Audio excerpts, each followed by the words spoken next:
Hello, hello, hello, hello. Good morning, everybody. It is wonderful to be here. Thank you so much for joining me here on Sewing Street. What a lovely morning we have got ahead of us.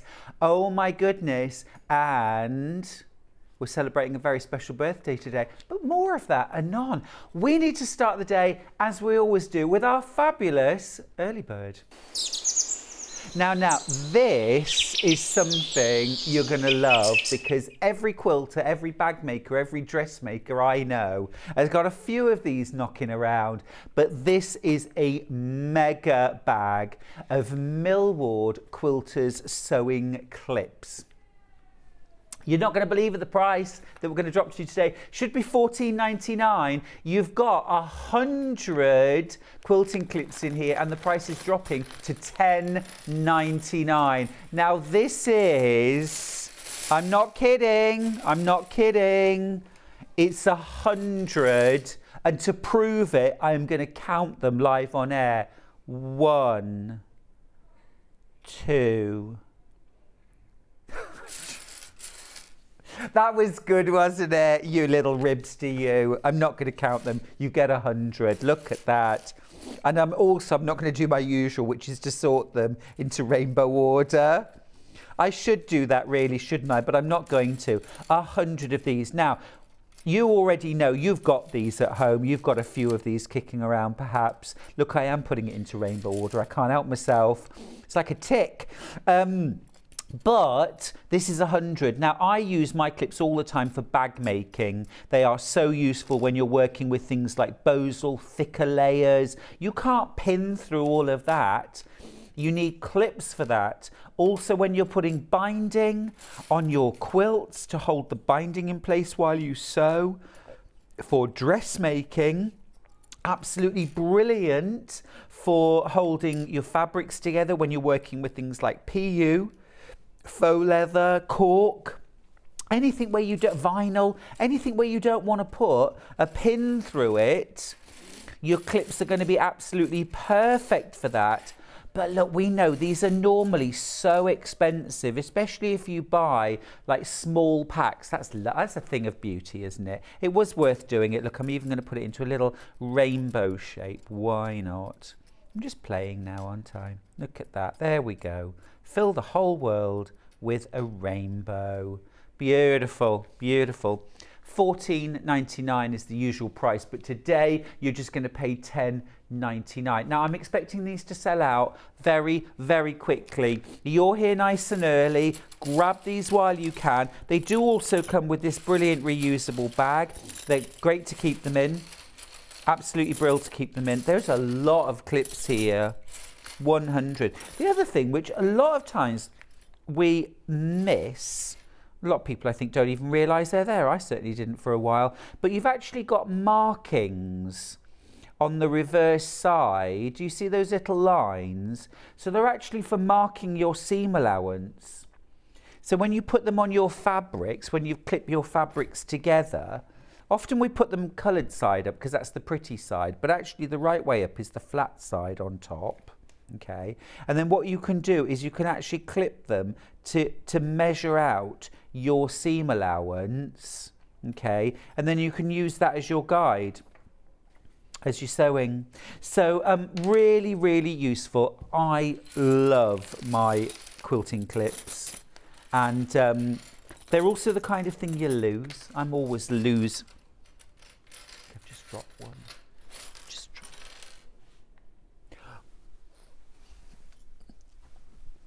He's back from outer space. So they're the kind of thing that you do have to replace. I'm going to end up losing more, aren't I? If you get a bag with 99 in, it's this one.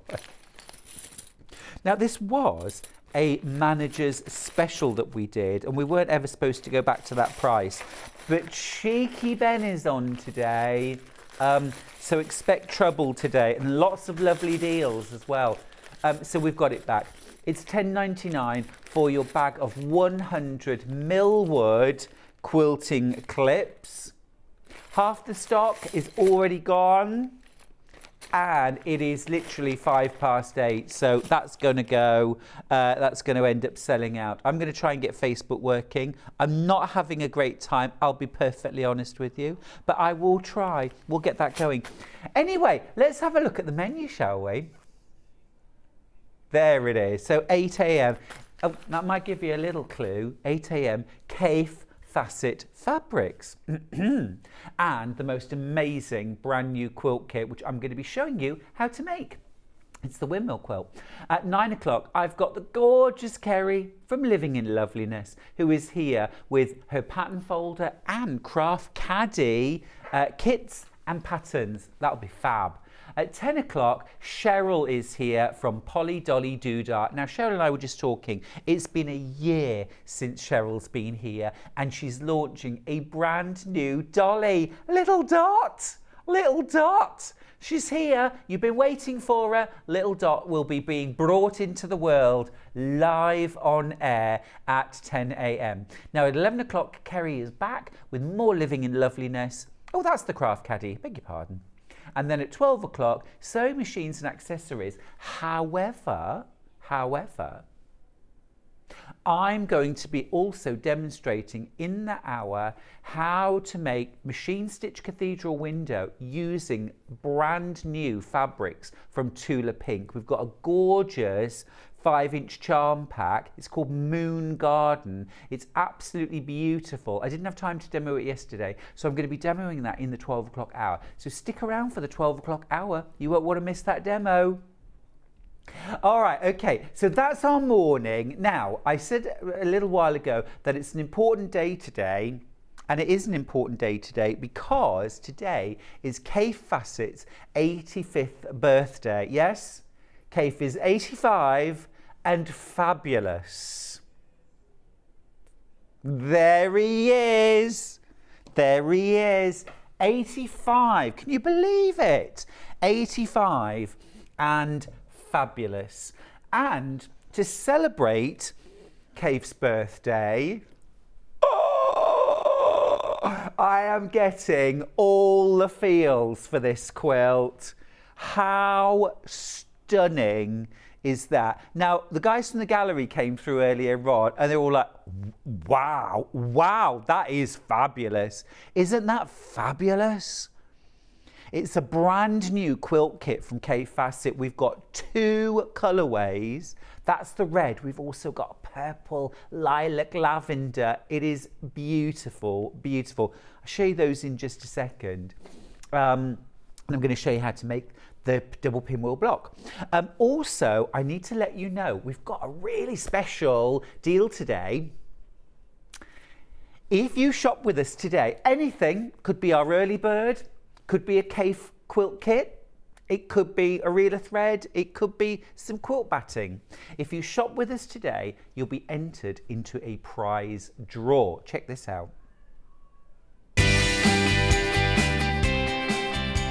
So if you shop with us today, you could win one. Oh, I thought I was going to keep going. I was just going to talk over the top of it. Just ended, didn't it? Let's try again. I liked the jazzy music in the background. You could win one of 3 signed Kaffe Fassett quilt kits. Yes, a full Kaffe Fassett quilt kit signed. I think we got Becky to sign it, didn't we? No, I'm kidding. It's Kaffe. Kaffe signed it. Signed by Kaffe. But listen, I might have told you this story before, but I remember some years ago, people used to think I was Kaffe Fassett. I wouldn't have minded, but I was in my, well, let's say my late 20s. He was about 78 at the time. And a lady was at a quilt show asked me to sign one of his books. I was there to do a book signing of my own book, but she handed me Kaffe Fassett's book and said, would you sign it? I was like, yeah, I don't mind. So I scrawled my name across. And then before I could get off the stand, it was a fabric shop, a lady came up to me with 5 fat quarters in her hand, and she said to me, would you help me find some coordinating colours to go with this, please? And I said, oh, I'm really sorry, I don't actually work here. I'm here to do a book, I've just been doing a book signing, sorry. And she said, oh, no, I realised that. She said, I know who you are.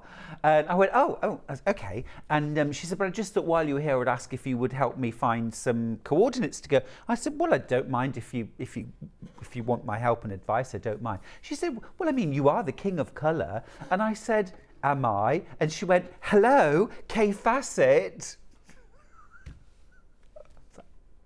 Like I said, he was 78 at the time. Anyway, 85 and fabulous. Let's start with this fabulous quilt kit. Now, this is the red version that's hanging behind me. Absolutely gorgeous, isn't it? It's 201 centimetres by 201 centimetres. And I meant to work out what that was in inches and then I forgot, but lovely Charlie's going to find out for me. And it features a double pinwheel block. Have a little closer look. So what you've got is you've got your traditional pinwheel that's made out of, you know, large half square triangles. But then if you have a look more closely, you'll see that the other part of the pinwheel is actually made up of two fabrics. So you've got this secondary, like a smaller pinwheel with this lovely vibrant background. 79 inches square, this quilt. So an absolutely perfect for a double or a queen sized bed. Absolutely gorgeous in all these vibrant reds, oranges, vibrant pinks. There's lots of golden yellows in there as well. It's absolutely stunning, isn't it? And this is a brand new quilt kit. Now then, I've got the kit in front of me. Let's have a look inside. Love it, love it. Let me just move my ironing board just over a little bit.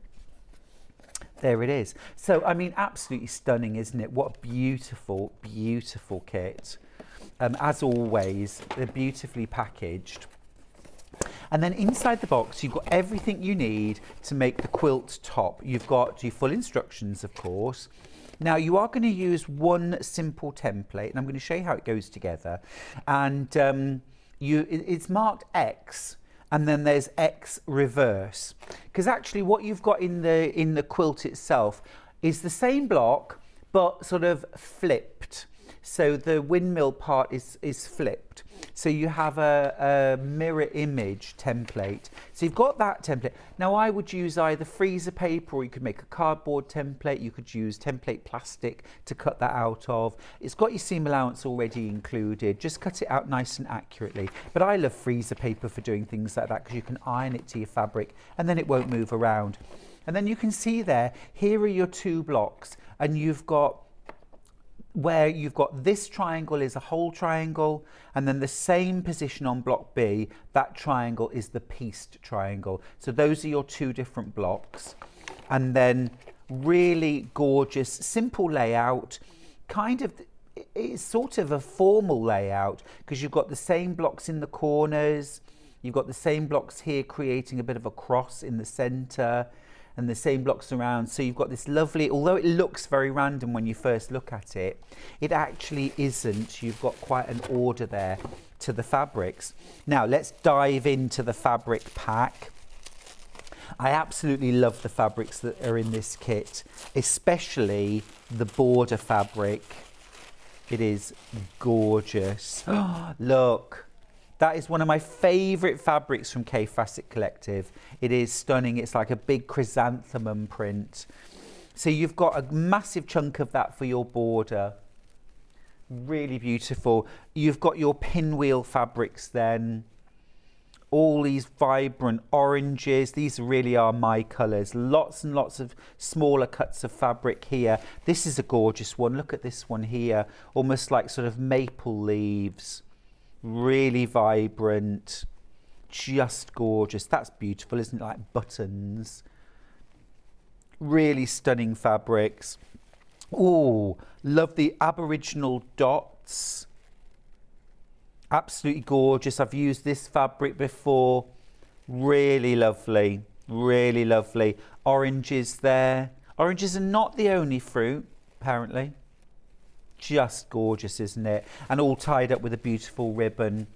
That is stunning. Absolutely love it. I even love the fact that it's in vibrant pink tissue paper. It's absolutely ready to gift, isn't it? Now, let me pop that away and I'm going to show you how easy it is to make this quilt. This is beginner friendly. This is beginner friendly. Simple pinwheel. And if you've never used templates before, it's super easy to use a template. So, fabulous. Deputy Joan was straight on the case. Deputy Joan is Kaffe's biggest fan. She absolutely loves Kaffe.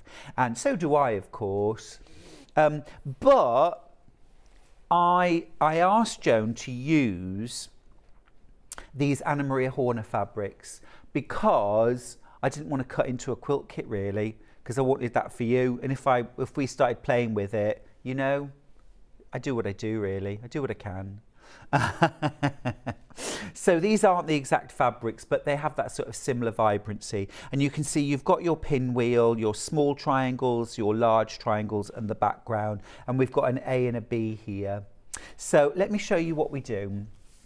So first of all, you need your template. So this over here, this is our regular wedge shape.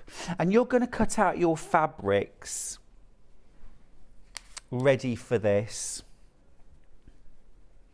And you're going to create your units. And literally all you need to create are 4 of these. Okay, this is your basic unit. Okay, so to start off with then, we've got a large square.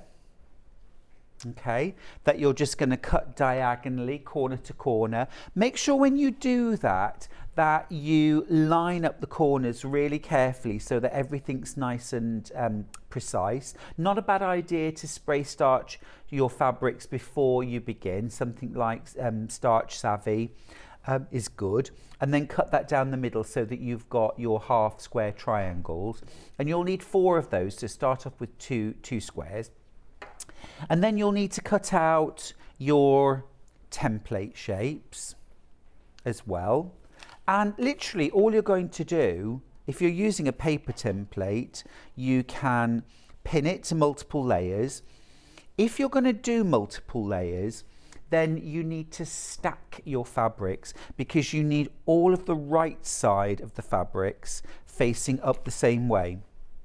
So where often when we're cutting out, we'll fan fold the fabric back and forth, you'd end up getting reverse shapes there. So you want all of the right sides of the fabric facing up, and then you can cut out that template. When you come to do the other block, you can either flip this same template over and cut out, or just cut out the other template and then keep it on the right side of the fabric. Okay, and then what we're going to do is sew this triangle to this wedge shape, okay, to create our unit. And this triangle, again, is made in exactly the same way. You're going to cut out your square, you're going to cut it through the diagonal, and you will end up with 2 triangles. So again, 2 squares makes 4 triangles. And then we'll sew this on. Now then, I'll set my machine to a 1/4 inch seam allowance. Let's grab that triangle. Now what you need to do, you'll notice there's a dog ear hanging off the edge. All right, so that's absolutely fine. You don't need to start folding fabric, marking centers or anything like that. Just line up the bottom corner, and I'm going to pop a pin in there just to hold everything together, keep everything level, and then we can start sewing. Now I'm actually going to start sewing from the pointed end, and what you should find is when you start sewing, your needle should just hit this valley. Do you see where the dog ear and the fabric create a little valley? Well, that point there is where the needle should drop. That's your 1/4 inch. Oh, and I've pinned all the fabrics together. Oh, honestly, it's like I've never done this before. Okay, right, let's pop that in. So don't worry about that triangle hanging off. That is not a problem at all. Oh, the foot pedal's dangling. Give me a sec. There we go, that's better. Right, it was all kinky. Okay, right, so off we go. Let's sew this seam allowance. So I'm using the Brother sorry, not Brother, I'm using the Elna 680. Okay, so sew that seam. And you can see there as well, if you have a look where my seam line runs, can you see it's literally just drops down and then flip it back. You can press your seams open, you can press them to one side. I'm pressing them to one side. And when you press them to one side, what we're hoping for on a good day is that this triangle now lines up beautifully with that wedge shape. So I'm going to give this a press with the iron. Oh, I've turned the iron off. There we go, we're back in business now. So give it a little finger press first. And I do think a wool pressing mat is the best surface for finger pressing and for pressing on. Nice and firm, it's not going to distort. Remember, you have cut these diagonals are cut on the bias. It's a beautiful quilt, isn't it? Love these vibrant colours. Okay, so there we go. We've now pressed that. Everything's nicely lined up. We've got a little dog ear there. So just go in with a pair of scissors and snip that off. And there we go. That's our half square triangle unit. Now, once you've made that, you've then got your other half square. Isn't that beautiful? Remember, this is Anna Maria Horner, so this is different, but they are lovely, aren't they? Now, what you're looking for, when you put that triangle on, you want to flip this over and just check. What you should now have is that your pieced triangle and your unpieced triangle should be exactly the same size. If they're not, if there are bits hanging over the edge, please, please don't trim them off. All right, what you need to do is unpick. And you need to look at why, because they should be the same size and shape. They should just line up. And if they don't carry on making the rest of the quilt thinking, I'll trim the extra bits off later. You know, just go back to basics. Is it your cutting? Is it your piecing? Is it your pressing? But attend to all of those things before you start making another unit. And I would really recommend everyone to make a sample block first. Now remember, we're celebrating this morning for the first hour Kaffe Fassett's 85th birthday. He is 85 and fabulous. There he is. And if you shop with us today, it doesn't have to be something from Kaffe Fassett. If you buy anything from us today, you'll be entered into a prize draw. And you could win one of 3 signed quilt kits. They're Kaffe Fassett quilt kits. See, we've teamed that with the theme. Literally just for shopping with us today on Kaffe's birthday. All right, so I have now sewn my diagonal seam. I'm going to set the seam. And then I'm going to open it out and I'm going to press it. Now, you want to press your seam allowance towards the large triangle. Okay, so I'm just finger pressing that first of all, just to make sure that everything goes the way that it's supposed to. And then once it's down and flat, press. And when you're pressing your seam, don't press this away against the seam. You want to press with the seam, okay? Just to make sure that you don't distort that block. And there we've got our finished unit. And just trim off any dog ears that are hanging off the edge. Who let those dogs out, eh? Who did that? And there we go. There is our unit. Simple as that to make. And then you're just going to carry on creating more units exactly the same way. Go on, look, I'll sew one more. I'll sew one more. Ah, we got some messages coming in. Lovely. Love that quilt behind you. So cheery. Says Sandra in freezing Glasgow. I had to absolutely scrape my entire car this morning. My hands were frozen. Oops. The blue one accidentally fell into my basket. I love Kaffe quilt kits. Absolutely beautiful. Thank you. Love from Jane, who's in West Yorkshire. Oh, I can't resist either. Morning, Stuart, says Julie in Hertfordshire. Wow, you are straight on the demoing today. Absolutely. Let's start as we mean to go on. Love a little demo. Morning. Is there a problem with the app? I cannot see the products for later in the show. Thank you, Sharon. We're on it. Everything looks okay our end. Perhaps close the app, restart, or have a look on the web. We're having a few Facebook and YouTube issues. I can't get onto Facebook at the moment. It's all frozen and crashing. So apologies if I haven't read out a message from you on Facebook, but keep them coming. Oh, there's something I don't know about Kaffe's birthday. Oh, cheeky Ben. Cheeky Ben. You see that price on screen, £179.99 for this gorgeous quilt kit. Would you like a tenner off? I'd like £10 off. Stop it. £20 off. I'll take that. Oh, it's like taking 20 years off your age, isn't it? £159.99. Well, goodness me, well done if you've already checked out on your Kaffe Fassett quilt kit. That's a nice surprise, isn't it? £20 back in your purse. Remember, we don't take any money until midnight tonight, and then your shopping basket kind of all goes through. So if you've bought anything else throughout the day, you don't pay any more P&P. Any price reductions that drop after you've shopped, well, they'll all apply as well. And so you've just made yourself a saving of £20. Thank you, Ben.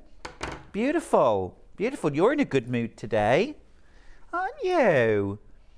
So all your units then are going to look identical, so that then when you put them together to create your block, there's the start of that stunning pinwheel. Isn't that beautiful? And literally to sew it together, you're just going to put your two squares together, sew with a 1/4 inch seam, press those seams up. You'll have another 2 here. You'll press that seam down, and then it will nest beautifully in the center. And it's as simple as that.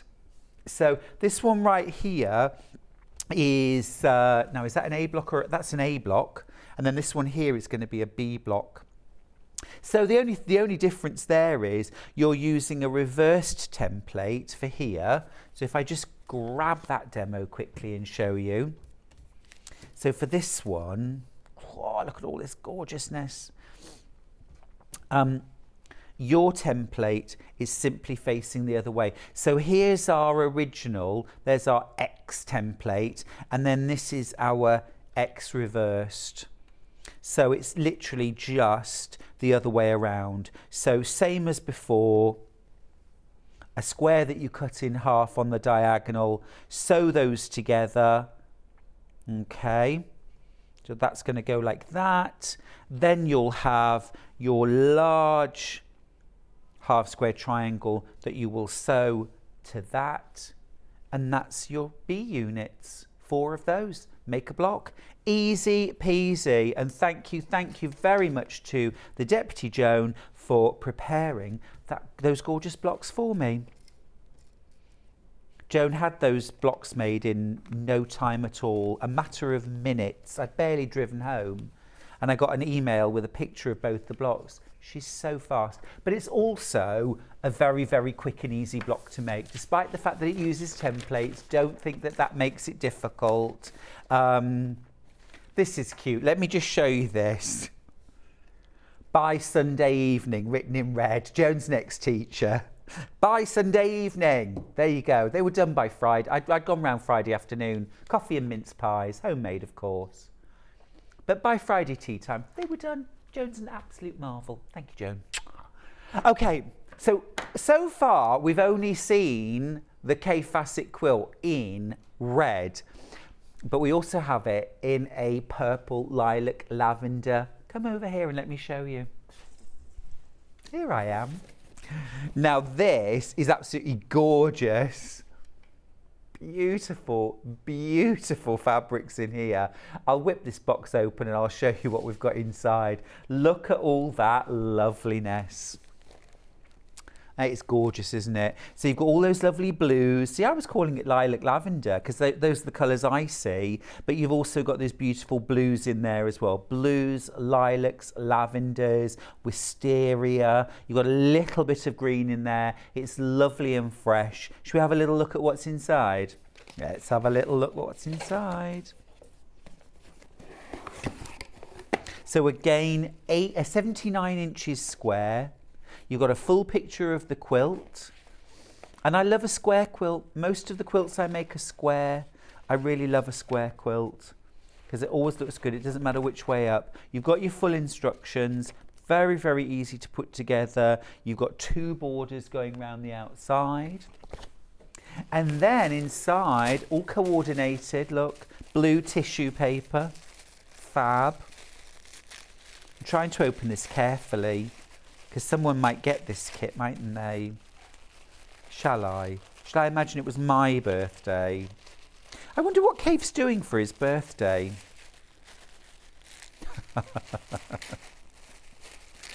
What would I be doing? What would I be doing for a bit? Well, I'd be here. Where's Kaffe? Why isn't he here? Oh, Kaffe, if you're watching, happy birthday. Happy birthday. Many, many happy returns. Look at all this gorgeousness in here. Let's get that ribbon off. Whoa, look at that. So many beautiful fabrics. Oh, that's a lovely one. Do you see what I mean, though, about the purple? There's lots of purples, wisterias, blues. But there's also a little bit of turquoise, a little bit of green. Little dashes of pink as well. So lovely. They really come together. Aboriginal dots there. That's one of Kaffe's classics. The spots, the fans. This is going to be one of your borders, I think. Yeah, that's one of the borders. The buttons. Look at all these fabrics that you're getting. How stunning is that? And then I'm just going to open up the border fabric. We're showing the old price at the moment, $179.90. Look at that. This is your border fabric, and you get loads. You get loads. How beautiful is that? It is gorgeous. $159.99. This is brand new. We are launching this today because it is Kaffe Fassett's 85th birthday today. Today, he's 85 and he's fabulous. He is fabulous. He's looking quite wistful there, isn't he? He's fabulous and wistful, but still an absolute master of his craft. Beautiful. Right. Well, I just love, you know what? You know me, I'm definitely on the warm spectrum of colours, but I'm looking at these blues and purples, and they are lovely and warm blues, aren't they? There's those lovely pinky purples in there as well, which give it so much warmth and energy and vibrancy there. So, you know, I could go with either of those colourways. Are you team blue or are you team red? Get your votes in. Ben, our producer, is team red. Becky, you're team red. Charlie's team blue. Director Charlie is team blue. I am slap bang in the middle. I have yet to decide, but all gorgeous. The blue's got more of a, I don't know if it's more wintry. Yeah, you could get both, especially if you've got like twin beds. You could have one on either. Lovely message. Morning, Stuart. I have made this quilt. It's beautiful. That's from Therese, who's in Lancashire. Gorgeous. Favourite message of the day from Ben? Wow, thanks, Ben. You're an angel. Love from Jane. Oh, Ben, that's why it's your favourite message.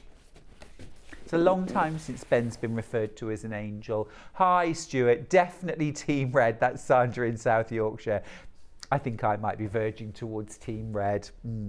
But what a joy to make from start to finish. Just gorgeous. Okay, keep going through for that. I think we might have a sellout with those kits today, especially with that saving. You'll only make that saving, by the way, until midnight tonight. At midnight, the price will go back up to £179.99.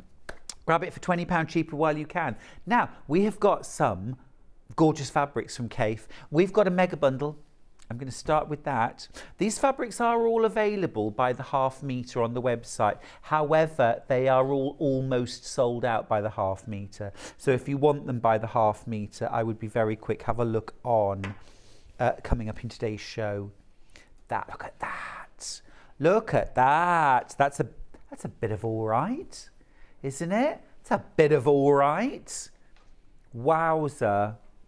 So that, absolutely full of colour, full of vibrancy, and then, boom, black and white. Now that is something different from Kaffe, isn't it? Don't adjust your TVs, there's nothing wrong. It's just that. Isn't that fab though? Add that with a pop of colour, amazing. Wow, that's a bit more of it, isn't it? This is Kaffe. This is Kaffe. This is Brandon, actually. That's Brandon. Oh, yeah. Really gorgeous, aren't they? Wonderful, wonderful kit. Now, what you've got here are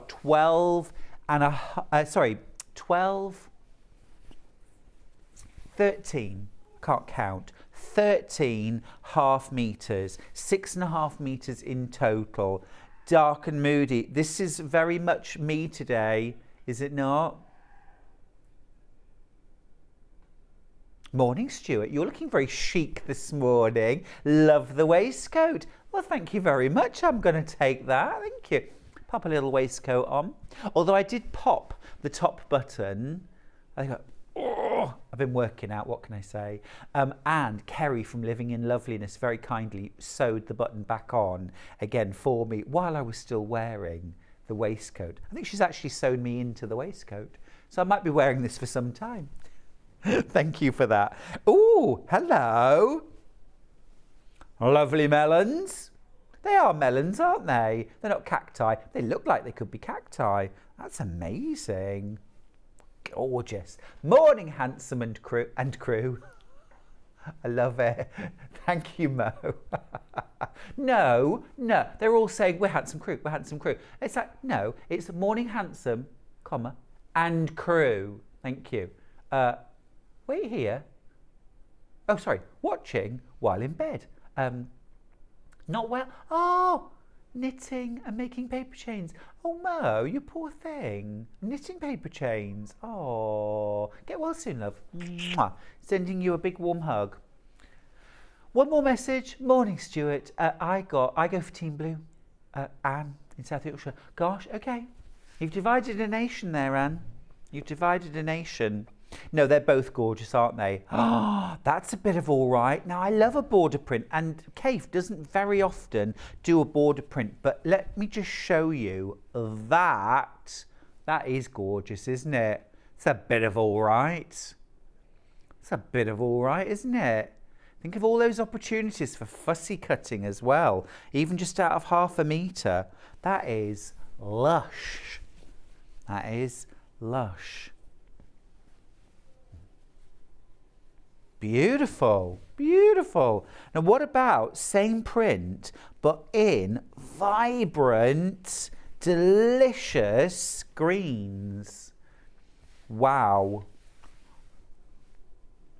That is so vibrant. It is beautiful. Now then, what's this colour?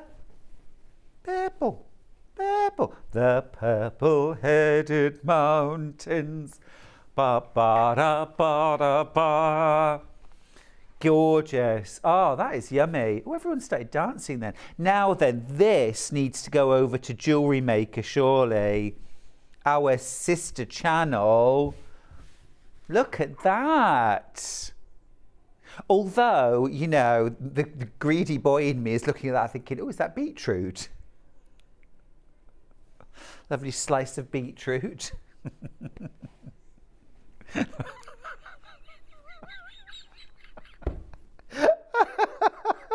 So, Ben Apple, I've got to share this. Ben Apple just went, oh, I thought it was a piece of gammon. Oh, goodness me. He's vegetarian as well, which is perhaps the funniest bit of that. Look at that. Distracting now. Stop thinking of gammon. Stop thinking of gammon. Oh, that is gorgeous. That's like, you know, the Egyptian tent makers of Cairo. That's giving me tent makers of Cairo vibes. Oh, wow. If that one's available by the half metre, put me down for 2.5. Lovely. Love that. Lovely sarong in that. Yes, for me. Oh, this might be my favourite now. This might be my favourite. Look at that. That is gorgeous. Really stunning. Remember, you're getting all 13 half metres. This is soft and gentle. Pretty. Pretty. Chrysanthemums. Chrysanthemums. So elegant, aren't they?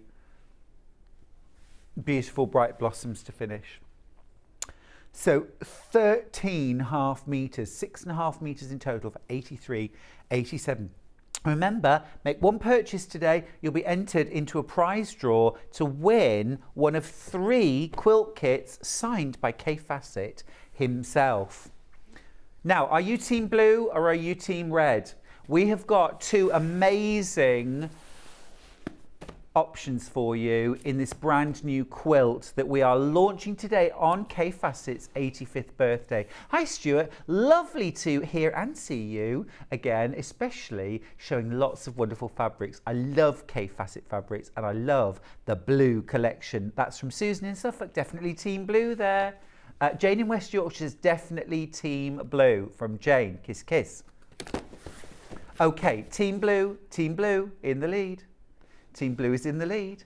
It's those blues, lilac, wisteria, purple. There's a little bit of pink in there, some gorgeous greens and a little bit of aqua. But mostly the look is blues and purples. Absolutely gorgeous. But you might be team red. I've got to do it for team red. Come on. Come on, the reds. Come on, you reds. You can do it. Reds, pinks, oranges, golden yellows. There's the kit. Remember, it should be £179.99, but Cheeky Ben is on today, and he is an absolute law unto himself. He's saying it's Christmas. It's Kate's 85th birthday. We celebrate that first. Look at this quilt. It is stunning, isn't it? 79 inches square. So absolutely gorgeous. Imagine snuggling under that throughout the winter. Imagine taking that on a picnic in the summer. This is going to work all year round, isn't it? Beginner friendly, easy to piece. And if you've made maybe a 9-patch or a regular pinwheel in the past and you're looking to just move it on ever so slightly, this is a double pinwheel block, really easy to make. I showed you how easy it was, and quilting wise as well, just to show you how this one's been quilted. This has been quilted using a walking foot and quite simply outlining inside the template shape, so just 1/4 of an inch in from the edge, and then exactly the same on those large triangles, just 1/4 of an inch in from the edge, quilted. No quilting here. It's as simple as that. Simple as that. You could also quite easily just quilt 2 lines about 1/4 of an inch or 1/2 an inch inside the seams, going either way, and you could extend that out into the borders if you want. It'd be really simple to do that. Okay, we have got some other quilt kits that I'm going to have a quick grab and just show you. Now then, let me see. We're going creative chart. Oh yeah, it is. We've got 3 quilts we've got the actual quilt, haven't we? Beautiful. So I'll pop the quilt kit there for a second. It's £199. Not today. Not today. It's going to drop. I'll show you the actual quilt. If you bring around this side and then we can hold it together, Becky. Thank you. Oh, look at that backing fabric. Oh my goodness. Let me just show you the back of this. Always use good fabric on the back, won't you? Right, then I'll do you a little swapsy. You grab that. I got that. So here we go. This is a rainbow, isn't it? Absolutely glorious. If you love your rainbow brights, shown off against a solid black background. Absolutely stunning, isn't it? It's a real pop. And just to show you the bottom of the quilt as well, it's just glorious. Beautiful, beautiful quilt. You've got, I'm looking now. You've got 2 blocks. Here is the block. Oh no, is that one? No, it's one big block. One big block that you're going to make. But layout of colours is everything in this quilt. But you've got your full layout instructions in the kit. That is absolutely gorgeous. Thank you, Becky. Now, that is 165 by 207 centimetres. I'll let you know what that is in inches in a second. We'll have a little look inside. Whoa. Again, as always, beautifully packaged.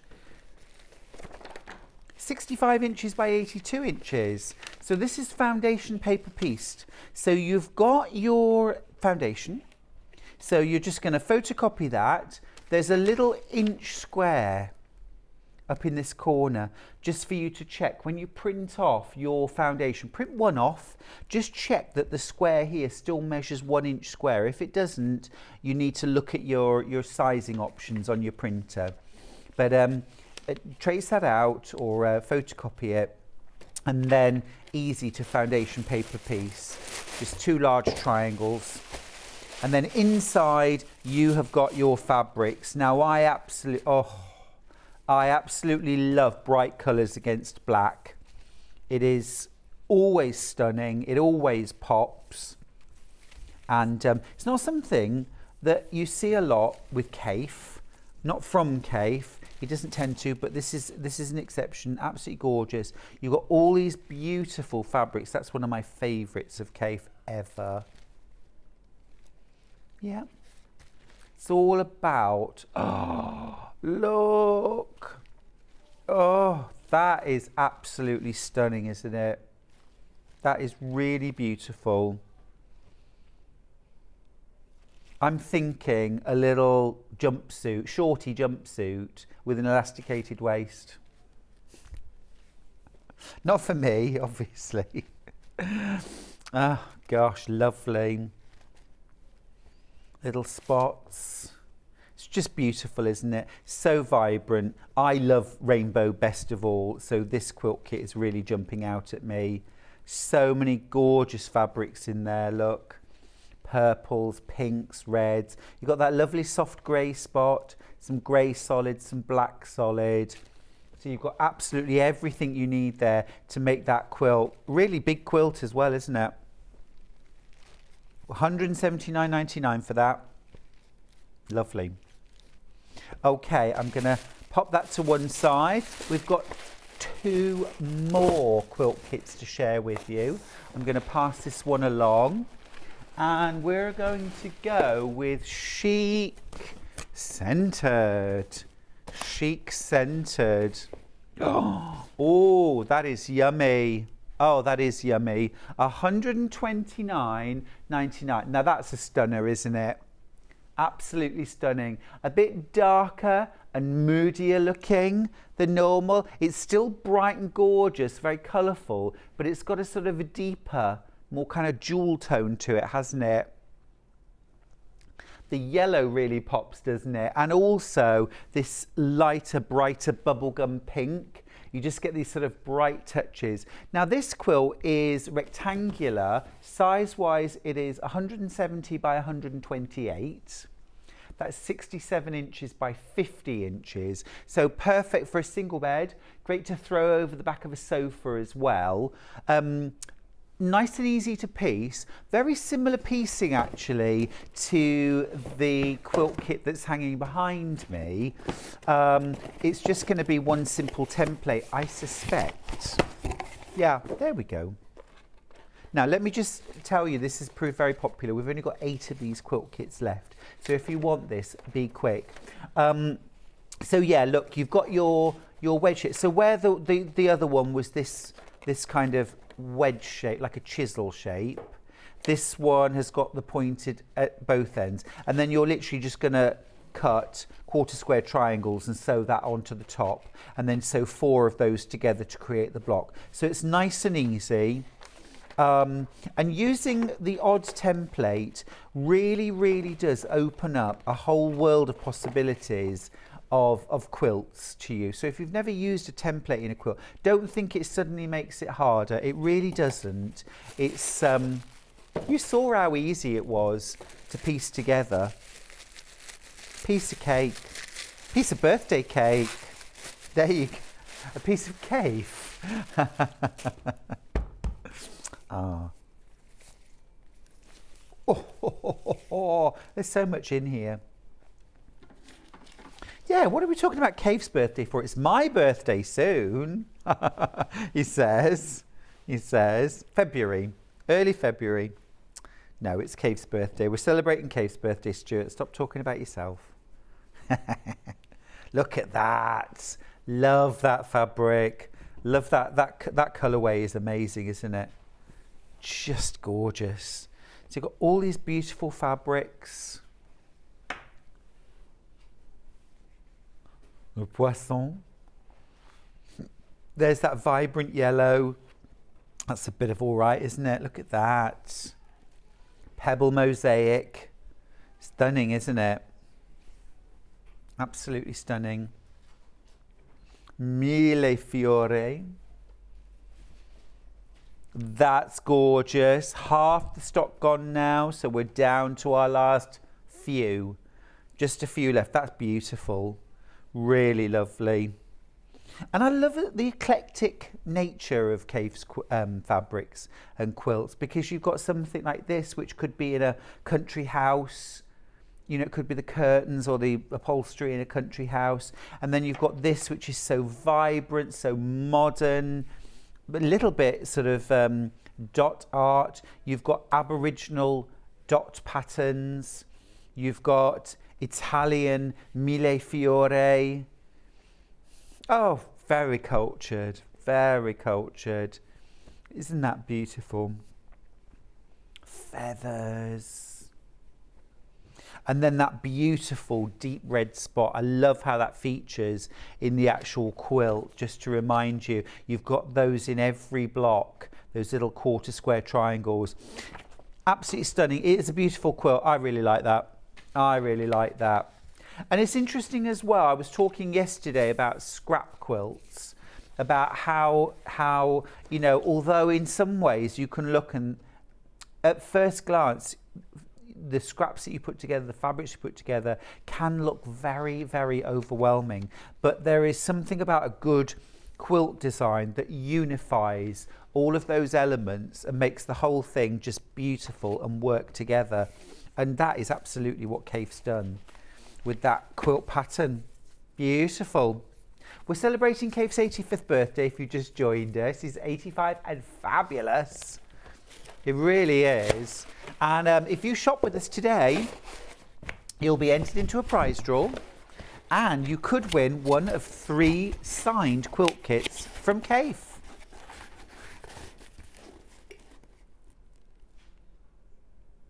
What's wrong with the spelling? Win one of 3. Oh, cool it. Cool it kits. They're not quilt kits, they're cool it. We've got one more quilt kit. This is Autumn Rush. Autumn Rush. Now, I haven't seen this quilt for real, but I've got it right here. Oh, that's a bit of me. That's a bit of me. Look at that. Look at those colours. That is oh dear, look at that, look at that, look at that arrow going down. Ben's finger slipped again. 164.99 just today though, till midnight. That is gorgeous. Now this is a super simple quilt to piece. Literally, you've got squares with snowballed corners, flippy corners, very, very simple. And that's it. That's it. Absolutely gorgeous. There's our kit. A little message. Oh, lovely. How lovely to see so much gorgeous colour at this grey time of year. Perhaps it is why Kaffe loves colour so much. Good point. Very good point. Yeah, yeah. It's certainly an antidote, isn't it? I know, I mean, Kaffe was born in California, of course, or grew up in California, but he came to England in the 60s and yeah, I suppose he brought that colour aesthetic with him, didn't he? That vibrancy, the beautiful palette. It's interesting though, when you look at his old stuff, a lot of it is much more muted tones, more natural colours in things like his knitwear and his tapestries. They're colourful, but a lot of more natural tones. He's definitely got more and more vibrant over the years. We love it, we love it. This is gorgeous. Autumn Rush, a beautifully simple to piece quilt. Look at that lovely movement. Absolutely beautiful. Now, before we go to break, I just want to jump to the website for a second just to show you just how much lovely stuff there is. It's always worth checking the website because, you know, we have limited time on air and I want to show you all the good stuff, but I don't have time to do that. Fabrics by the half metre, all in danger. They're all very, very close to selling out. Some of them have already sold out, you can see that. But we do have very, very small quantities of some of the others. We've got some Kaffe knitting books there from Rowan. We've got some other quilt kits that we didn't have time to mention. Have a look there. We've got a Jenny Jackson pouch using beautiful Fassett fabrics. There they are right there. Another little collection of fabrics there. Half metres, that's rather lovely. Quilts in Wales, of course, Kaffe's latest book. Now, check this out. Beautiful. All 3 design rolls for 110.97. That is a lot of fabric. 3 of them, so that's 120 2.5-inch strips of Kaffe Fassett fabric in what must surely be the biggest palette of his fabrics ever. That is amazing. Beautiful. Okay, check out on those lovely quilt kits, won't you? Remember, we're dividing a nation today. Not that you have to choose between them. Team Red or Team Blue? Let me hear your cheers. Team Blue? Okay. Team Red? Ooh. Oh, well, the cheers sounded louder to me for Team Red, but the truth is, Team Blue is very slightly in the lead. They're level pegging. They're level pegging. Who's going to win the race? Who's going to win the race? There's more red in baskets. Am I bringing this to life? Is this beautiful? I'm definitely Team Red. I'm going to put it out there. All right.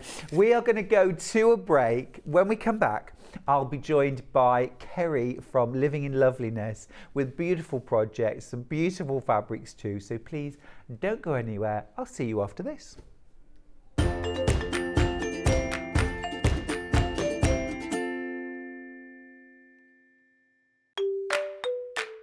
Hello everyone, I'm Delphine Brooks. I've been part of the Sewing Street family now for over a year and it's been the most incredible journey so far. Some of you may already know that I like all things sewing, anything from quilting to toy making, needle felting and of course applique, which is my favourite. The best thing about being part of the show is being able to share with you my imagination and bringing you new ideas and new designs and patterns and seeing how you interpret those designs and make your own work and then sharing your images of those is the most rewarding part for me. I'm currently working on lots of new ideas and exciting projects that I cannot wait to bring to the show and share with you all. But in the meantime, take care everyone and happy sewing.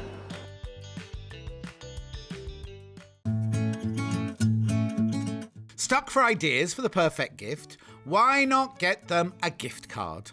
You can buy Sewing Street gift cards loaded up with anything from £10 to £500. Shop our gift cards online at www.sewingstreet.com or purchase them via our UK call centre on 0800 001 44 33. Sewing Street have our very own app. You can now watch and shop from anywhere. Simply download the app from your app store onto your smartphone or tablet, then log in or create an account, and you're done. You can watch us live from anywhere, browse all our recently played items and pre-orders so you never miss out on any show deals, and message the studio to say hello at any time. And remember, you can check out as many times as you want and only pay 1 P&P all day.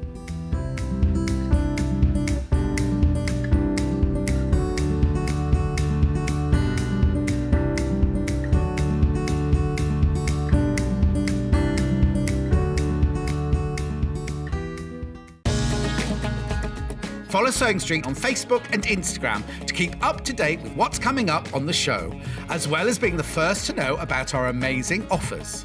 Get involved with our competitions that are exclusive to social media. And pick up some top tips from us too.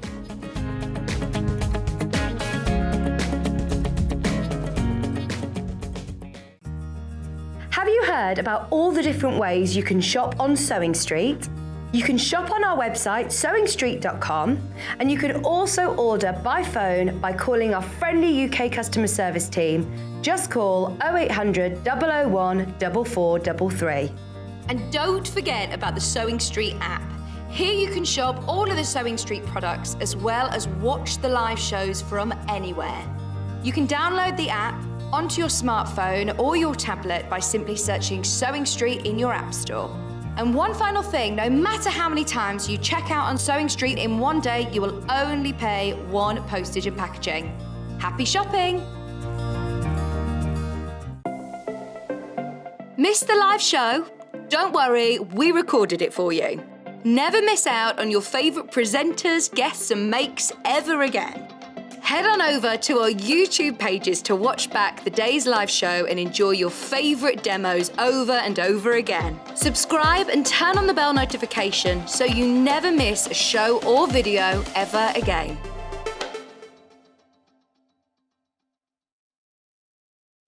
Keep up to date with what's on Sewing Street, as well as all the latest news and special offers by signing up to our email newsletters. Head on over to www.sewingstreet.com, scroll down to the bottom of the homepage, type in your email address, click the envelope, and you're done. Never miss out on the latest news and special offers ever again. Are you a fan of Sewing Street? Why not join our growing Facebook fans pages? Just search Sewing Street Fans on Facebook and click Join Group. Never miss out on the latest news and updates from our presenters and guest designers, special offers and plenty of chat with your fellow fans. Share photos of your makes, ask for advice, interact with your favourite guests and presenters and be a part of the ever-growing sewing community. See you there!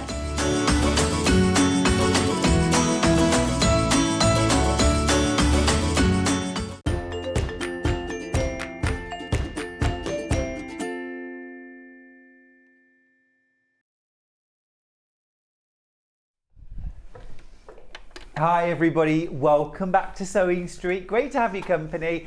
I'm here this hour with the fabulous Kerrie from Living in Loveliness. Oh, I do like how you pronounce that. It's very, very lovely. Is it? Is it Loveliness? How am you, Bab? I'm all right, Bab. How are you? I'm all right, thank you. I feel, I'm always back in my spiritual home when I'm with you. Gosh, I haven't heard Bab for ages. I do like that. Oh yes, everyone was Bab when I lived in Birmingham. How are things? Things are very well, ready for Good. Christmas, ready to slow down a little bit, enjoy the festivities. Yes. How about you? Oh gosh, more than ready. Well, yes, I am ready, I think. We haven't done the tree yet or the decorating, but I think this could be the weekend. This could be the one. This could be the weekend. This could be the weekend. We're a little bit behind with ours as well because I think I've probably said this before. My oldest son keeps ditching us for his girlfriend, so and I don't want to do the tree without him. So every day we've scheduled in, he's been too busy. So he's I'm moving on, isn't he? Yeah, it's too soon. It is too soon. So I'm like, you will help us with the tree. You will. Yeah, now go and put you will be the one to go up in the attic and get all the heavy stuff down. Your Mickey Mouse t-shirt on. Stop acting like an adult. For goodness sake, honestly.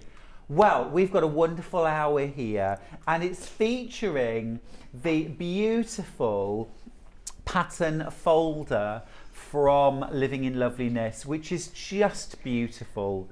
Now, Kerrie, when you designed this, tell me your thoughts. What was inspired? What were you inspired by? The inspiration for this was actually designed and launched in January this year. So this was the last project for our fabulously Fast Fat Quarter Fun sewing series. So in that series we did 21 patterns, each with 2 or 3 different makes. And the feedback that we got from everybody who had a collection, or lots of people, perhaps not everybody, is that we needed a folder to keep all of the patterns in. So this was the final project that we designed for Fabulously Fast Fat Quarter Fun issue 2022. It's absolutely brilliant. There's so much storage space in so, here. Yeah, so it was designed so it's like a little bit of a briefcase. It's got pockets in there for you to keep your, the things you're going to need, the scissors perhaps to cut your templates, your main notions in there as well. You can design those pockets and make those slimmer if you wanted to. The additional pattern that we put in there, and we have got as well today, is the A4 clear folder pattern, and that was designed to go inside so that the front section of that, if you just slide your hand down, so the front one there, the clear pocket one, the other one, that's it. So slide your hand down there and you'll see that there's a little pocket there where you can sit your pattern into. Oh, lovely, thank you. And if you open up the centre there, you'll see there's a little bit of hook and loop. Clever. And that's where your templates sit inside. So we did that as a separate pattern. That's superb. So that will go into your folder, and I love the fact that it's kind of your ring binder style. Yeah. That's fantastic. And then zip pocket over here for your clips, your quilting clips. Don't forget they're our early bird today. So I think in that series I designed so many projects with so many pockets. Yeah. And lost so many little things. I decided to start working with a clear vinyl and having that easily accessible so for you your can projects. see everything. Yeah. It's absolutely brilliant pattern, isn't it? And it looks so smart. Really gorgeous. Very professional. Now then, we've got 2 kits for Kerrie's file, and these are brand new kits. They're brand new aren't they? kits. Brand new kits. Let me grab them both. They're both featuring beautiful Liberty fabrics, which I know is a real favourite of yours, I absolutely isn't it? love Liberty. And in particular, I love these colours. Teal's one of my favourite colours. So, and the blues that we've got for the second option, it's just got a lovely print on there as well. Amazing. Let's start with the teal. This is gorgeous. Absolutely beautiful. Now, this is called Collector's Home, this collection. It is gorgeous, isn't it? You've got this wonderful deep teal background colour, and then these vibrant pinks, peaches, golden yellows.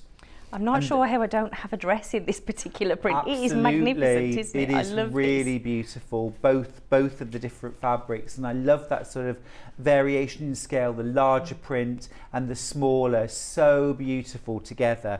You get 1/2 metre of each of these. You also get your pattern folder pattern, full-size templates, full instructions in here for $24.99 in your kit. So this will make your folder. So you've got your outer, your binding. What do we do? Just add a little bit of cream? So just a little bit of cream. I quite like a white on white, but for this particular one I chose a little bit of cream actually. I mean, you could, if you wanted to, put not have the embroidery on the front, you could just put any other colour of fabric, but I quite liked the thought of being organised and naming what the folders want. In fact, I went ahead and made one for bills and for lists and different things. Right. All the boring stuff, but they feel better when I open a floral folder. Yeah, it doesn't put hurt it in as a much. beautiful container. I get that. I get that. I need to give you a little stock update. We've got less than 15 of that kit available now. They are absolutely flying out. Do grab yours while you can. Really popular. We love that teal colour. It's so gorgeous.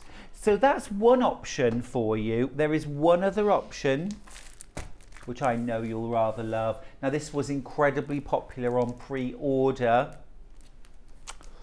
There's a bit of Wiltshire Shadow in there. Like a little bit. My favourite fabric, actually, from Liberty is Wiltshire Shadow. It is, and I love... Emily Bell for me, I think. That's beautiful. Yeah, but Wiltshire Shadow, I've used this in lots of collections, and it's just quite nice to have that nice print, subtle print. Yes. And you know, there's so many different tones that complement any of your fabrics. We've used this in quite a lot of kits actually over the past year. It's gorgeous, absolutely gorgeous. So there's your combination. How stunning is that? So you've got this amazing kind of garden, orchard garden here with birds, fruits, flowers, and those gorgeous foliage on the trees there in lovely soft tones. And then you've got this beautiful Wiltshire Shadow in almost like a cornflower blue.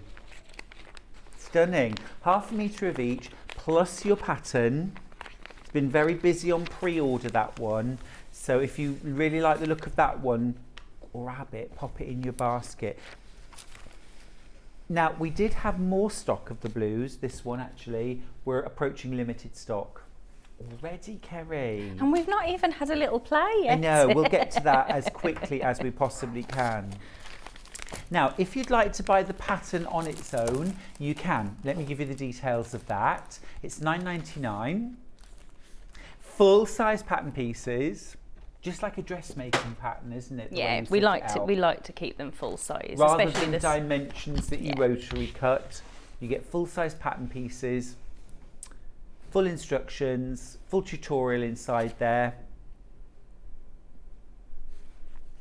You want a little bit of clear vinyl with this, don't you, or a bit of glitter vinyl as well? You need it. Oh, I like the glitter vinyl, I have to say. You definitely need a little panel, and your panel actually for your clear vinyl is 6 by 9 inches. If you're going ahead to make the pattern insert, the other project, the pattern inserts there, then you're going to have the vinyl anyway with that one. Well, I'm just going to grab that pattern actually. So we have got the pattern. So inside this file, do you remember there were a couple of vinyl pages? Well, we've got the pattern for how to make those vinyl pages right here. It's £7.99. Again, full-size pattern pieces and tutorial for how to make your vinyl inserts. Now those you could use on their own. You could use those with a regular A4 file. So those will work on their own. They'll also work with the pattern folder. Also, you will need some vinyl. Whatever option you're going for, you'll need some vinyl. Should we do clear first?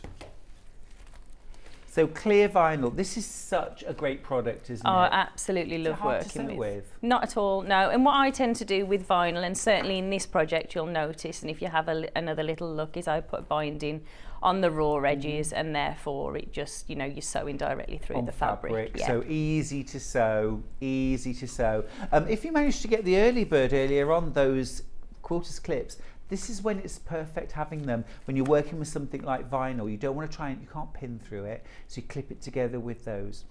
There's about 20 of those bundles of quilt clips, 100 quilt clips left. Remember, it's just £10.99 for those. So £0.5 metre, £2.99. Gosh, the price, amazing. I have a top tip for how to get the lines out, the fold lines out of. Iron your mat. Iron your mat. Iron your mat, and then lay this on top and just press it down. You knew that already. It was absolute genius to me. Becky Alexander Frost showed me. Oh, of course, yeah. Yes, because she did that beautiful block folder, didn't she? She did.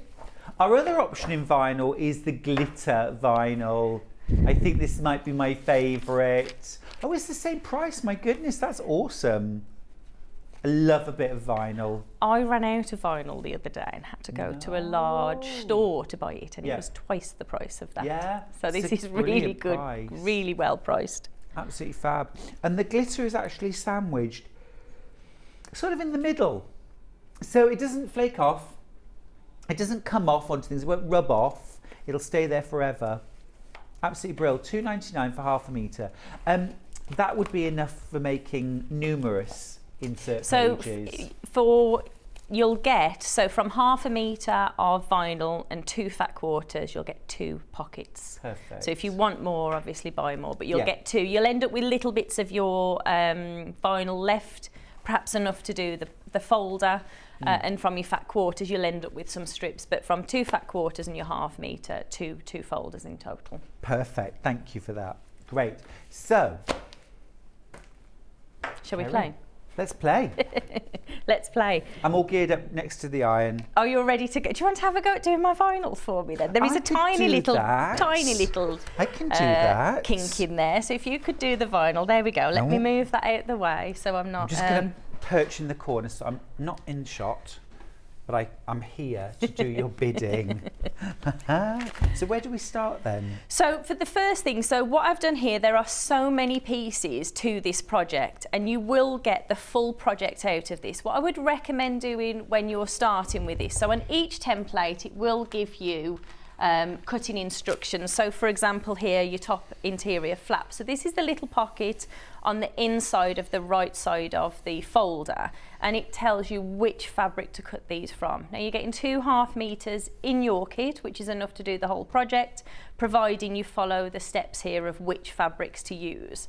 So what I've done here is, if I quickly show you how I break my projects down when when I'm doing something like this and I'm working with the right amount of fabric, is first of all I'll lay the fabric out as the half meter and then place each of the templates on top and cut them. That really is to make sure that you're getting all of your fabric out of there. One of the things to be mindful of is your binding. Now the width of your binding is 20 inches. This is a cut on the fold template. So if you start on fabric 2, so in this particular one it's this smaller print if you like, and we're folding that in half and cutting it on the half meter, on the fold there. So that's the first thing to do, is to make sure you can get enough out of there. And then what I've done is I've layered those up, and we'll work through these to begin with. So the first thing I'm going to do is to start with my zipper pocket. So I'll start by doing the pockets for the project to begin with. So we've got 2 pieces of binding here. And what we'll do is we'll just prepare these ready. So for your zip binding, all I'm going to ask you to do for me, Stuart, if you wouldn't mind, is to just fold these in half into the centre and press again. So 2 little pieces of binding for me. Both the same? Both the same, please. Okay, I can do that. And they're going to sit one on the top of the vinyl and one on the zip as well. Now, a product that will be really useful for this particular part of the project when we're coming to do that zip installation is either your sew line glue pen or your wash away tape. I have to be completely honest that wash away tape is certainly easier when you're working with vinyl, but I've managed to pick up a really skinny masking tape rather than my double-sided tape, so we'll use the sew line glue pen. And it's all these little notions here that make this a lot easier when we're binding onto the vinyl there. Now my zip is slightly oversized, which is absolutely fine. You can trim that down, or you can work with a correct size zip as well. So we'll wait for that. See how the lovely crinkles have gone out of this by just giving that a little press. Did I do a good job? You did a very good job there. Thank you. You did a very good job sewing my button onto my waistcoat. Did I manage to catch your shirt? Yeah, you've sewn me into my outfit now. I'll be wearing this for the rest of the winter, everyone. Sorry. That's your daily outfit Yeah, now. forever now. I think you're having me on. No, you did a brilliant job, thank you. Right, there's one of your bindings all You're very done. lucky. I think Craig's got several buttons that need sewing onto things and he doesn't get that treatment. Yeah, Craig, what have I got that you haven't, eh? Eh? Right, so the first thing we're going to do is we've got that binding. We're then going to take the vinyl and just slide this into the centre fold and fold this across there. So that's just sitting nice and snug on the end, and just taking 2 clips. You're absolutely right, having those quilters clips makes the world of difference when you're using. Yeah. They're so useful for bag making generally, but if you're working with vinyl, PU, faux leather, oilcloth, I wouldn't be without mine. So the first thing I'm going to do is to just sew. So I'm sewing along this folded edge just to secure this to the vinyl. So I'll drop the presser foot. Do you use a regular stitch length, longer, shorter? I'm actually going to use a zigzag stitch just because I like the decorative stitch. So I'll use a zigzag stitch. Excuse me. And also by using that zigzag stitch, I know I've caught all of those layers as well.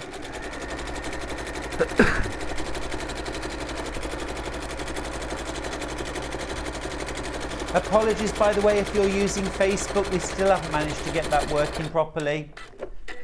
We're trying. YouTube's playing up as well, apparently. We're having some technical issues. We're having today. technical issues. I've had those for a couple of days as well with mine. Right, so the next thing we're going to do is to just on one side of that binding there, we'll just take a sew line glue pen or your wash away tape, whichever you're working with, and we're just going to run that along the top of the fabric. This is just going to allow us to stick it to the zip and keep it in place. So you stick that to the right side of the zip or That's the wrong right. side? The right side. So right side of the zip, just make sure that your zip is actually going to open. That looks so neat and tidy. And then open this up. And what we'll do as well is we'll put glue onto the other piece of binding. So just running this along. See, zips put a lot of people off projects, don't they? Yeah. But this is such an easy way of doing it. It's a really easy way. In the step-by-step instructions, I use the right size zip, but as you can see today, I'm using an oversized zip, and it means I haven't got to worry about opening or closing that zip at all. No, just because put it it's out out of the of the way way. and away you go. So we're going to sandwich that zipper in between here. I love the combination of the teal with the pink zip. Do you know, I had every colour zip and all the right size when I was putting this together yesterday, but I love the pink. It's the pink, isn't it? It's just that I love this colour pink. So we'll swap the zipper footer up, I'll rename that then. Zipper footer. You can do whatever you like when you're here, Kerrie. I think we do anyway. Yeah, we do really, don't we? Take liberties. We definitely do on the early morning, we certainly do. So all I'm going to do is to just sew along here. Let me just make sure I've got my straight stitch back on. Nearly forgot to do that then. Or crunch. That would have been crunch of the needle. troublesome. I'm going to check just for my peace of mind. There Brilliant. we go. So you use a straight stitch now to attach Just the a zip to straight the stitch, binding. that's it.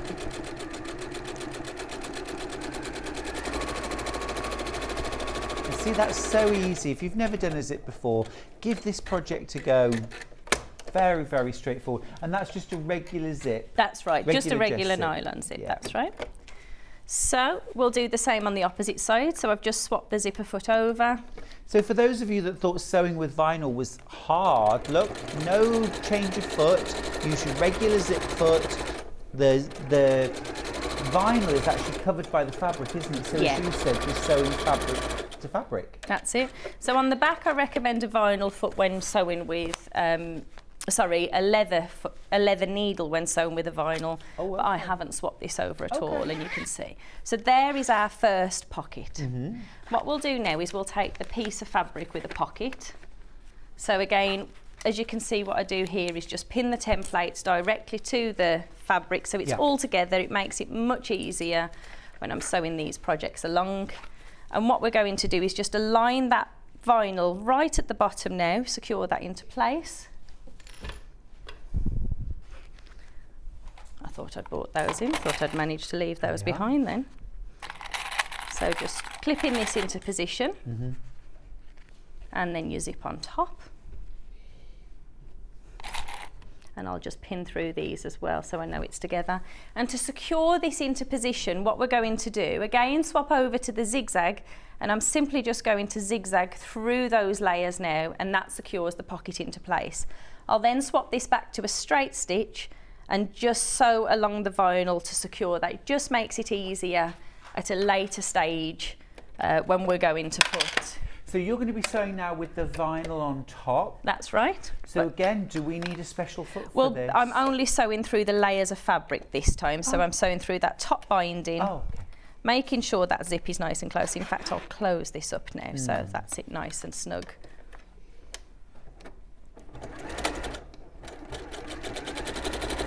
And all this is doing is securing the pocket. Yeah.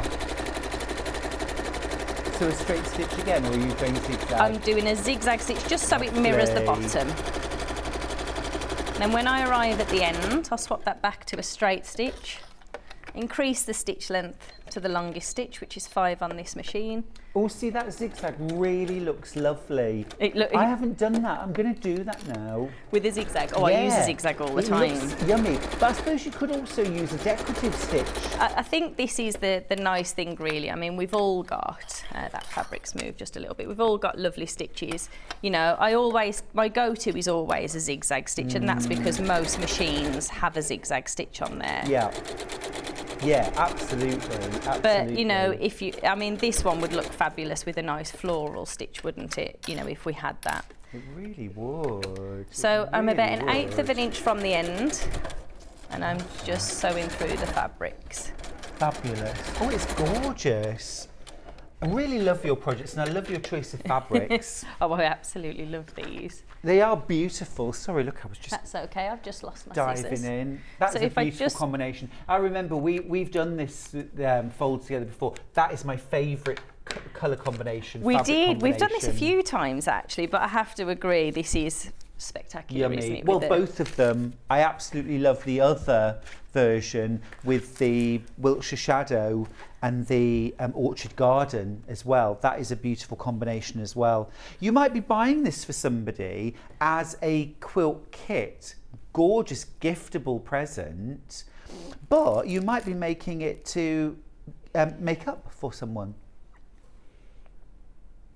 The teal sold out, by the way. I thought it Your might. teal version is fab. This is the only available option. Could I get you to press this in half Half for the me? stock of that has gone. Wrong sides together. Yes, please. Just for some binding for the edge. I think when we put the fabric combinations together, I always try and think of, you know, if I was making this for somebody who would like this, and I know Anne, who does all our editing, this would be the blue option because of the design. And my mum as well, we particularly love birds. So anything with bird fabric themed, Oh, really? Yeah. Yeah. Then you know, it's always quite special because that's what we really enjoy working with. My love. So for here, just to seal the end of the vinyl and hide those, all I'm going to do is slide a little bit of binding. You'll notice in lots of my projects I put binding on the end of everything. I like to get the most from the fabric, and also it's just a nice way to make the project pop, isn't it? It pops. It does. It's a really lovely professional neat finish, and it's an excuse to get a bit more fabric in, isn't it? Yeah. That's where I come from, though. Exactly that, Kerrie. Oh, I'm very thrifty. No, but it's any excuse to get another little bit of lovely fabric Absolutely. in. Do you know what I mean? Yeah, absolutely. And you know, especially when you're making from a kit, you want to use everything in there, otherwise it just goes into your box. Or you might have a special piece of fabric you want to use in there. Now, do you press that at all, or do you just Now, finger press, or... normally I'd press, but because we have the vinyl, then I'm not going to put any heat anywhere near that. Seam roller is perfect for this project. Absolutely perfect. See, I always joke I've got hot thumbnails. I just kind of run my nails along just to push the fabric back. I can't compete with that, Stuart. I haven't. I can't compete with that. I'm very sorry. You've got pretty nails, but I've got hot nails. You've got hot nails. I've sometimes got hot pink nails, but today we went with red. Good. Getting into that Christmas spirit. Definitely. So while you're sewing that binding, this is zigzag again, right? So back to the zigzag, and all I'm doing this time is I'm going to rest the foot in between that seam. Understood. So I might increase that to a nice wide one, actually. You're capturing that binding. Lovely. So while you're doing that, and we're talking Christmas, what's happening Christmas for the Padmore family? Well, we've always stayed at home for Christmas, so we always have Christmas at home.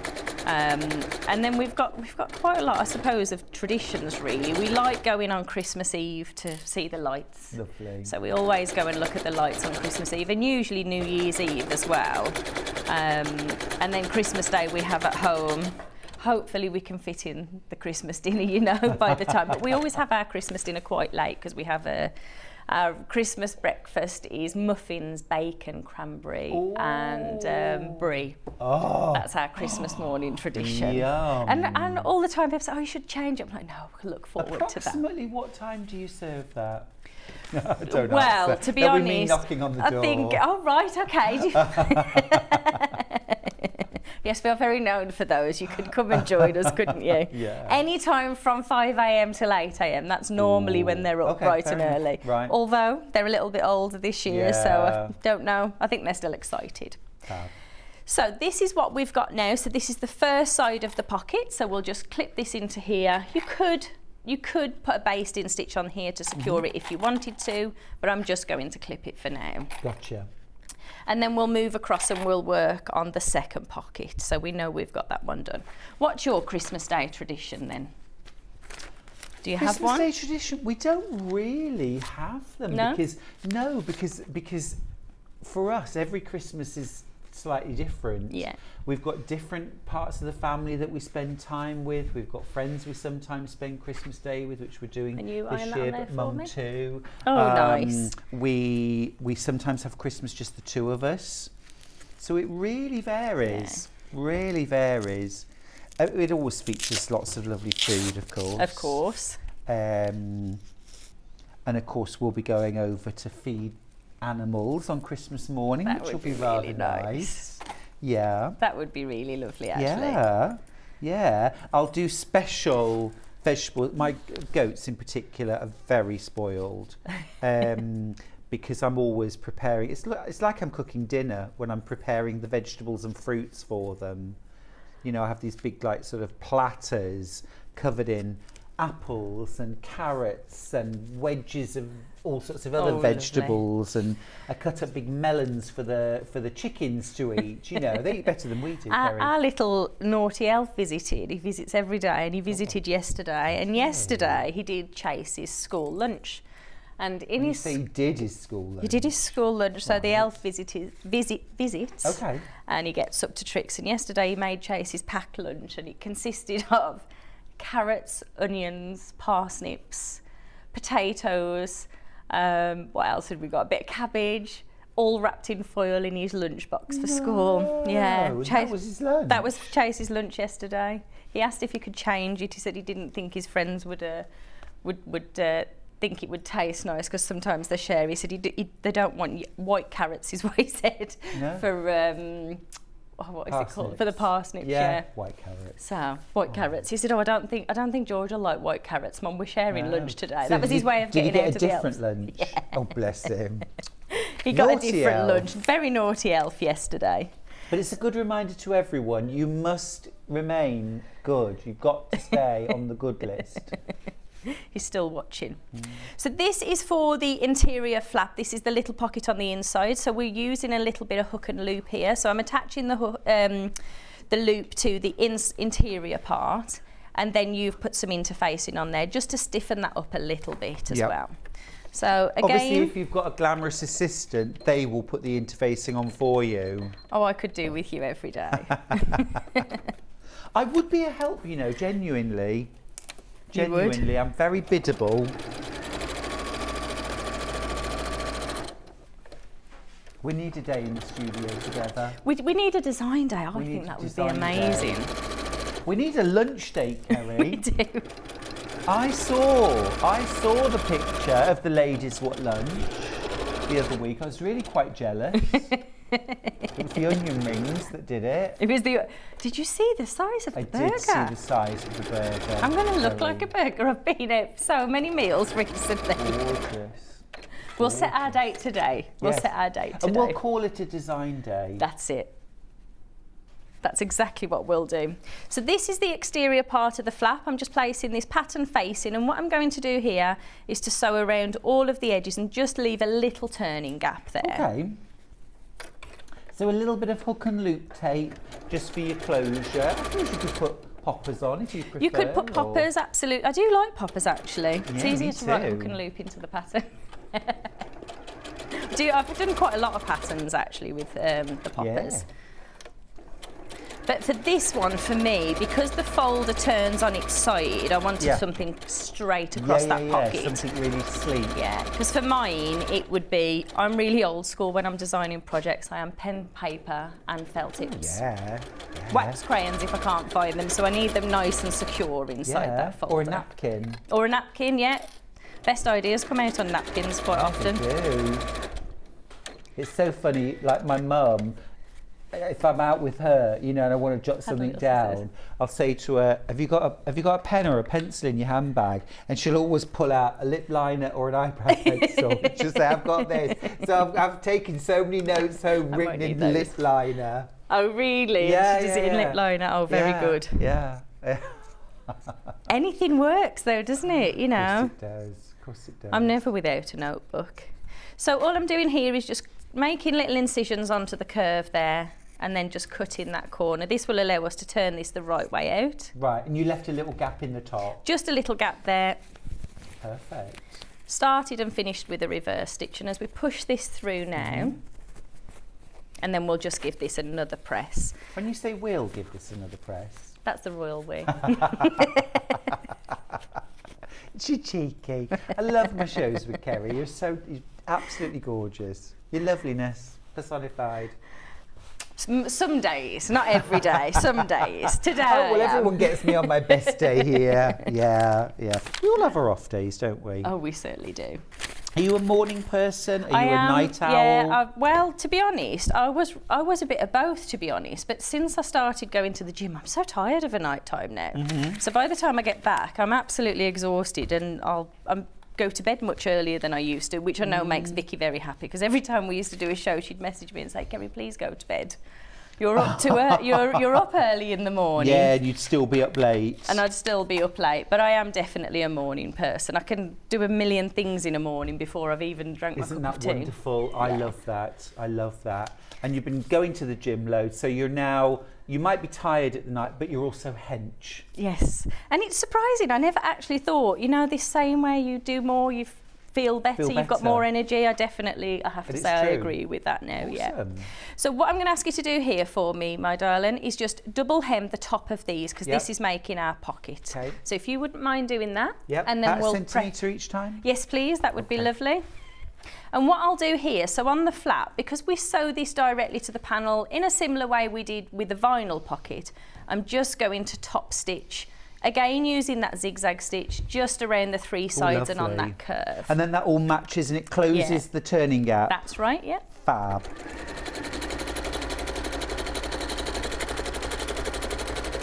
And I suppose as well, using that zigzag, it's sort of guaranteed to catch all the edges, isn't it? That's right. And the other thing, especially when we're putting something in, so I've used a heavyweight interfacing on the flap, is it compresses all of those layers on the inside as well. That's why I quite like the zigzag right across stitch. the seam allowance, yeah.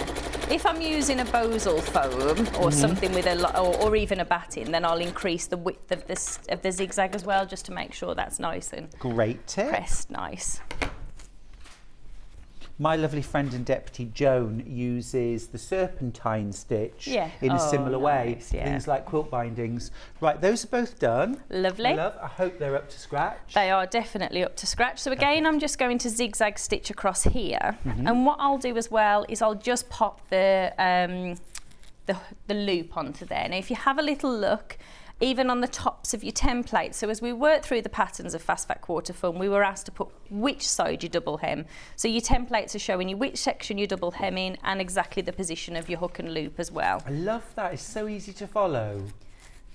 Well, so you've even got that placement diagram. And I think that was a lovely recommendation that we had from one of the ladies that used, followed us all the way through the series.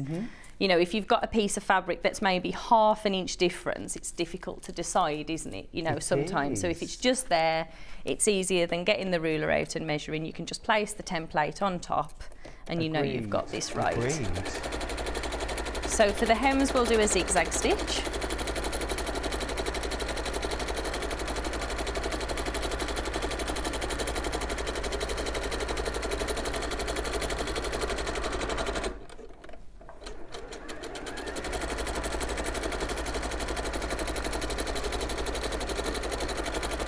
I'm loving my job today. You're loving your job? I'm loving my job today. I always love my job, but I'm particularly loving ironing today because I've got my gorgeous Elise sewn. Beautiful. And my wool pressing mat. You're in your element The combination. today. I love a wool pressing mat. Yeah, and I do love agree. the Elise sew. It is so professional though Yes. as well. And it sounds like an odd thing to say, doesn't it? That your ironing is professional, but it's that crispness that you achieve and that lovely flatness. Beautiful. And it makes the world of difference, doesn't it? And anything that makes it easy, just the fact that it lifts is naturally making it easier. Yeah. Especially when we're doing a project like this where there's so many little pieces. Yes, it's ever ready. Absolutely. It's ever ready. And it's that evenness of heat as well. I find with some irons, the heat isn't evenly distributed. That's right. So right. you're trying to use the tip or the edge of your iron to do some precision pressing. And this is the same heat completely distributed over every single millimetre of the sole plate. I love how you're advocating for pressing. Would you feel that excited if you had to do all the school shirts I have to do? Probably not all the time, but I did iron for my friend once who, for her and her little girls. So I'd never ironed children's clothes before, and I'd be honest with you, I'd never ironed women's clothes before either. It was an absolute delight. I've had about 3.5 hours of ironing pleated skirts and organza blouses and all. This is a bit more fun than a cotton shirt. I imagine you were really delicate as well and got into all I the went little... with every pleat. Every pleat. It was fun. I only did it once though, so that tells you how much fun I found it. I do my ironing every morning, so whatever load's been done, then I do it on the morning because I just can't. I don't like it when it builds up. No. Whereas it feels quite easy if you've just got a couple of items. Oh, yeah. So what I've done here is I've placed those two pockets on top of each other. We have got the hook and loop there resting and sewn into position. I've placed the two pockets on each other, and what I've done here is just reverse stitched at the top of each of the pockets and just secured this to that. So that really is, as we're in particular, it's these pockets I found that I use most. And actually I put smaller pockets on here for the pencils that I mentioned, the colouring pencils. But as you're taking your products in and out, you're naturally going to put some pressure onto the seam. So just by reverse stitching at the top, that's protecting that for you. Bit of reinforcement. Did you notice that little cheeky price drop while we were chatting then? Ben's producing today and he's a tinker. He really is. He's a law unto himself. He's just dropped the price by nearly £40. That's Christmas It's sorted then. £129.99. Merry Christmas and happy birthday, Kaffe. It's my birthday next week. I might have an iron for my birthday, yeah. Oh, happy birthday. Thank you very much. Aww. So what I've done here is I'm just going to take the flap, place this on top, so then you know it's in the right place. The measurements are in the booklet, but if you just place it on top, you know it's in the right place. We're then going to reverse stitch at the start and finish of that flap. I will just move that across because I can see it's not in the right place. So again, get a good fit first. That's right, yeah. Make sure you're happy with it. You can pin it if you want to. And again, finishing that with that zigzag stitch. And as we mentioned, where that turning gap is there, we know that we've secured that into place. Absolutely. Now, Craig might be watching, so if we had a subtle conversation about what you'd like to do for your birthday, you never know, he might get a hint. So what would the perfect birthday look like for Mrs. Padmore? Oh, what I'll actually get and what I'd like to get. No, tell me well, what you'd wouldn't like it be to lovely get? if I Come just on. got like a set of tickets to Barbados and a suitcase packed? That would be lovely. Okay. And meet me at the right. airport. The taxi's booked. Be a realist now, Kerrie. Come on. Oh, fabric and irons and sewing things. Yeah, really? definitely. Because you work in the industry, but you still I want still love fabrics it. and Absolutely. I'm the same, really. Every week I spend an evening with my mum and dad, and my dad's very creative, and my mum enjoys nice to sewing. know, yeah. So we sew together. So when I'm not doing it, Craig does actually often say, "Do you not get fed up of it?" And the answer's Right. no. I absolutely love Yeah, it. there you go. So, or something fun like going ice skating, something like that would be Going lovely. ice skating. Yeah, we've been Well, saying all year we're going to do it, but we haven't got there yet. well, that sounds kind of romantic. Yeah. As well. The fact is I'd probably fall and break my... I was going to join ice skating actually, and I ended up doing the gym, didn't I? So yeah, ice skating would be lovely, Craig, if you're Gym watching. safer. Do you know, I've only been ice skating once, so I've always lived in absolute fear of... Hurting yourself. Yes. It does quite. hurt when you fall. We And don't bounce well. I was really careful for the whole time. I just went round and round, and I really built my confidence up. And by the end of the hour, I thought, "Do you know what? I think I've cracked this. Hadn't fallen over once. Well done. I thought, oh, this is great. So everyone was being called off the ice to end the session, and I sort of hung back, so I was kind of virtually the last person. And I thought, rather than sticking to the side, I'm going to go diagonally from corner to corner to skate off the ice, just to swish, swish, swish up in the air, bang down on my shoulder. It's never been right since. Really? Yeah. Yeah. We went last Cautionary year tale. to for Christmas. Was it Christmas? It might have been New Year's Eve actually. So to be honest, I'm quite a fan of experiences rather than presents. So I'd like Yes. to do things like that. So for it's particularly difficult when you've got teenagers and a young child to find experiences that they're going to enjoy. So one of the things that we did last year, and I can't remember whether it was New Year or Christmas, we went to Silverstone and we drove around the track because my eldest son absolutely loves it, and it was just brilliant. Lap of Lights it was called. Okay. And then we went ice skating, and that's the first time really that Craig had been ice skating in, I don't know whether it was the first time ever or in a long time. Right. He was so good at it. Was he? He was really good. So we did do it quite a bit at the beginning of the year. He was very good at it. Lovely. I wasn't. I was like a... We're like Bambi. We're like a newborn foal. yeah, I did this quite a lot. Oh, Right. cute though. So we've got our two pockets Comes now. together really quickly. Really quickly and lovely as well. Nice. So we've got the second side of the panel here. So you've got your two projects in there. Now on the end, this is the part that is going to fold over. So I've already, again, you've got your template there that shows you which one you're popping this into. And I'm just going to sew that hook and loop, and then we can put the whole strip for the back together. Awesome. I didn't think you'd get this far. It's amazing. I Is know that 'cause as I'm much doing the chatting. ironing? It's because you're doing the ironing, of course. It's a nice project, actually. It does come together quite quickly. It's lush. And I think, being organised with the pieces and makes the world of difference. Oh, Now, yeah. of course, the first time you make this, it might be much slower, but if you go on to make several of them, as I have done, and I know some of the ladies who bought this have sent me photos in lots of different colourways that they've made them up in. You naturally get used to the pattern like with anything else. Of course you do. Cut your pattern pieces out one day, Yeah, make it another, and then you've got a ready cut kit. absolutely. That's quite nice. That feels like a treat then to sit down Yeah. and sew that, doesn't it? Yeah, I think all of the, most time actually spent in preparing your fabrics, isn't it? Yeah. So, like you say, have a prepping day and then then a sewing day. So what we do here, this is the inside of the folder. So Yes. we've got your spine in the middle, we've got your two pockets, and then we've got your flap on the end. So this time, we're slotting this in between. Now, this pocket comes quite close. So here, I would recommend just popping a clip, just to fold Fair that out enough. the way. Yep. But you're not going to sew over the edge of the pocket You're not anyway, going are to. you? No, you've got a 1/4 inch there. It is tight. Yep. So that's why I fold mine out of the way so I Sure can feel thing. through. So I'll fold these pieces together, then we'll do the spine, and then that's the inside ready to go. Lovely. I love that folders and books have spines. Do you read a lot? I don't at no. all, no. I used to be a voracious reader. I imagine it's time now, having time to do it. And also, you know, it's the phone. You know, Your phone? You know. Oh, right, scrolling.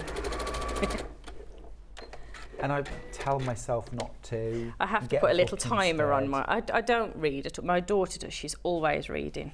And her most prized possession is a bookcase full of books. I love her. That's so beautiful. She is. She absolutely loves it. My sister was the same.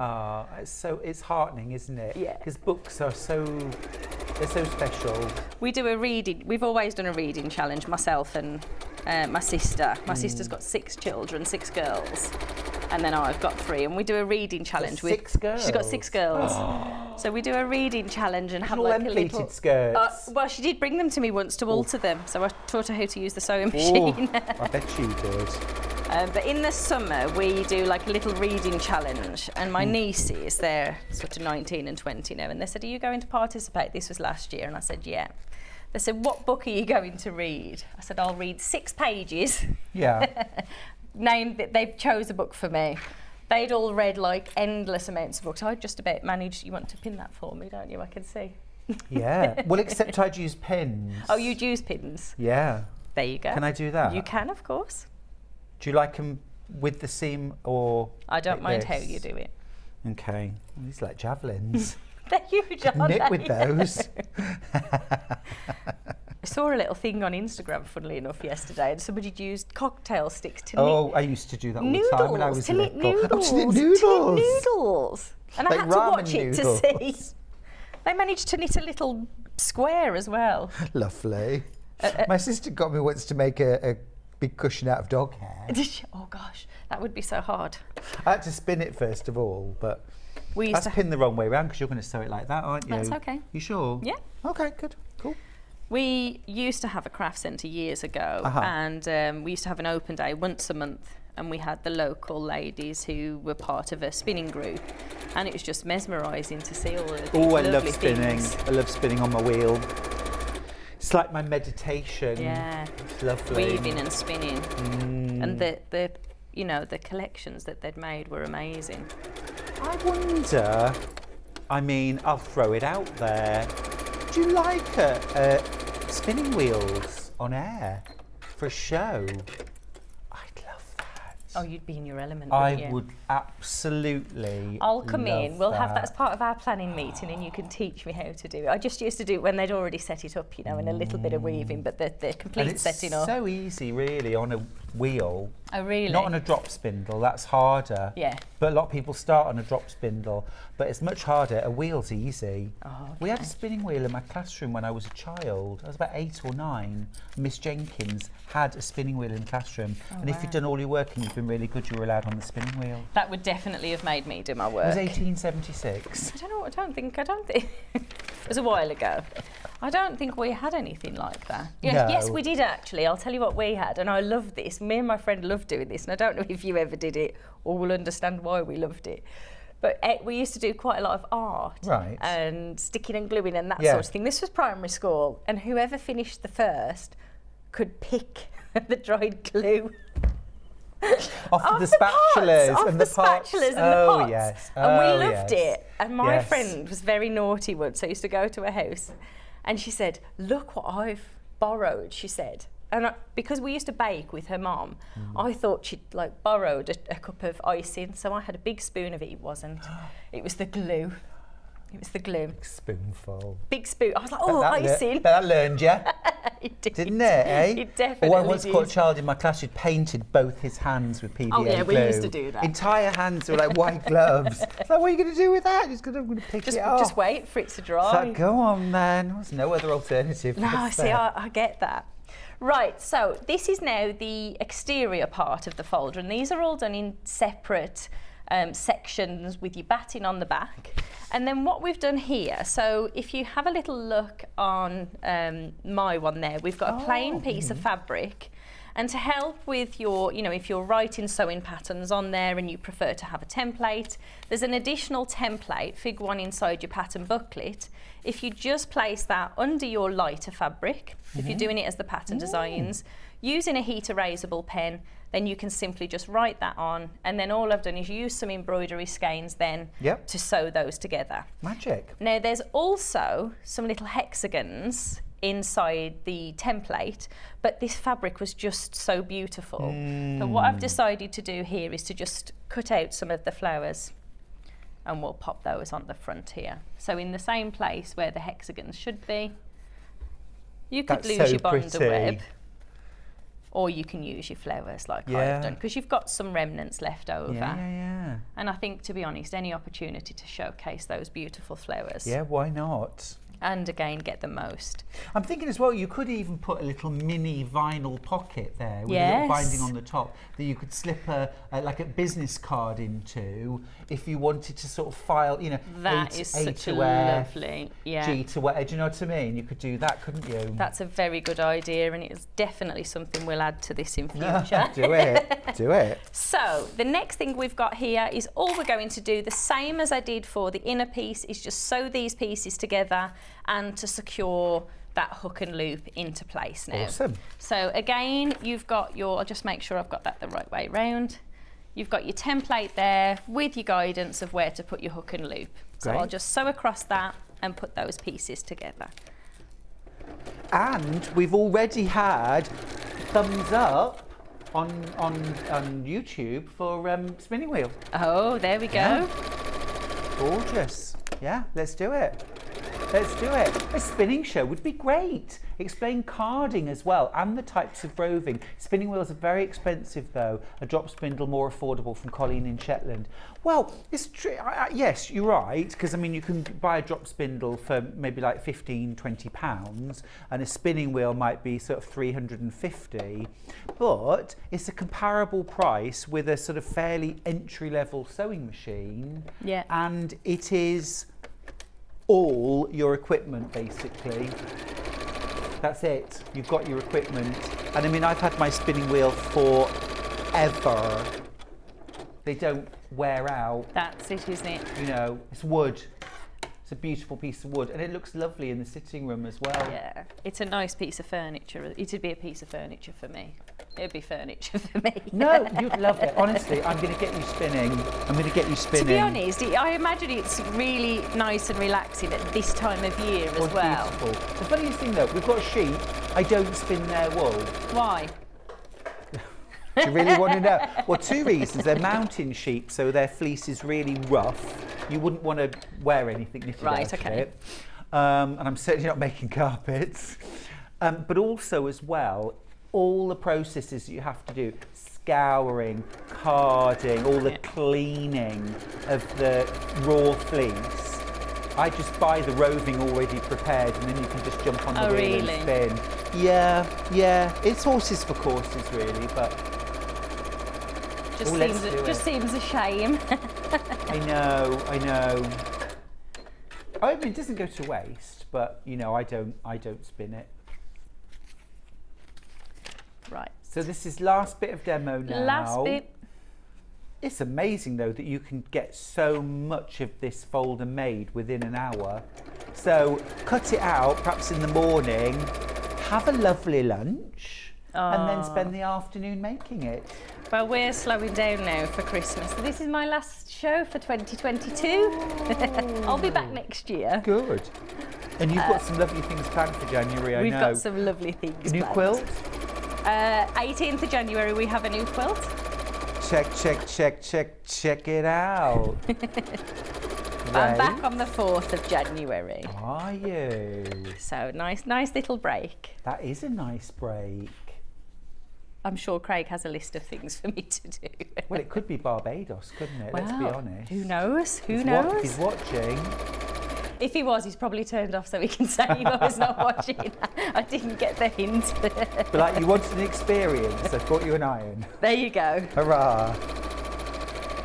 We've tried to do that the last few years with our children, because I think you get to a certain age where you stop forgetting what you've been brought or what you had, whereas I want them to have experiences. So Honey, for her 16th, which was this year, she's had a parachute jump, a tandem jump, so she's doing that next year. Wow. And our son, when he was 16, he swam with sharks. Did it? Was that just because you'd had enough of him Yeah, being a teenager? and they didn't eat him, he Just came out. Threw him in the water. I didn't eat him, he came back Enjoy out. the experience. Oh, it was just fab. I don't Was think it? yeah, it was wonderful to watch. I don't think I'd be. Was he in chainmail? Oh, he was just amazing, They put him really. in a cage or something. They do it at a Blue Life Aquarium, so Right. you can watch them from the auditorium. Okay. It's a wonderful.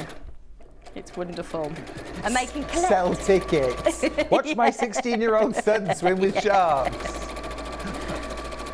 And he was so happy. He found lots of shark teeth, so he's got and they could collect them, and that was Oh. the best thing he'd got. He's got a little pot of shark teeth that he collected. Well, that if he I was thinks going to is swim great. with sharks, I'd rather they'd lost all their teeth myself, Kerrie, so it's probably a good thing, really, isn't it? Or was he picking them out of his body? It's coming together, it's coming together. So we are now, other than putting this together, we've done really well today, We have done really well. We have done really well. You've done amazingly. You are amazing. We are really at the end of the show, aren't we? So I'm just going to quickly wrap up with, we have got one kit left. We've got the blue. We've got the blue. Orchard Blossom, and very, very limited. It's £24.99. There's two left. There's two left. That's with your pattern and your fabric. It's 2.5 meters. You can get the pattern on its own for the pattern folder if you prefer. That's £9.99. We'll get those details on screen for you too. And then remember, if you'd like to add in the clear A4 folder pattern insert, we've also got that pattern available. And you will need some vinyl anyway, so grab a bit of vinyl while we've still got a little bit left. That's £7.99 for that pattern. That's the page insert. You can put that into any A4 folder. Kerrie, it's been an absolute joy. It's been fabulous. Sorry we didn't get to finish it, but I mean, I But can't we've got the believe... two panels finished. They're only popping them together Amazing. and binding to finish. Have that finished by tonight. I'll sit in the green room and do it. Do it. I get to spend another hour with you. I'll see you, when am I on next? 11 o'clock. 11 o'clock. I'll see you Yeah. at 11 with two Can't more wait. projects. Thanks, Kerrie. You're You're a very doll. welcome. We're going to go to a little break now. When we come back, I will be here with Sherrill from Dolly Duda, and we get to meet little Dolly Dot. Don't go anywhere.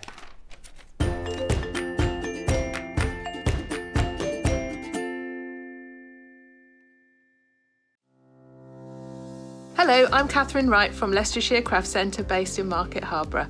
I'm delighted to be part of the Sewing Street family. I've been sewing since the age of 7 when my mum taught me to sew. I particularly enjoy dressmaking, and all through my childhood I made my own clothes, including dancing costumes and my prom dresses. But I also enjoy patchwork and bag making and hand stitching and embroidery and really anything textile based.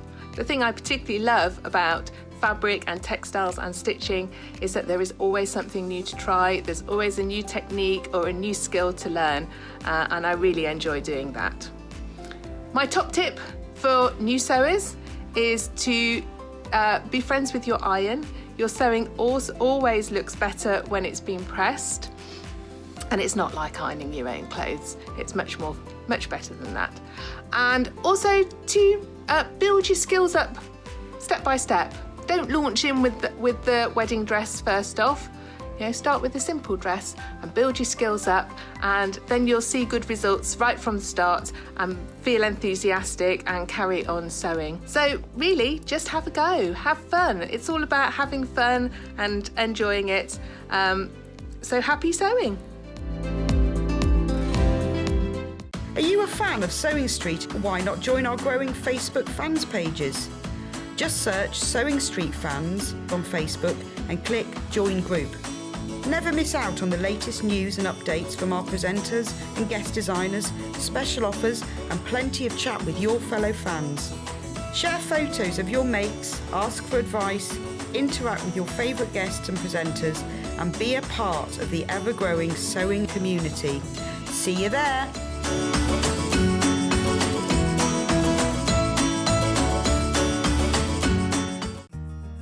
Have you heard about all the different ways you can shop on Sewing Street?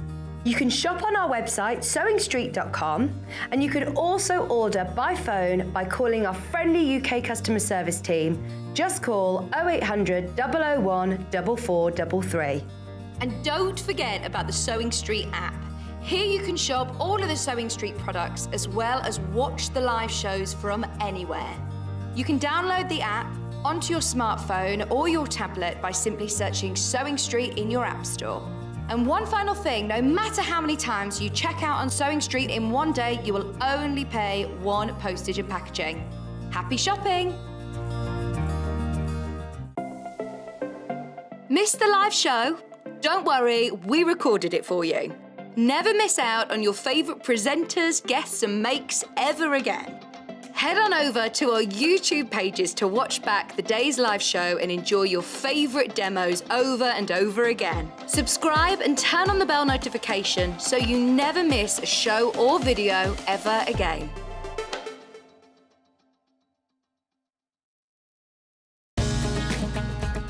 Follow Sewing Street on Facebook and Instagram to keep up to date with what's coming up on the show, as well as being the first to know about our amazing offers. Get involved with our competitions that are exclusive to social media. And pick up some top tips from us too.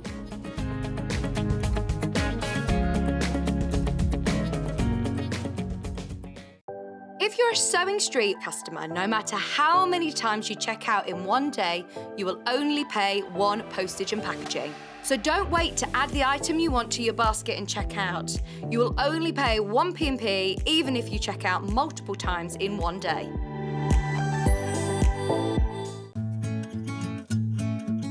Stuck for ideas for the perfect gift? Why not get them a gift card? You can buy Sewing Street gift cards loaded up with anything from £10 to £500. Shop our gift cards online at www.sewingstreet.com or purchase them via our UK call centre on 0800 001 44 33.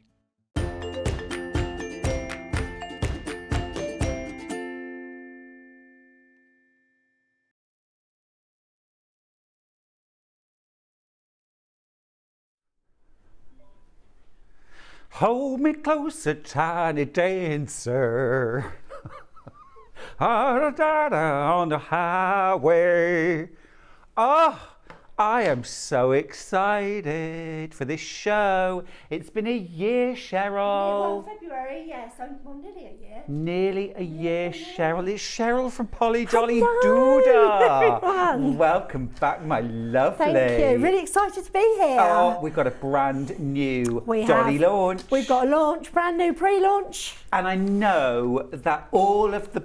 Now, what do you call your fans? My do they groupies. have a special name? Your groupies. Yeah, my groupies. Yeah, have my been lovely very groupies. excited. Love you all. We're all very excited for the launch of Little Dot. We'll be meeting Little Dot very shortly. But welcome to the show anyway. It's Sewing Street and this is Polly Dolly Doodah. I just love these dolls. They are so beautiful.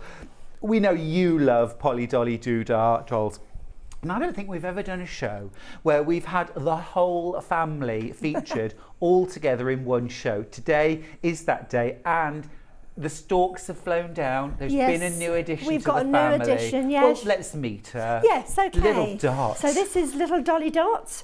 So she's the latest addition. Actually, she's sort of probably like a sister for Polly. Yes. So, yes, she's smaller. She stands at 15 centimetres, where Polly is 18 centimetres.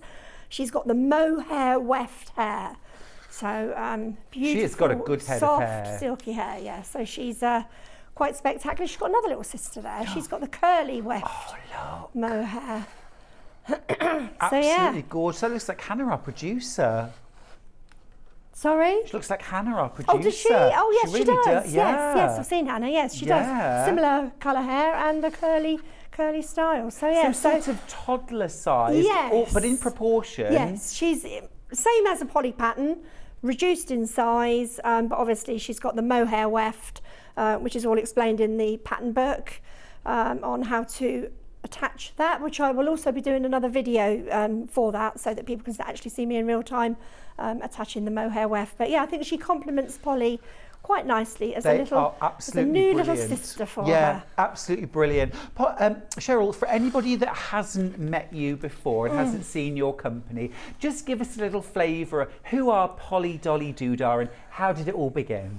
Right, so Polly Dolly Doodah, she came about right at the beginning of lockdown. She was in the pipeline prior to lockdown, and then when COVID hit and everything went quiet, my face painting company stopped and my makeup and beauty training ceased to exist. So that's when I thought, now's time to launch Polly.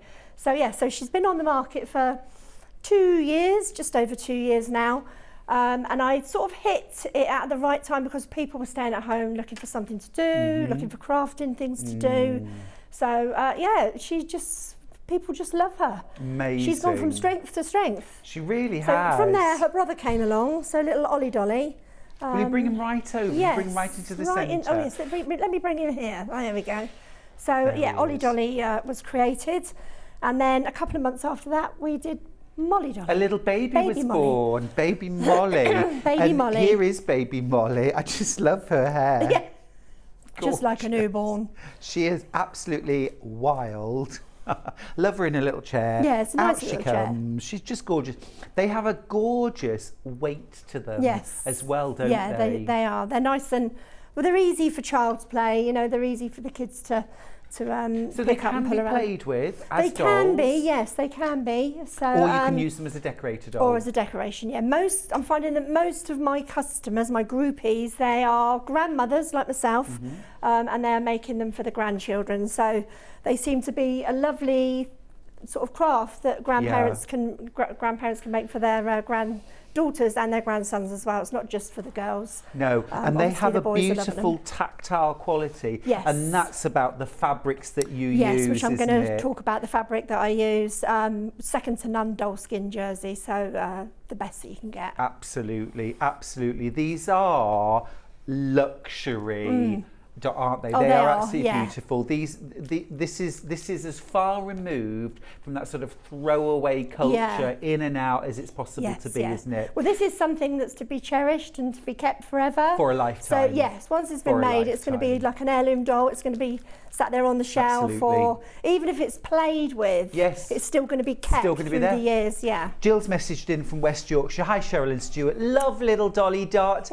I've bought mine. I'm an addict. Love Jill in Leeds. Hello, Jill. Nice to see that you're here. That's fabulous. That's fabulous. Let's start with the patterns that we have on the show, and let's see how you can get involved. So, shall we start with where the story all began? Actually, with Polly Dolly.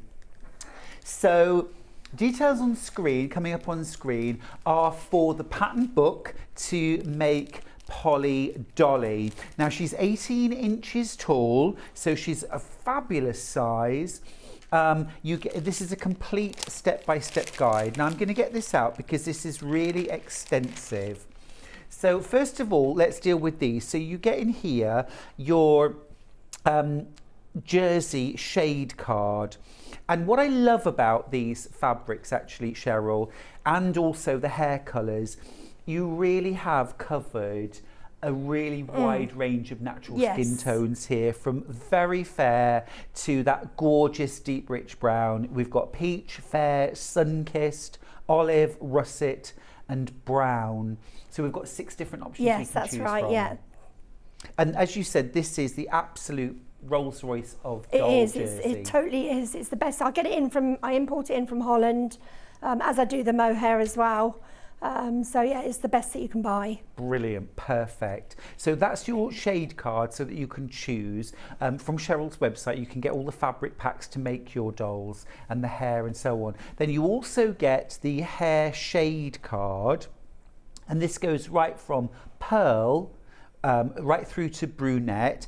I'm somewhere between honey and tangerine, I think. And I think you're brunette? Yes, I would say brunette. Brunette, definitely, yeah, definitely. Yeah, maybe. We've also got another 6 colours which aren't on the card, and they're the fairy tale colours. So we've got pink, candy floss, lavender, bluebird, butterscotch, peppermint, all the fairy tale colours. I bought those colours out when I introduced the Pixie Polly the Pixie last year. Oh, nice So one. we do the, I actually hand dye all those. Wow. So I buy the pearl in and I hand dye that. Well, Sharon, my lady who works for me, she hand dyes all the yarn. Fantastic. Yeah. I think in fairness, I haven't seen it, but I probably am more of a natural butterscotch. If I'm being perfectly honest. Yes, I think so. Gorgeous. So you get those. Then let's dive into the pattern itself, which is a book, basically. It's a book. Because you are going to learn the art, the magic of making these incredible dolls. Now, I know that you might well be looking at the dolls thinking, that is a sculpted face. That is real skill there.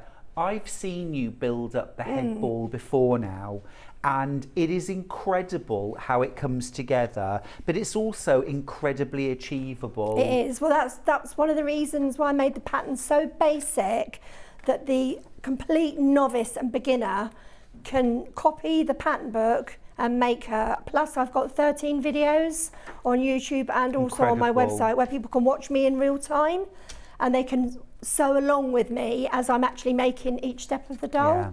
I don't think I've ever seen a pattern, a technique broken down into so many steps and clear steps. Yeah. Your hand is held every single step of the way.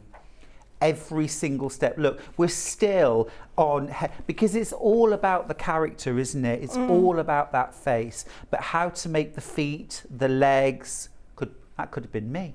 Look at those shapely legs. Yes, they're lovely legs, aren't they? They are lovely legs. Yes. I made sure that they were sort of like, so that she's got a proper leg shape. So Sherrill, you could have warned me. Slightly wider. Oh, what, the body? There was literally no warning. Sorry. There we go. We're not allowed to put those on Facebook, unfortunately. Aren't no, you? we got our knuckles wrapped for well, I never. bare botties. I never. Yeah, my group is not allowed to put their Dolly botties on the group. Oh gosh, No. it's like looking in a mirror. Yeah. Oh, that's more like it. Amazing. And then, of course, you've got the outfit. So each of your dolls does come with an outfit, Yes, doesn't it? that's and right. here's the good news. If you buy your pattern from us, you're saving £5 on the price of the pattern. You're also going to get a PDF knitting pattern, a different knitting pattern with each of the different patterns, which will be emailed to you. So listen, when you buy your pattern from us here at Sewing Street, you need to make sure that you put an email address in with your order. Now, if you don't have an email address, a friend, a relative, somebody, because you need an email address to get your knitting pattern sent to, okay? So make sure I know sometimes we choose not to put our email address on things, but you need to put an email address this time because you're going to get your knitting pattern, which is included in the price with that. That's amazing. That's Polly Dolly. We've got Ollie Dolly. Here's Ollie. He comes with a snazzy shirt. He does. That is a gorgeous shirt. I'd wear that.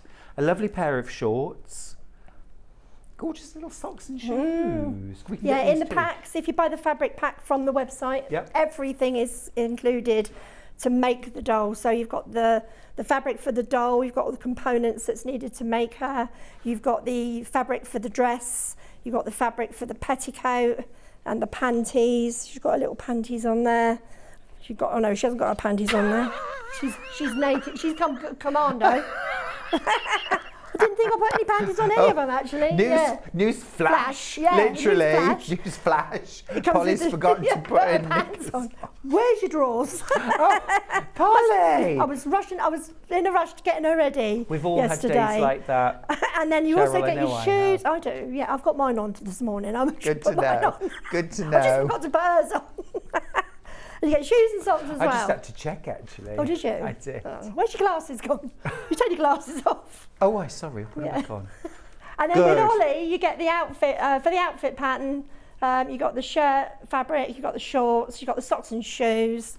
Molly, exactly the same. She's got a nappy as well, Molly has. Oh, that's cute. I better not say she's got a nappy on just in case she hasn't. I'm going to check. My daughter Ashley might have taken it off when she was doing a photo shoot. Oh, no, she has. She's got a nappy on. Oh, good. I'm going to show you.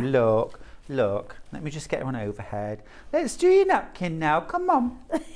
Shh. Oh, I'm a natural, aren't I? Let's do your little... Look. She got a little nappy. I like a little belly button as well. And she's got a little body at the back as well. Well, I'm not going to show that, Sherrill. Goodness me. So, honestly. So in the fabric pack, you get absolutely everything that you need to completely make the doll. Fabulous. We can get that from your website, can't we? Yeah. So Ollie then, full instructions for making Ollie. He again stands 18 inches tall, and you've got his outfit as well included, plus a PDF knitting pattern, which he's got a t-shirt pattern. He's got a t-shirt pattern. That's his t-shirt there that he's wearing under his shirt here. Ah, fantastic. So you get a free t-shirt pattern with Ollie. Perfect. And then moving on, if you prefer, you can get Molly Dolly. Molly is the little baby one. Here she is. Just a baby. She's just a baby. So she comes complete with little dress, her bloomers, and her nappy, pair of socks, little pair of socks as well, all included in your pattern. Had to make all of those. She's 14 inches tall, so she's going to be tall when she grows up. Yeah, absolutely. And she's got the free knitted pattern. She's got a little cardigan, hasn't she, that she's wearing here. Absolutely gorgeous. And again, completely customisable. Remember, with your pattern, you're going to get your 6-shade skin card. So you choose the shade of doll that you want to make.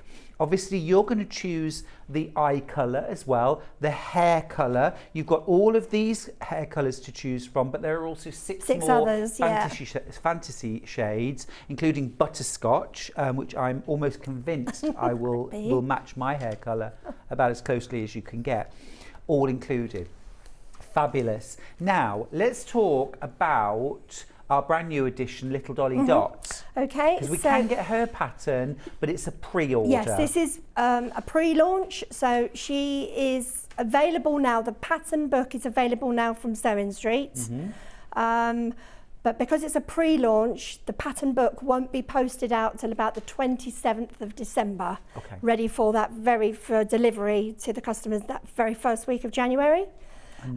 So yeah, it's a pre-launch, so it is available to purchase now. Understood, got you. So I haven't actually got the physical pattern book with me today. Right. Because it's at the printers. It's at the printers. So, yeah. But this is to make Little Dot. Now, Little Dot, how tall is she? She's 15 centimetres. Inches.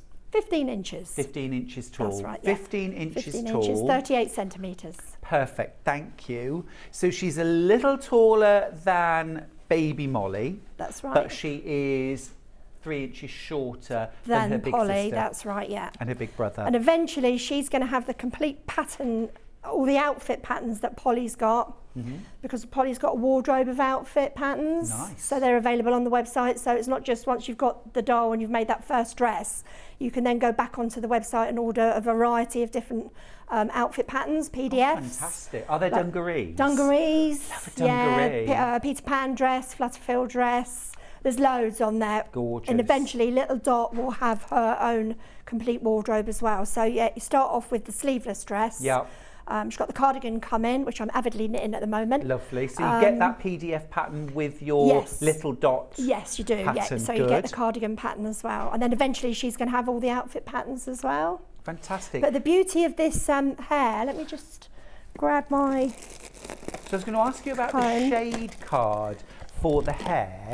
Do you get the same range of colours? Yes. So if you go on to the website, launching today on the website at 10 o'clock is a picture of all the mohair colours that we've got. I think we've got 9 colours at the moment, but I'm going to be ordering we've got 7 at the moment. I'm going to order another 3, so that's going to give us 10 choices. But I just love the mohair because unlike Polly, her hair, you can't really put a comb through the looped mohair. You can put it in bunches though, can't you? You can Loads of people do, it. yeah, so many different styles, bunches, down. I mean, if you look at our Instagram, my daughter Ashley, she deals with all our Instagram posts. She's forever styling the doll's hair different ways, just to make them different from Polly. Polly always has her hair like this because she's the first, you know, she's the original doll. So she has always got her hair up like this, but my Ashley, she does tend to do different styles on the dolls, just so that people can see that you don't always have to have the doll's hair up. You know, there's so many different ways. But yeah, going back to little Dolly Dot, because she's got this mohair, it's combable. Oh gosh, yeah. So as you can see, you can just run your comb through, and you know the kids are going to absolutely love that. It's gloriously shiny, absolutely beautiful. So you can plait that. You can plait it. You could put it in little twist bunches at the side. Cute. You could bring it all round to one side. Yep. And do it in like a you know, a side plaited Let it go. side bit. Yeah. So there's so much. Yeah, absolutely. I wasn't going to say that, but yeah, definitely. So just a nod to Sherrill. It's all, it's all it needs. A nod to. Let it go. Yeah, let it go. Let it go. So yes, beautiful, beautiful mohair hair. But this goes back to the fabric dolls I started with in 2016, 2017, which were textile dolls. And I made 22 of those, and they've all got the mohair weft. I've just done a video actually, which I haven't yet launched, of me going through all my original dolls that I made before I made Polly. Amazing. I haven't launched that video yet, but it goes through and it shows the mohair wefts in all different colours, in different curls, and different... So you can get curly as well? Yes, so little sister there, she's got the curly mohair. So yeah, the choice would be yours. And again, this could be styled as well, you know, pulled back. Yeah, fully customisable. Fab. And the doll stands as well, we can get those from you, can't we? I haven't got them at the moment. I will be eventually, but most people are either buying them off of eBay, somewhere like that, because they're very, you know, quite universal. They're everywhere. Right, understood. You can buy the doll stands almost anywhere. Awesome. Details on screen are for the brand new addition to the Polly Dolly Doodah family. Dolly Dot, that's the wrong image. Dolly Dot. I'm just going to borrow Dolly Dot for a second. This is Dolly Dot right here. And she is brand new, absolutely brand new. I want to do her hair now. There's something very inviting, isn't there, about dolls' clothes, hair, great fun. Well, it makes it really tactile for the child to play with. Absolutely. You know, something that they can, you know, have a little comb and just play around with them, as well as dress them. It's nice to be able to do their hair. Absolutely. As well. Give me a straightening iron and a couple of bobby pins. I'll sort this out, don't you worry. Good morning, Stuart and Sherrill. I love these dolls, and I'm in the process of making 5 for Christmas gifts. That's from Heidi, who's in Skipton. Excellent. Hello, Amazing. Heidi. Hello. Amazing. Now, you're going to demystify the head ball. Yes, I'm going to do a quick demo just on how to, for new customers, people that have never seen me before, that may be looking at dolls thinking, oh my goodness me, how do you make those? So I've broken it, as I say, I've made the pattern really easy, and it's such a simplified pattern for people to follow, as well as looking at my videos. So the head ball basically starts off as 6 shaped segments, which in turn, when stuffed and sewn together, is going to produce this head ball. Okay, so pretty basic, that's all it is. It's just a stuffed polycotton head ball. So you machine sew those together? Yes, all machine sewn. So that's that. If you don't have a sewing machine, can you hand sew? I've had a few, well, quite a few people have actually asked me this question, and I've gone ahead and hand sewn the complete doll. Oh. So it's the doll and all the outfit. Oh, so you Takes can. a lot longer, Yeah. but yeah, the whole thing can be hand sewn. You know, if you've got the time and the patience to do that, it can be done. Now I've got a pair of scissors somewhere. So the next stage that you would do would be to take the wadding. Again, this is all supplied in the fabric pack. So we have 3 layers of the polyester wadding. This is a 2-ounce polyester wadding. And what happens next is the head ball goes, let's just cut a piece of string off. scissors. So the head ball goes into the first layer of wadding. It's pulled up at the sides. It's tweaked out so it's nice and smooth all the way round. I'm not going to do it as properly as I would do it, but just to get a basic idea of it. Yes. So this is tweaked and tweaked and tweaked and tweaked until it's nice and smooth. And then we use this really good linen string for tying. So this is what we're going to use for sculpting the face as well, but we also use this for tying on the wadding. See, so far so good. I'm So far, thinking so I can good. do all of this. You could, sure, you could do this easily. I've seen you on Sewing Bee. You could do this easily. Yes. If only they'd got us to make a doll. Yeah, that would have been good. Would have been You great could have fun, said, wouldn't "Oh, it? yes, I could do I that, can definitely." Do that. I could do it now. Yeah, now you I've could had your now. expert tutelage. But you've got so many videos, and actually as well, I have. You've got a whole community, haven't you? And you can be part of that. I've got a Facebook group which is called Polly Dolly Sew Show and Towel. There's close to 9,000 people on there at the moment. You're kidding? That's incredible. Yeah, and they're all putting their, well, not all of them, but a lot of them are putting their dolls on there. And that is the place for people to, once they've made their dolls, to put them on there to show everyone. Right. It's also the place to go to ask questions if they get stuck. Yeah, I'm available at the end of an email, but if you want a quick answer, it's always a good idea to put any questions on the group, and people are always there ready to jump in and help. I've got an excellent admin lady, Leslie. Hi, Leslie. Morning, She's Leslie. on there 24/7, and she's the go-to person to ask questions. She knows everything that there is about Polly Dolly. So yeah, she's the number one expert. She's your version of Deputy Joan. I've She got is. Deputy Joan. Have you? Oh, she's my Yes. Deputy Joan Fabulous. then, yes. But yeah, she's perfect. So if you get any questions, if I'm not available by email and you want a quick answer, you would just put it on the group and say, hey, what am I doing? Don't know what I'm doing here. And then everyone would jump in and sort of help. But people put on their dolls, you know, once they're made, and it's a great community. It's so caring and everyone's so friendly and it's lovely. And you get really good constructive feedback on there as well, which is what you need. Yeah. So For yeah, you. yes. So that section would be done. You would do 3 layers of the wadding. Oh, okay. And then so it builds up the head. does. And that gives you something then to sculpt. Yes. So that is going to end up looking like, got a pin in here, just trying to be organised and keep everything together. So there is the head ball with the 3 layers of wadding on, tied up, so she's got a good substantial neck. So some dolls, they can be a bit floppy if the neck's too thin. So by putting the 3 layers of wadding on, you've got a good substantial neck there for her head to sit. I mean, feel the weight of it. It's not really heavy. Oh no, but that is a good... It's solid, isn't it? Yeah, absolutely, Yeah. absolutely. But also there is something very beautiful when you pick the dolls up. Yes. In that weight. Yeah. I don't know, that they feel more lifelike.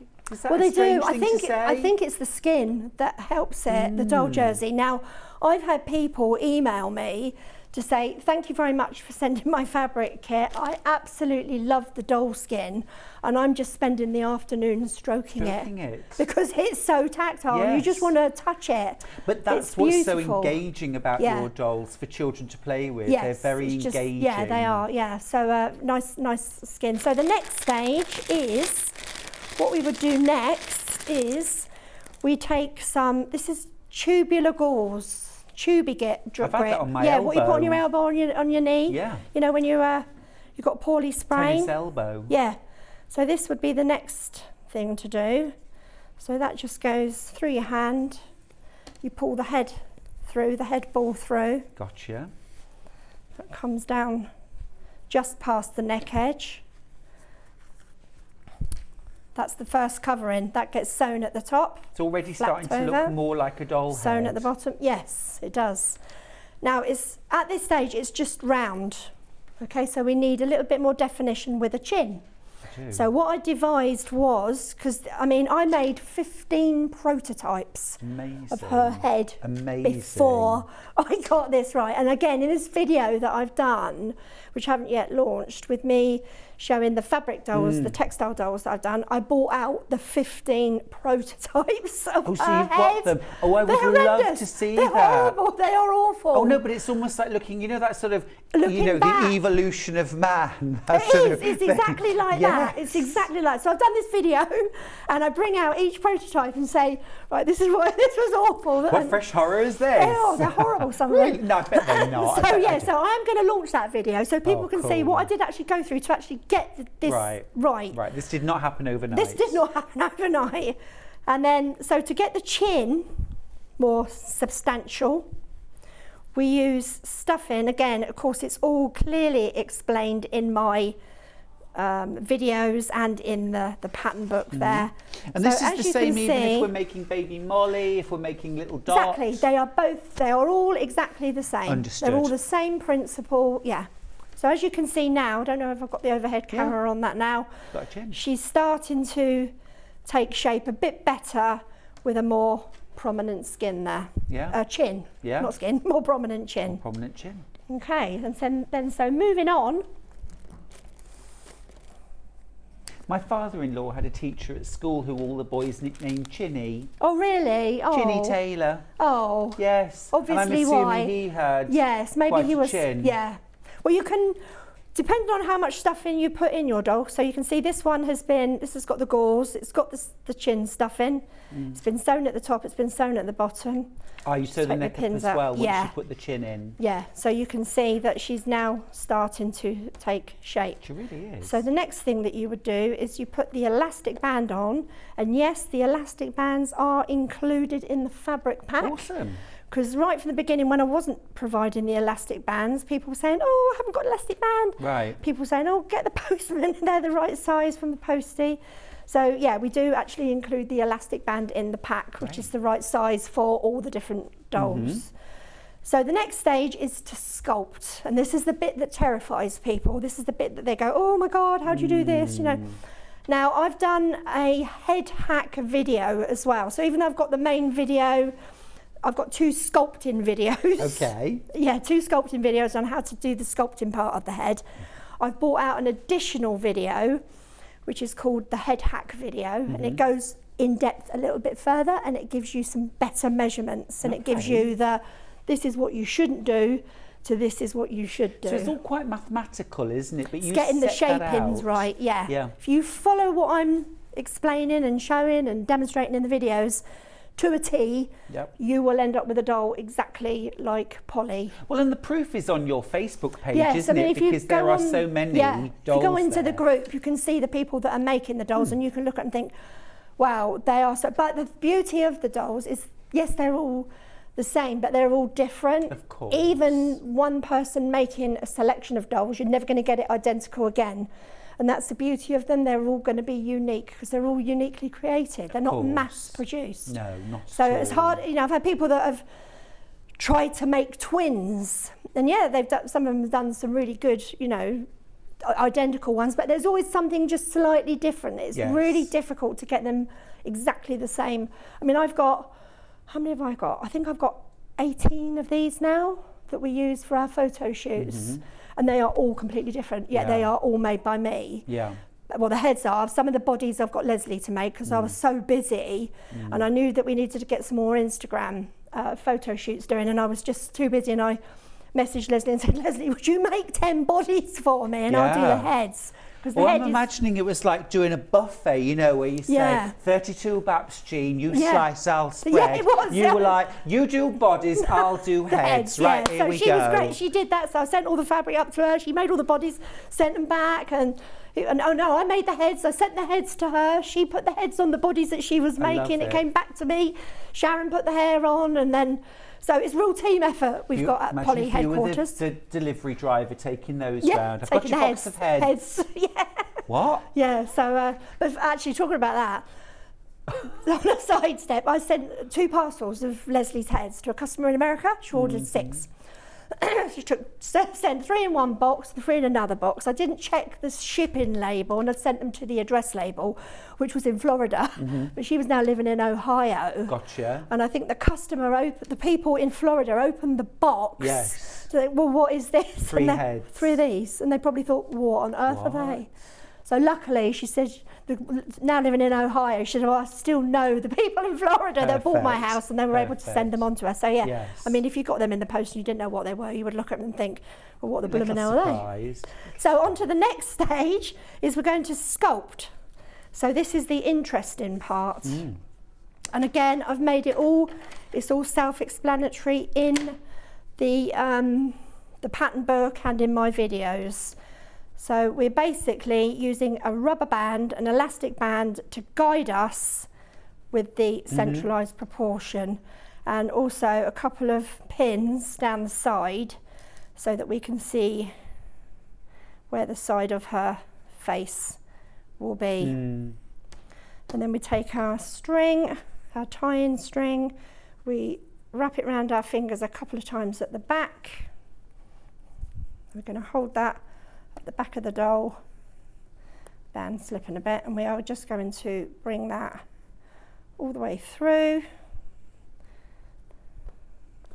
So you take those over the top of the pins? Over the top of the pins at the side. Need to pull it through a little bit.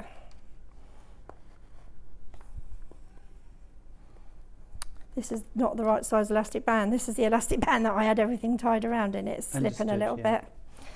And then what you do is you pull on that string. I'm just going to get it levelled off a bit. Pulled up there a little bit. So we're going to just tie that in a 1 knot. And then what we're doing is we're pulling on that string to tighten.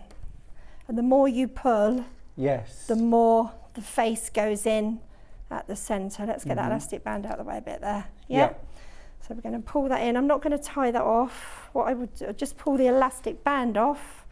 I don't tie that off at this stage because I might want to tighten it to get it even tighter. So I just take my string with a pin. I think you commented on this bit that I did last time I was with you, about wrapping that string around that pin in a figure of 8. Yes, it's so clever. Going back to my dressmaking days at school. My teacher taught me that. So just pop those pins back in there at the side again, and then 1 more string for the top of the head and the under the chin. Grab some more. So that string there, that is creating, what is it, just above the bridge of the nose? So it's this dip down here, the eye line. That's the eye line. So Polly's eye line here, that's that string we've just created deep, there. Quite a deep pull in there, and so then the forehead slopes down. That's right. And then the next one we do goes from the top of the head. It comes down the side, under the chin, goes back up, over the top. Yes, I see. So clever. Down it comes again, goes back up. I'm just going to have to hold this into my tummy here, because otherwise I can't pull on it. Get them to a bit more level. And again, exactly the same thing. Tie it. Do you know what? I'm going to start again because I slipped. Well, that's the great thing. You can always take these strings off. You can have another go. You can do this repeatedly, can't you, until you're happy with the shape. Right, hold on. See, I'm not holding onto the string tight enough in my hand here. It's an organic process. It is very organic. That's it. I've got it better. I've got it better in my hand now. So that's coming up. Holding it into my tummy so that I can hold on to it. Perfect. Pull it up, and then exactly the same again. We tie here. I do love the fact that you've coordinated your nails. I know. To little dots. Well, when I went to have my nails done, I hope we all can all appreciate that just for a second. I put a teaser on my Facebook group on Monday or Tuesday and said, look, I've had my nails done. No one knew, obviously, that it was. But when I went to have my nails done on Monday. Pop them back in a second for me. There they are. So yeah, match, and I've done the purpley one as well to match her sister. Gorgeous. So yeah, when my nail technician said, well, what do you want done for your nails? I was just going to go for the pink sparkly, And then I thought, and she said, I showed her a photo of what I was launching, little dot, and she said, oh, why don't you go for blue with little white dots? I said, oh, can you do that? She went, yeah. Yeah. So, yeah. Let me grab my dotting tool. Yes, she did. She had a dotting tool. So there you go. So that is now bringing the chin in tighter. I don't know if you can see that with me turning it around. And again, creating more of the head shape. So again, I'll do the same thing. I don't tie it off yet because I might want to re-tie that. Yeah. And then they're still movable because they're not sewn in yet. Got you. So they can be reposition to however you want. So moving on from that then turns out like this. So this is with the string on. We've got the string on for the eye line. Yep. We've got the string which goes around the whole of the face. So we've now got a more prominent chin compared to the flatter side that hasn't got the extra stuffing in. Yes. With a piece of leftover wadding that we've cut off from when we cut the wadding off, we've made a nose. And this is basically just like a little tube rolled into a really tight little roll, either sewn on or hot glued on. I always hot glue my ones on. And then it's just snipped at the sides just to make it really, to get a better rounded shape. Yeah. Otherwise it ends up like an oval, rectangular block. Understood, yes. Yeah, so you need a really sharp pair of scissors and you just snip that off all the way around. And then on top of that is where we add the doll jersey. So I'll just pop this on and then I'll go back and I'll show you all the different colours of the doll jersey that I've got here in my little box. So this has I do think that is beautiful. And also as well, Sherrill, and I'm sure this is a decision, the neutral facial features. Well, that's what the Waldorf inspired dolls are all about. Tell us just a little bit about that while you so put the skin. philosophy behind the Waldorf doll is that the doll should be fairly expressionless. So eyes, nose and mouth that hasn't got any, that's not big and smiley. Yeah, not great big jazz hands smiley doll. Right. So that the face is really neutral, so that when the child is playing with her, the child can put her own feelings. So if the child's feeling a bit low, and a bit miserable because for one reason or another, she doesn't want a big smiley face doll looking back at her. She needs a doll that needs to be compassionate with how she's feeling.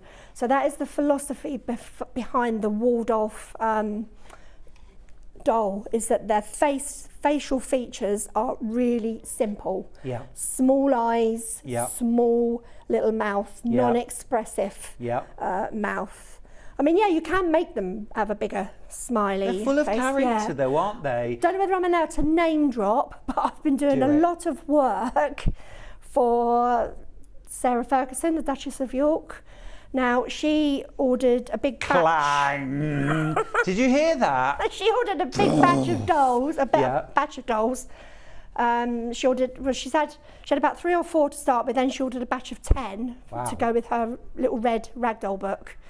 But she put her own stamp on it. She wanted them with a button nose, which I made out of the skin. So a little bally nose, but she wanted them to have a big smile, which I did. So I just did like a backstitch smile for her.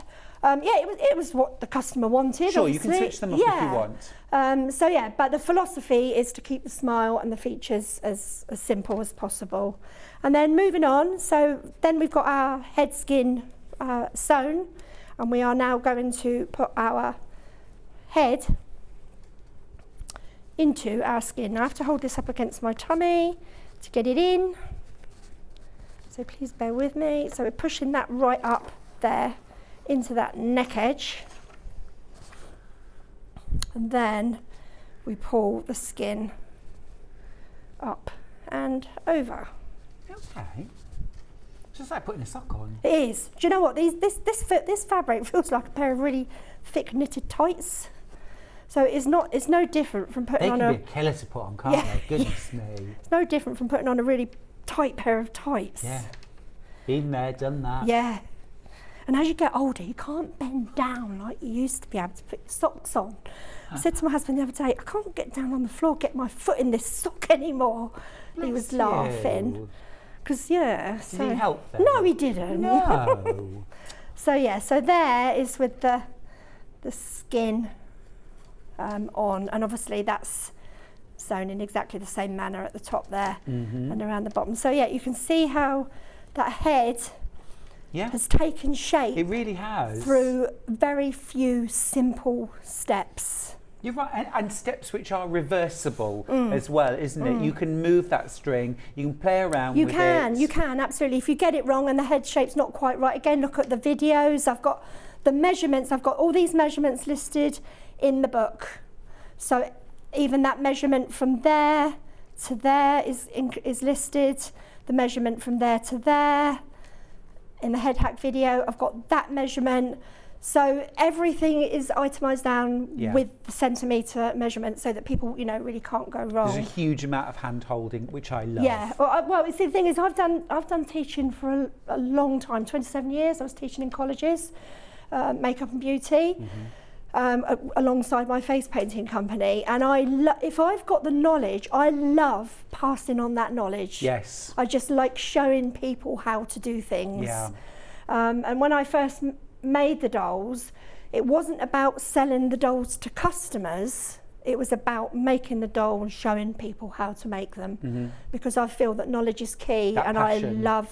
I love sharing what I can do with people, even though it did take me 15 goes. Yeah, I need to see the 15 heads. Yeah, I must get that. I will get that video sorted. So these are the skin colours, but actually, that's the mohair weft.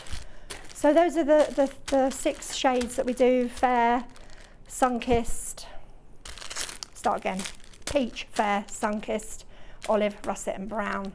So there is something for everybody with those colours. But yes, it's a beautiful, beautiful product. Thinking my closest to sun-kissed or peach? Sun-kissed stroke peach, I would go sun-kissed, yes. Now, sun-kissed is the most popular. This is the one. Is that the one that Ollie's made out of? Yeah, sun-kissed, Baby Molly, sun-kissed. They're all sun-kissed, actually. I favour sun-kissed. But yes, it's a beautiful, beautiful, soft doll jersey. The best that you can buy for doll making. It really is second to none. You know, you're not going to get anything as lovely as this. And it just feels so luxurious, it really does. Gorgeous. And it's stretchy, yes, isn't it? Yes, it is. It's got a slight stretch one way and a much more stretch the other way. Oh, it is. It's absolutely gorgeous. It's so smooth.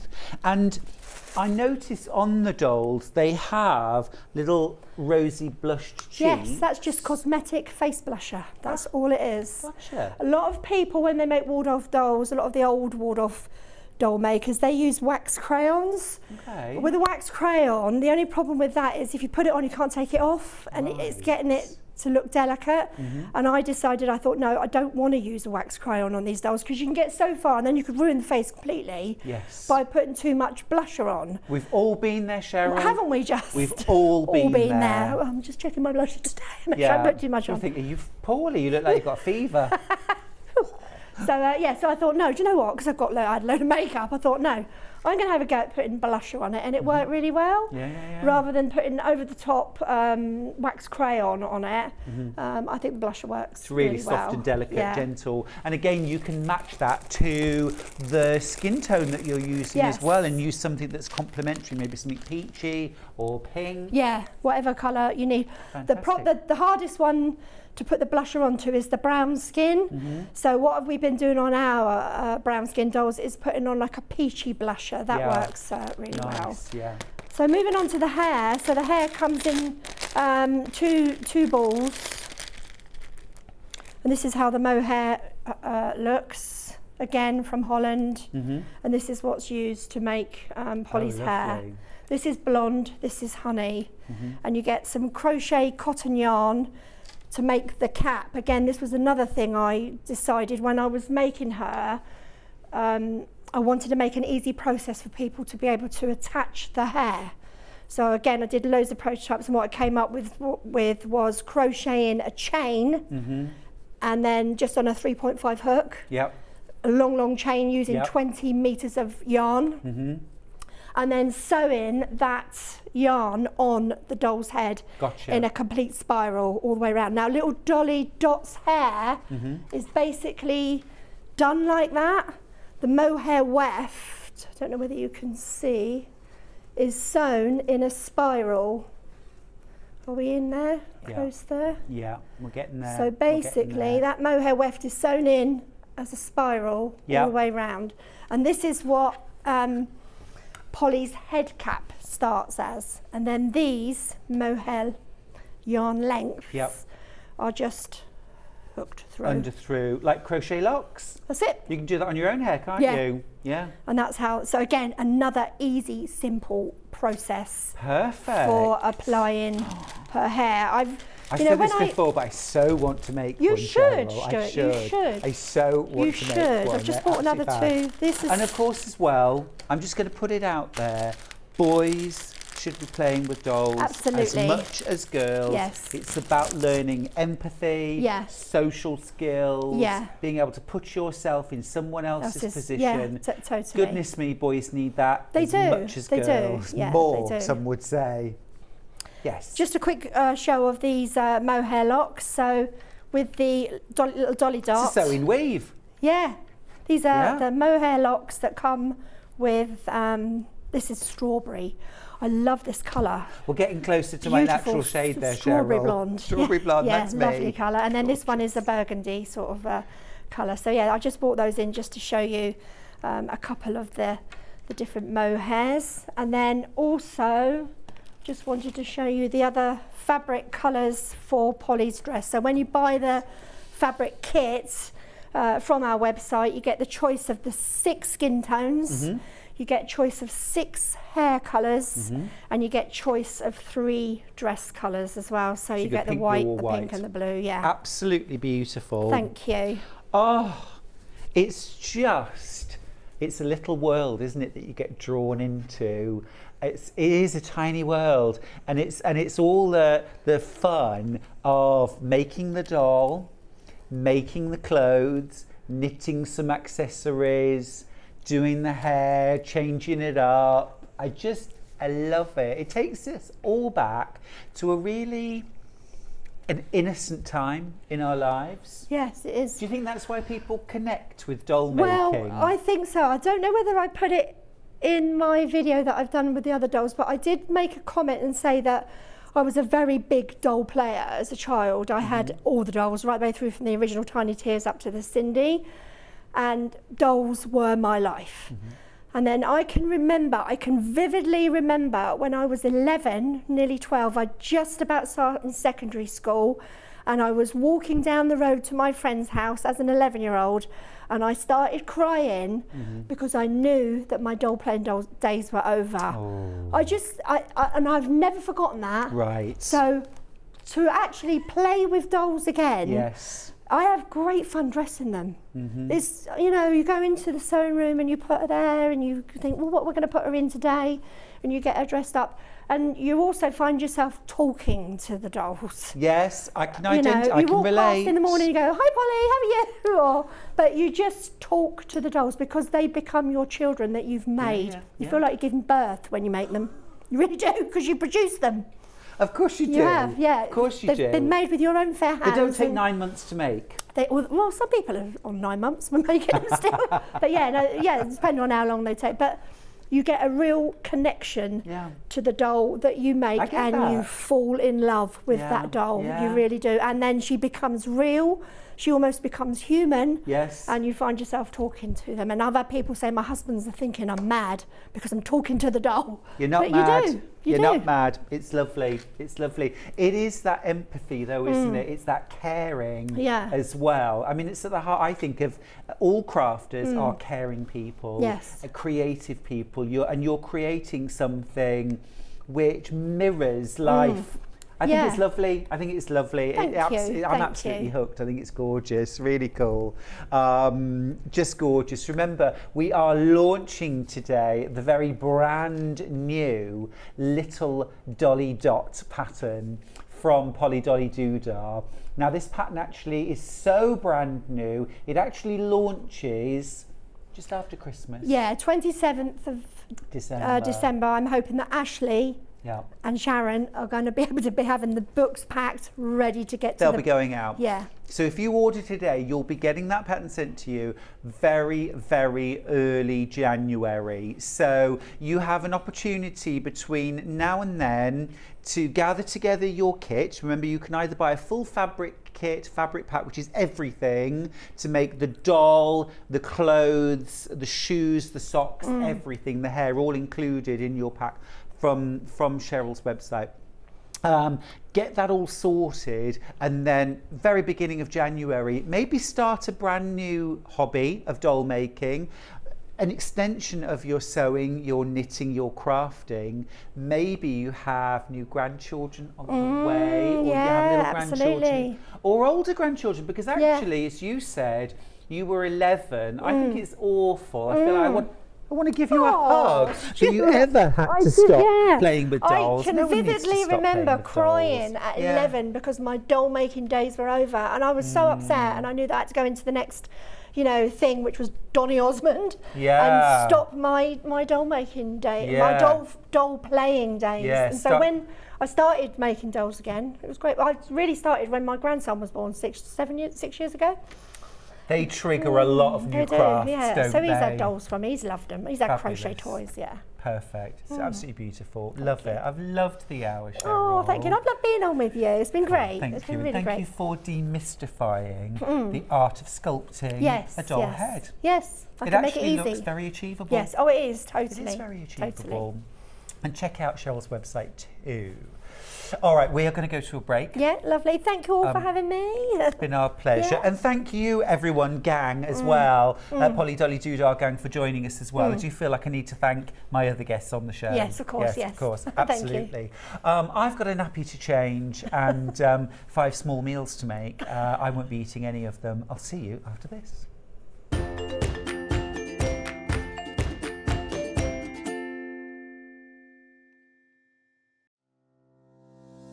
Hello, my name's Rebecca Harrison. My background is in theatre costume, so I've made costumes for film, TV and theatre. I began to sew when I was at school, in primary school, and I also did a lot of sewing with my mum at home. One of the first things that I ever made was this little mouse, and I hand sewed her at primary school. I think I was 8 or 9 when I did her, and I treasure her. She's I just love her. Her head's, her stuffing's gone in her head, so she's a bit wobbly. My favourite things to sew are corsets, probably because of my period background, but I just love them. I've got one here. I love the structure of them, the shape the bones make. I just think they're beautiful. And the fact that through the ages they've changed to make women's shape different, and I find that really fascinating. My claim to fame is because I've obviously doing costumes for film and theatre, I've been lucky enough to meet a lot of famous people. So I've met people like Dame Judi Dench, Kate Winslet, Juliette Binoche, lots and lots of people, lots more than I can probably, I haven't got time to say them all. But yeah, just and all around the building where I used to work in London, you'd see lots of people, Christopher Lee, Sir Richard Attenborough, yeah, just lots and lots of people. So it was really lovely. Yeah, I feel very privileged to do what I do. I love my job, and I'm very lucky that I get to do it every day. And I really enjoy being on Sewing Street and demonstrating how to make things, and hopefully inspire you to get sewing.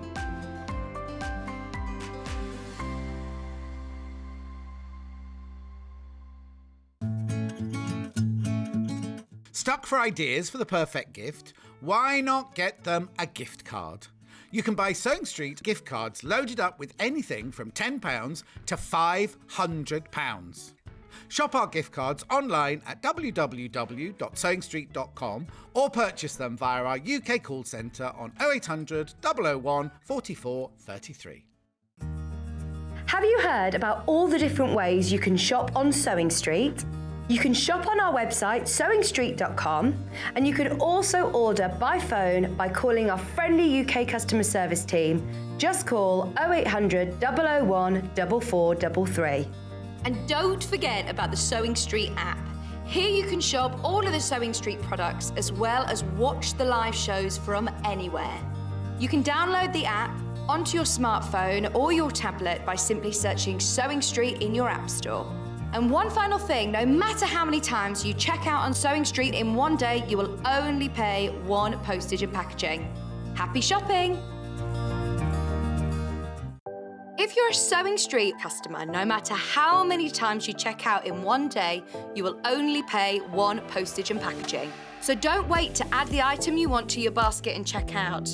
You will only pay one P&P even if you check out multiple times in one day.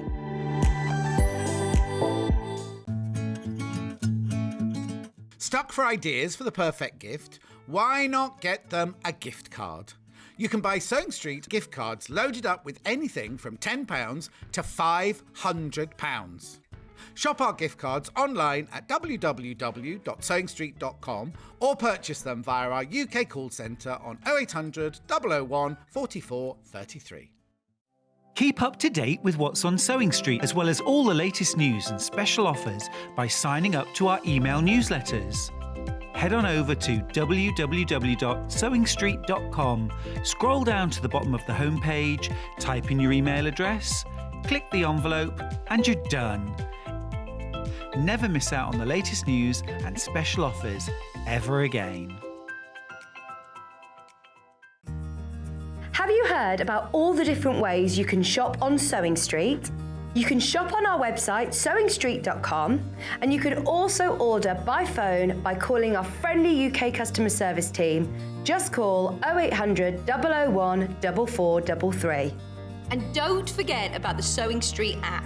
Here you can shop all of the Sewing Street products as well as watch the live shows from anywhere.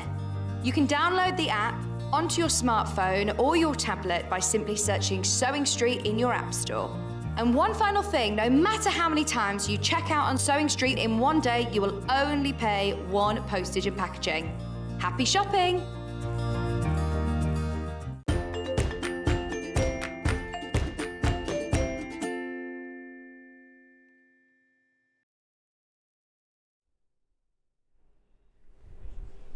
Hello, my darlings. Welcome back to Sewing Street. Gorgeous to have your company today, and thank you for all your messages. I checked Facebook during the break on my phone and I got some messages from, I know you're trying to message, and I'm really sorry. We are having just awful time with Facebook and I'm really sorry. If you want to email in, I think that's okay, isn't it? The emails are working. It's just Facebook is not playing ball today, so I'm really sorry. I do feel a little disconnected with you today, but hopefully you're watching and just shouting things at the screen. That's, I can usually hear those as well, can't you? Now, Kerrie from Living in Loveliness is that chuckle that you can hear in the background. Hello, my lovely. Hello, my lovely. Did you have a gorgeous hour? I did. I finished my folder pattern. Oh, you did? I did. I've just got a little bit of Awesome. hand sewing and I had a lovely cup of tea. So You're it was an very absolute nice. whiz, a lovely cup of tea. I saw Kerrie's version of a lovely cup of tea. It was hellish. Hellish. Looked like there wasn't a tea bag involved at all, but it's what you like, eh? It's what we like. Now, in this hour, we've got two gorgeous projects from Kerrie. We've got the sofa Caddie and we've also got the craft Caddie. That's right. Two different caddies, very different caddies. We're going to start with the sofa Caddie. Now, I remember we did a version of this together, which now it proudly lives at my mum's house, and she has it on her sofa. You very kindly gave it. It sits on the sofa, on the arm of a chair or a sofa, and is right there for all your, well, crafting bits, of course. You can put your pens, your pencils, you've got a pin cushion there, you've got a zip pocket along the top. I keep sweets in that personally. You've got this massive, look at this, big concertina pocket at the side that you can keep your clips on, and cavernous that, absolutely brilliant. And all of this sits. Now you could of course use this for remote controls, bag of popcorn. But oh yeah, Just a actually, serving I suggestion. did have mine on the arm of the sofa once, and my son put his bag of popcorn in there. There you go. Multi-use, and of course while you're making it, once you've made one or two, you can think about maybe adaptations. This one's got channels for pens, but you could have this as just a couple of pockets, so you can put things like your mobile phone maybe, or you know, something else in there to have on the arm of your chair. I think this is a superb project. I love this, absolutely brilliant. Now, you can buy the pattern on its own if you would like. There's a fabulous pattern from Living in Loveliness for the sofa caddy. You know, everything that you design and make is super useful. I definitely like useful Use items. is at the heart of everything you do, isn't it? Yeah, definitely. I do like anything that's useful. Yeah, really super, but also beautiful. And as we heard earlier on, Kerrie is a passionate sewer, whether it's work or for fun. Yeah. You're always sewing. I'm always sewing. Always sewing and making. Or chopping up fabric. I love or it. finding ways to use them, definitely. Brilliant. It just spills over. We're all passionate about fabric, aren't we too? That's a gorgeous project. $9.99 for the pattern. That is something you are going to make so many times. Now, how about a full kit to make your sofa caddy right from the get-go? Let's have a look at the options. So let's start. Can we start pinks? This is pretty.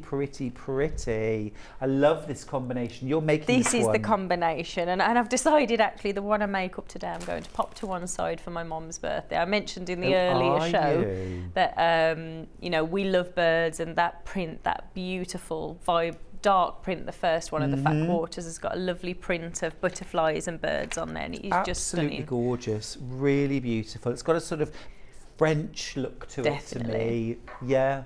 Sort of French chateau look, beautiful. So in your fabric pack, you're getting these 4 fat quarters. Fat quarters, yeah. 4 fat quarters. You're also getting your full pattern.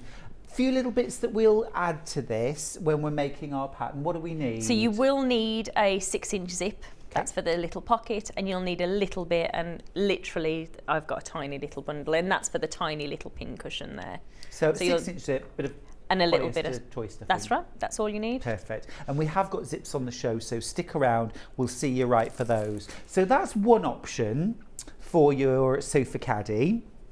Again, like I say, I love the fact that this is designed with fat quarters in mind, because we've all got a little collection. We have a pile of them, a growing pile, let's say, a growing pile, absolutely. So the other option is this beautiful blue collection, and this sort of ombres from dark to light. So all beautiful. You've got a really, that's amazing, $17.99. Nice, really nice. That's very, very affordable. You've got that deep, almost like a deep denim blue floral there. You've got that beautiful mid-toned floral. You have got a white background ditzy, and then possibly my favourite, the mini gingham. Yeah, perfect for the binding. I think if I was making this in these colours, I'd be using the blue gingham for the binding. It's so fresh. It is absolutely gorgeous, isn't it? Beautiful. So you get all your fat quarters, you get your pattern. All you need to do is add in a zip and a little bit of polyester toy stuffing to that. Now, while we're on the subject of zips, we've got 6-inch zips from Living in Loveliness. Can we do the set of bright first, please? Ending 19. I'm just taking liberties. I love today. it. I love it. You're very good. Taking control. So this, well, I'm just thinking this would go particularly well with either of those kits. I'd be putting the yellow with the blue. Nice colour to make it. Oh, pop. nice. You've got a bright yellow to go with the blue, or you've got the denim blue that would go beautifully. And then to go with the pink set, I'm thinking I'd probably go with the bright pink. Yeah. But you have also got a green in there that would go nicely. And actually the orange picks up the orange in this print here. So actually you've got loads of options in that pack for $3.99. Now if you want to go more pastel, you've got pastels. So again, you've got 5 zips in here, and these are all your kind of Easter egg ice cream colours. There's pistachio. We're thinking Easter. We're thinking We're Easter. thinking Easter. Pistachio, soft powder blue, baby pink, you've got a lilac, and you've got white. Sugared almonds. Sugared almonds. Beautiful. We've also got a white pack and a black pack as well. I don't need to show those, do I? You can see those on the website if you want black or white. White would go with everything. Absolutely gorgeous. So those are our zip options. Right. So that's everything for our sofa caddy. Nice and easy, nice easy. Should we have a project. look at the craft caddy now? Let's do it. I'm going to grab the craft caddy. This is stonking. I love this. This was the very first kit that we bought to Sewing Street. Seriously? Yeah. So there is a full, I'm afraid I can't remember the date. It was the very first show we did as Living in Loveliness. So there is a full pre-recorded tutorial. We were still in lockdown at the time, actually. Oh so my it is a whole goodness. tutorial for just the caddy. And inside, more pockets. Loads of pockets inside for keeping all of your bits and bobs safe and secure. Lovely. Now, webbing handles, good and strong. I'm thinking make this to take out into the garden. We have bought it back actually a couple of times. We did have a garden option. My daughter I know uses hers for straighteners and a hairdryer, and my son's got his, he enjoys colouring in and designing. So, you know, you can adapt the pockets. Dog grooming. Yeah. I've got one for my little Teddy. He needs one. There you go, with a name He's got on a nice it. little, he's got his nice bandanas. He's certainly, he's Christmas ready. If no one else is, he's Christmas ready. Teddy's ready with his treats. Let me show you, we've got a few options. Let's go pattern on its own first of all. So this is the Sophia Craft Caddy. Now, the pattern comes with webbing. So we have a pattern plus webbing option. Where do you want to start? Okay, so first option is pattern with white webbing. So the webbing's a metre piece. So it's a metre piece and it's tucked in the back. Got you, got you, got you. We're ahead of you. We're ahead of you today. You really are. That's better. Perfect. So that's enough for one caddy. That's right, yeah. So you've got pattern plus white. Imagine that were white. Oh, there it is. There's the white. Pattern with white. Sorry. We were too busy catching up to discuss what was in the back. Pattern with white. Oh, so we're literally just paying a couple of pounds for the webbing and it's all included. That's brilliant. That's the option to go for, isn't it? Or you've got pattern with fuchsia pink. Been very, very popular. Very popular. We like a hot pink. We love a hot pink. I do love it. That's gorgeous. All right, I'll pop that to one side. Now, the other option is that you can get a pattern with webbing and fabric option. Okay, so let me show you the first one. So this is the pink. That's right. Yes, so pattern, pink webbing, and then these two fabulous fabrics. Look at that, hot pink, gorgeous. This is super, I love this, really bold and beautiful. I'm just going to open this out. Very vibrant indeed. Oh, that is stunning. It's almost like an African wax print, isn't it? Now, you know, I know we can use all of this to make our whole caddy, but do you know what I'd do? I'd be reaching into my fabric stash and I'd be using this as the main outer body, and I'd use a bit of maybe a solid, and I'd get two. Yeah, that's a lovely idea actually, a nice ditzy print or geometric print. Or a solid, a batik, something like that. Oh, batik with it would look fabulous. You could mix and match. You could even mix these with a denim. Yeah, nice. Yummy. Yummy. That's why I love doing shows with you, Stuart. You have so many great ideas. We're both very passionate about fabric, We aren't are. we? We love it. We bounce off each other. I love that. So you're getting 2.5 meters of fabric plus your pattern and your webbing in pink, hot pink. Okay, so that's one fabric option. Next fabric option that we've got is this one right here. Now this comes with your pattern and white webbing, okay? Like the white webbing with this, it brings out, there's a little bit of white. Now then, again, you can mix and match these together to create your Caddie, or you could pull out one or two of these colours from your stash, and you could use a solid, a tone-on-tone, a batik, something like that. Extend your fabric pack. You need a bit more webbing, but we've got you covered. We've got more webbing coming up. Love that. Gorgeous. Should we dive straight into a demo? What do you think? Let's do it. Let's do it. So you're going to demo the So we'll start Caddie. with a sofa Caddie. Awesome. And we'll start with, so I've cut all of the pieces out, same as I did in the earlier hour, and just kept everything pinned together. Now, what I did for the pocket and the main part of the bag is, so in your pattern booklet, you'll have your backing fabric. So from the fabrics, I've chosen the pink fabric. Then we've got the batting inside. You could use a bosal foam with this if you wanted to, but I just felt that the batting was quite nice, the way it drapes across the sofa. Good excuse actually for looking into your batting scraps that you've got from to maybe see quilt which, making. absolutely. Use the bits up. Now there is a direction on the main fabric that I'm working here with the bird on there. So when you're cutting this, if you're going for this particular kit, just make sure you're happy with the direction of the fabric. That's the only one in this bundle that's got a pattern direction.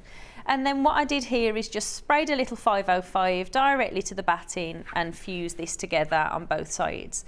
I've then started... Oh, so you've got the lining on there as well? That's it, so that's your lining. We'll finish this with a binding. Gotcha. And then what we've done in the pattern, fold this in half, if I move the template now, fold it in half, find your centre point. In fact, I'd probably do that before we attach that to the batting, so you're getting a nice straight line there. You can finger press that, or you can iron that, whichever you prefer. And then I've just done straight line quilting along the full length of that particular panel. The whole thing, quilt the whole thing. Yeah. And I also did the same on the pocket as well. But for today's demo, I'm not going to quilt it, so it's entirely up to you. You can quilt or you can leave, whichever you prefer. So, where's that next piece? So this is the main pocket. This is that lovely deep popcorn pocket, Stuart was calling it. And then I've chosen this gorgeous green here for the binding to really make that pop. So if you wouldn't mind, if you could fold that in half and just press that for me, my love. Of course I will. And then I've got two more. So that you need a tiny little bit of stuffing for this project. So I'll just pop that there for now. And then we've also got two pieces of binding that I've used here on the edge. So for the binding, what we're going to do is fold that over about a 1/4 inch and then fold this and press again. Do them both? Okay, yes, that would be lovely. So we'll take this now, whichever fabric you've chosen for the exterior. I've gone again for this, I absolutely love this print actually. Again, you've got those little birds on there. So making that really nice and stand proud. So we're popping the binding for the thread catcher along the top and just sewing using our 1/4 inch seam allowance.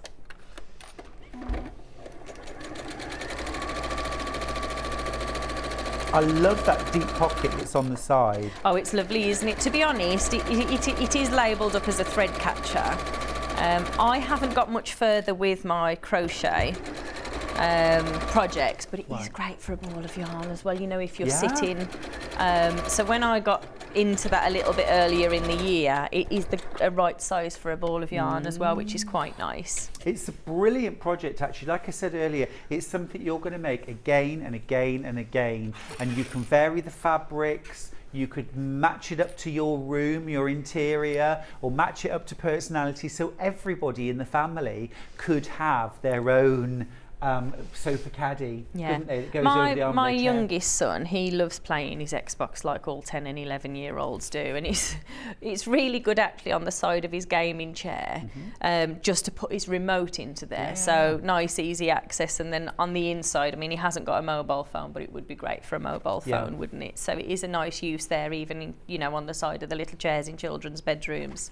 So what I've done here is just folding the binding over to the back, making sure it's resting just below that stitch line, and I'm just going to zigzag stitch across the top of that binding, just resting that foot in the centre there.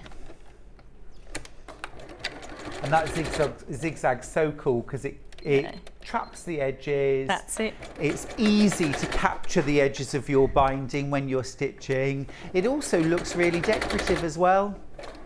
To be honest, I did put a pink thread in to work with. It looks really nice when you use a contrasting thread.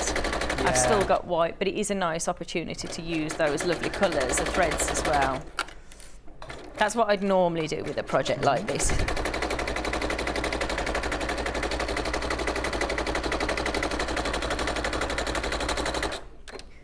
So that's the binding secure into place. And then to create the pockets on the side, what we're going to do is fold these across, and that little piece of binding that you've just done for me, the section that's got the folded edge, that's going to sit on the fold. So if I just open that up one more time, so as we fold this in. So this is lining touching. That's right, lining touching. Then where you've got the folded edge, it just prevents those raw edges. And you're just going to align it there. 1, 2, we'll do this together. Same on the opposite side. Bringing this across. Folded edge just here at the point. And we'll start and finish there with a reverse stitch. Okay, so straight stitch this time. Straight stitch this time, well remembered. That was a very subtle reminder. I was just thinking, what would I do in that position? I'll subtly remind Kerrie to change the stitch. That was very good. Very good indeed. It's a gorgeous project though, and it looks really neat with that binding on the edges. It rolls up as well. So if you know, if you're taking this, I always take sewing away with me as well. You know, if we have a little weekend away, we've done a lot of exhibitions this year as well. So you know, it's quite nice. You can just tuck up the main little Caddie and it slots together quite nicely. Well, I've said this before, Kerrie. I think I always take a little project if we're going away over Christmas, or even if we've got company, because there are times when you want to zone out. Yeah. Yes. And having a little project with you is a perfect excuse to say, oh, I'd love to chat, but I'm just concentrating on this. That's very good. That's very good. Yeah. So with that binding, we're now going to fold this across and just clip this into position. Now on here, you can either hand stitch this if you prefer, or you can go across that with a zigzag. Just remember, if you are doing that, take it nice and slow on the sewing machine because there is quite a few layers there to go through.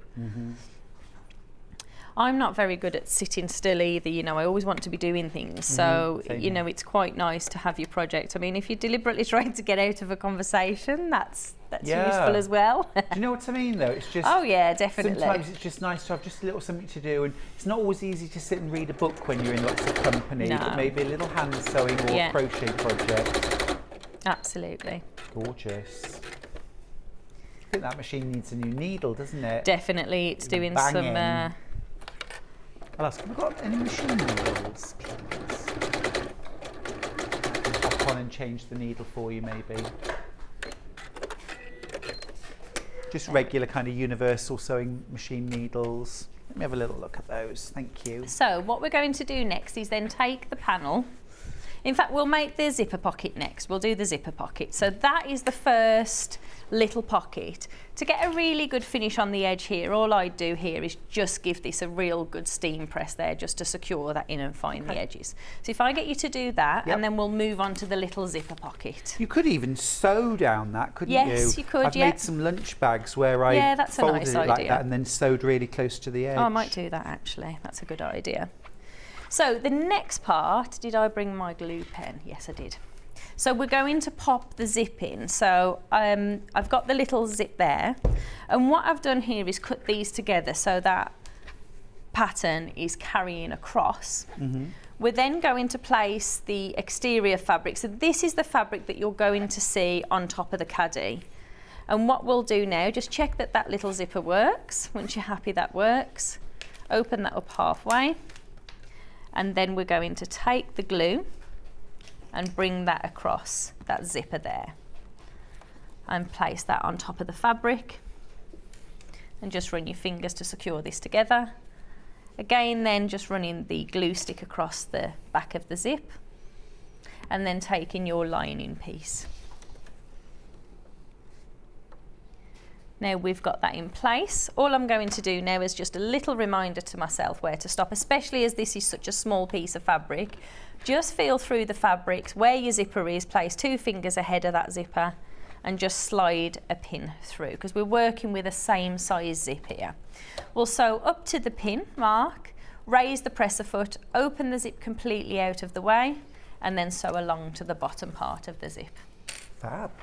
I've changed the needle, just have a little go and see what you think. Thank you very much. That one. So we'll swap the foot over, place the zipper foot on, and then we're feeling through the layers. Hopefully that's made a difference. Oh, I'm so glad I checked that. I've just found a piece of fabric that's caught onto the bottom there, look. Okay. Almost. If you just joined us, Kerrie's making the sofa caddy. You can get the pattern on its own, you can get the pattern with some gorgeous fabric options, including this wonderful thing. Oh, that listen sounds to better. that. That's better. Thank you for doing that. You're welcome, love. No problem. So no once problem. our needle's arrived in position with that pin, what we'll do now is open up this zip. You might need to twist it a little bit and raise that presser foot. There we go. And then we're sewing along to the end. Oh, that does sound better. What a difference that's made. I don't feel like it was doing it in the earlier shot. Maybe I did something to it. Oh, did it do it? Yeah. There we go. So we've got the first part of the zip ready. Would you mind giving that just a little press for me? So if we press that out of the way, and then we'll top stitch before we pop the opposite side of the zip on. Yep. And it really is just a little pocket, but this is great for your threads to stay secure in there. If you've got some really pointy needles, you know, some little snippers and they're quite sharp, it's quite nice to leave those tucked in. You could put them in the pocket. I thought as well it on looked the about the side. same size that you could get a packet of tissues Yeah. in. Yeah, that's a nice Or certainly idea. a small pack of sweeties. Oh, there's always room for sweets. What's your favourite sweet? Mine? Got to ask. Favourite sweeties? Skittles. Nice. I like Skittles fruit or Skittles sours? Fruit. Are they? Okay. Yeah. Are they? How about yours? Favourite sweets? Tangfastic. Oh yes. I like sour Yeah, I do sweets. like. Yeah, I Sour do like those. I had some of Skittles. those yesterday, actually. I'm not really doing sweets anymore, though. I'm avoiding them. Yeah, I don't really. Well, I say I don't eat much. It depends how many the children have got. If they've obviously got them and they're sharing them around. Oh, that would kill me. If I had children, I'd be constantly scoffing.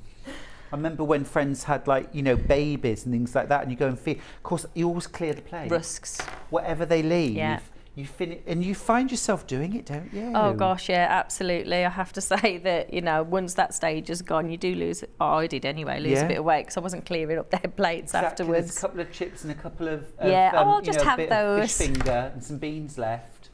Just is how you clear the plate, isn't it? By eating it. Definitely. I realise I've just gone straight ahead without talking you through that. So what I've done now is I've popped the glue onto the zip, make sure the zip's facing up towards you, and then we're folding this across. So again, you've got your batting and your fabric, popping this on top. I'm not going to put my fingers on because I've already glued this.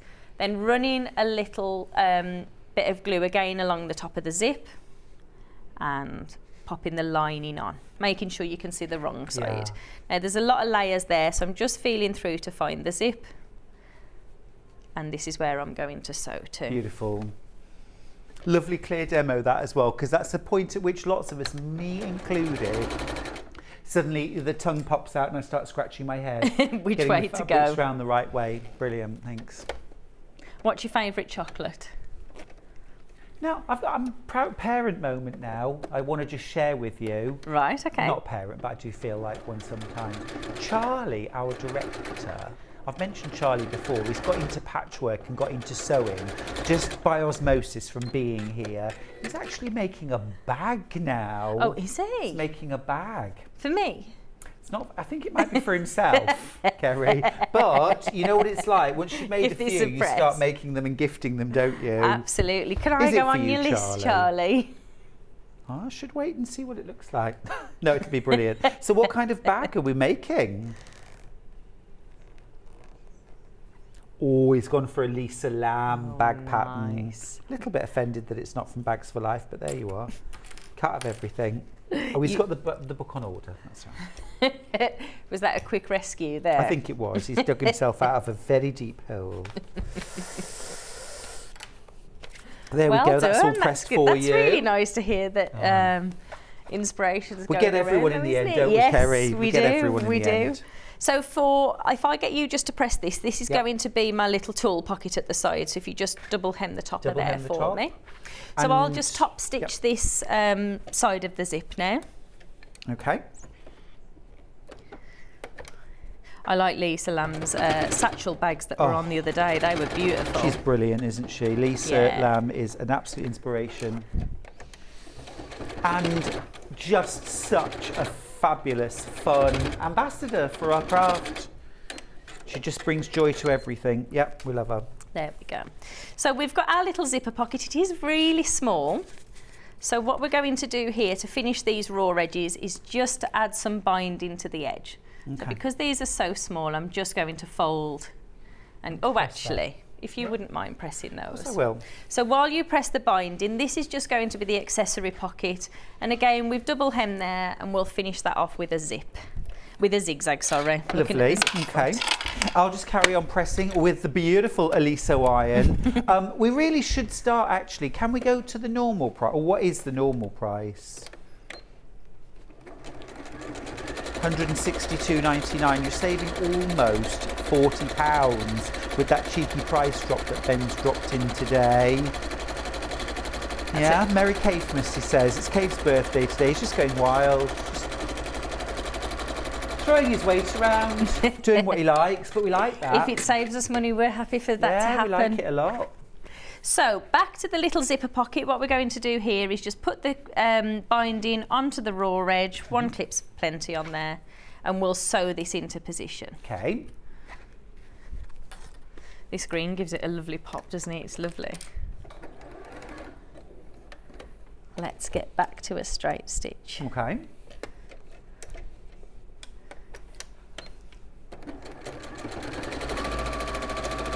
What was the first thing you ever sewed? Can you remember? Me? Yeah. It would have been a pin cushion at school. Right. That was the very first thing I ever made at school in year 5. Oh. I remember it really well, actually. We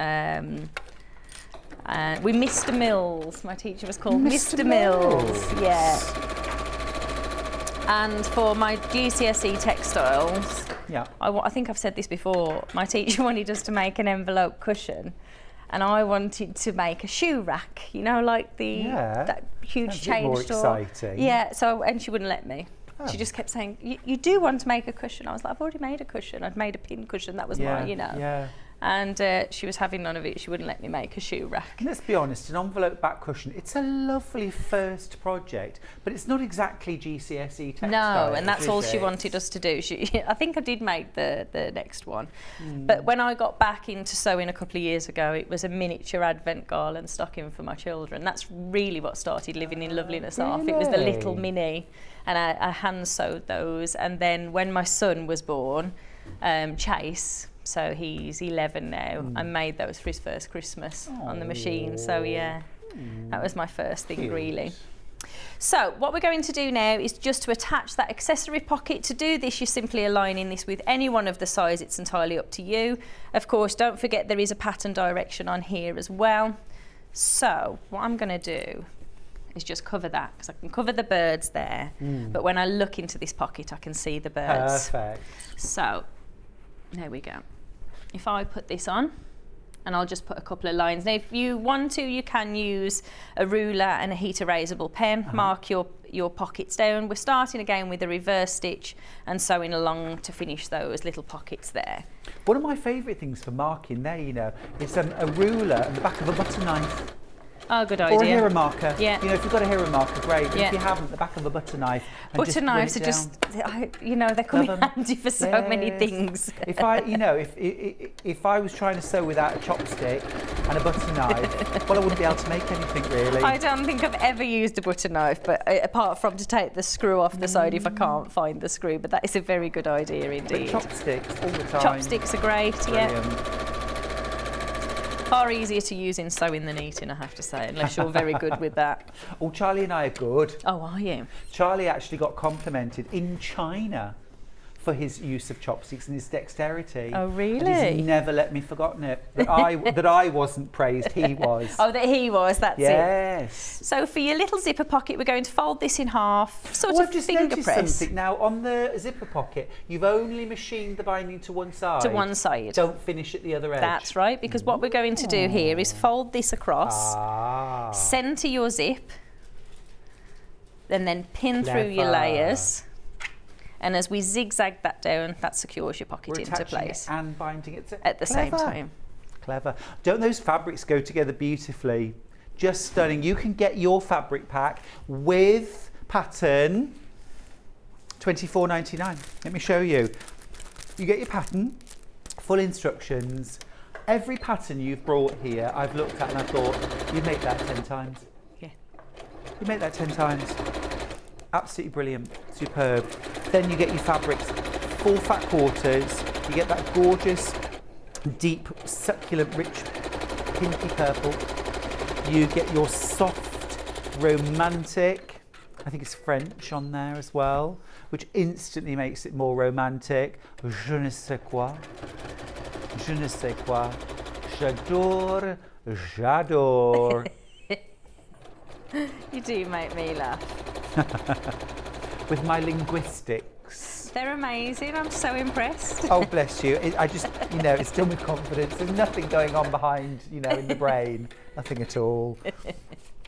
Although at the moment I'm learning loads of linguistic things from the internet. I'm learning a lot like roots of words and things like that. Can I just do my little joke while we're here? Christmas joke. I've already done this on Kerrie, but you know when to laugh. Oh, right, okay. What do you call Santa's most ill-mannered reindeer? I have absolutely no idea. Rudolph. You can have that one. It's so good. I feel like the little crackers that we've made, I need to put that in everybody's crackers so we all have to see who's better at doing it. Rudolph. I do like that. So for your little pin cushion, again, I've just made sure the birds for myself, there's 3 little birds here, look, are sitting in the centre. 3 little birds sat on my window. I'm not going to sing it. And oh, then, that's a gorgeous song. And then what we're going to do here is to just sew all the way around, but leaving a little gap, one to put your stuffing into as we come to pop this on. Let's do straight stitch. You're getting distracted now. You forgot to remind me to turn it back to a straight stitch. Sorry. Is that my job now as well as ironing? Oh, Kerrie, don't forget to change your stitch. There we go. Is that too late? No, it was right on time, halfway through.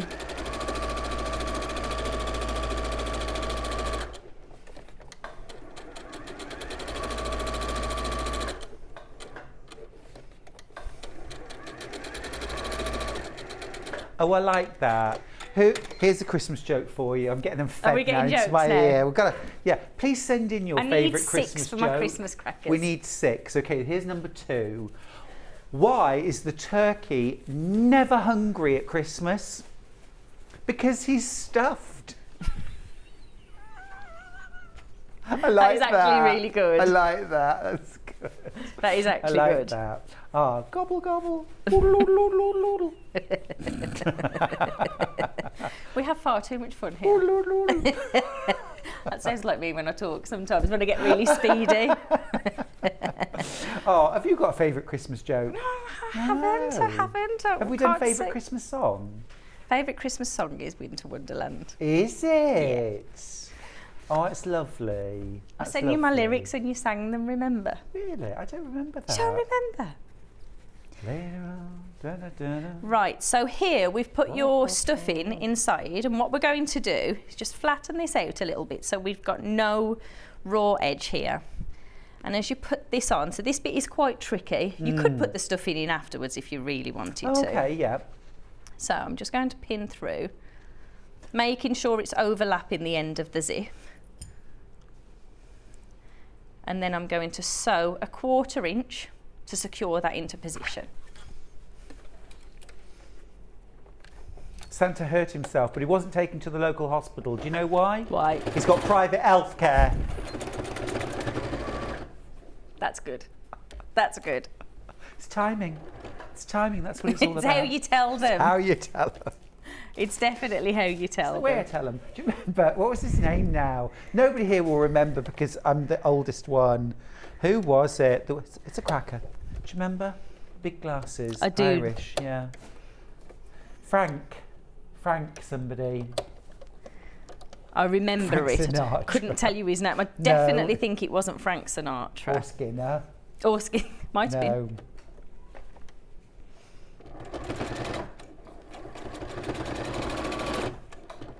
No. So just at the end, I'm just going to reverse stitch. And then as we bring this across now, that's secured into place. Got you. I've seen the Caddie, of course I have, but I was thinking, why is there a gap at the top? But it's for the pincushion. There we go. So push all that stuffing in. Push it all in and just clip this on. And here, because you're going to bind this edge, I'm not going to sew this just because of time. But here, what I do after that is to just zigzag stitch all the way around. So it's the same as the top and along the bottom, and that secures this into place there.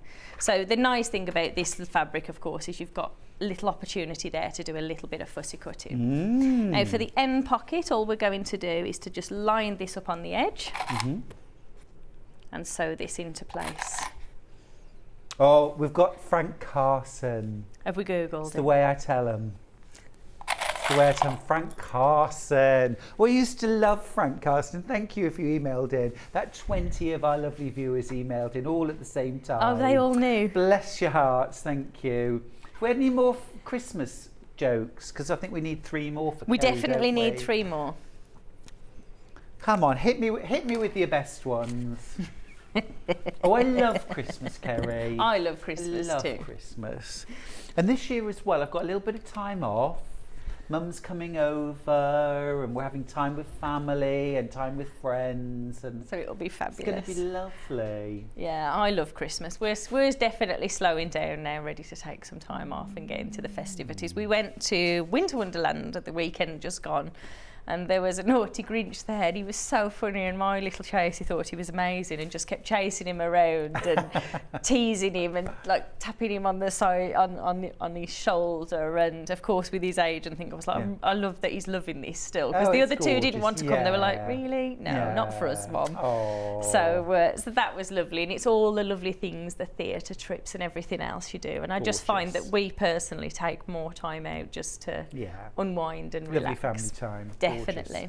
Did we want to have a little look at the Caddie so I can show you how easy it is? So this, of course, once you've sewn your pocket into the side, once you've put your binding on, and I did choose this gorgeous green once again for the binding, really just to make that pop, then you have your little sofa Caddie there ready to use. So a nice, fast, easy project. And as I mentioned, this does fold up. So if you tuck this over, you know, if you're travelling and you want to take your project, you can tuck your project inside, but all your little notions are secured into place as well. Absolutely gorgeous. Now, Kerrie, while you get ready for your next demo, I just want to run through. We've got a few of Kerrie's other kits available. I just want to show you on the web.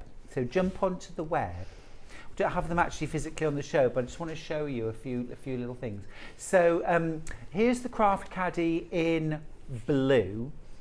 Liberty, so this is the Liberty Blue. So you've got that gorgeous Wiltshire shadow. There's 3 left, just 3 of those left. Been really popular. Well done if you've got yours. There is still time to grab one. 3 left. We've also got, let me show you the next option. So this is the Sophia Craft Caddie with butterfly fabric. Oh, that's lovely. It's gorgeous, isn't it? I love nice that. and bright. Love that. So you've got that gorgeous butterfly print for the outside. You've got a gorgeous pink and yellow webbing. That is delish. So the pink is like a marble, like a batik fabric. So Ooh. it really pops. I love that. I love that. There's 2 of those left. Very, very limited stock, these. And we've got another option for you. Have a look at this one. This is Rose. That's my mum's name, Rosemary. Oh, is it? Yeah, How Rosemary. lovely. Oh, that's pretty. That is really pretty. That's a little bit Kaffe, isn't it? Very much so. A little bit Kaffe. Love a bit of Kaffe. It's Fassett's birthday today. Oh, is it? Yeah. You told me. It's mine next week. I can't remember. know when. it's yours It's next Craig's week. We'll next get week as there. well. So Oh, Craig's is the it? 12th and mine's the 13th. So No, your birthdays are one day apart. one day apart. So you know what he does? He waits to see what I get him before he then manically goes shopping. You are kidding. Craig, you should be ashamed of yourself. I'm not so sure he does that anymore, but we've been together nearly 23 years. That's what he used to do. So whenever it was my birthday, we'd never go out. He'd be like, no, I've already got plans. I'm really sorry. It wasn't. It was because he was going, oh, God, she got me a decent present. Now I've got to go and get something extra. Get her something good now. Trip to Barbados, Craig. That's That what would you be need to nice. get. That would be Trip to nice. Barbados. Here's the other option that we've got. Lake District would work. I'd love to go to the lake's Lake District. beautiful. Oh, that's pretty as well. Hexagons in that lovely green. Beautiful. Beautiful. Are these all fabrics you've sourced? These are all fabrics we've sourced, and Gorgeous. they're full kits as well. So these include the bosal, because you'll need bosal foam for this. They include the webbing and Great. your 2.5 metres of fabric. Very, very nice indeed. Very nice.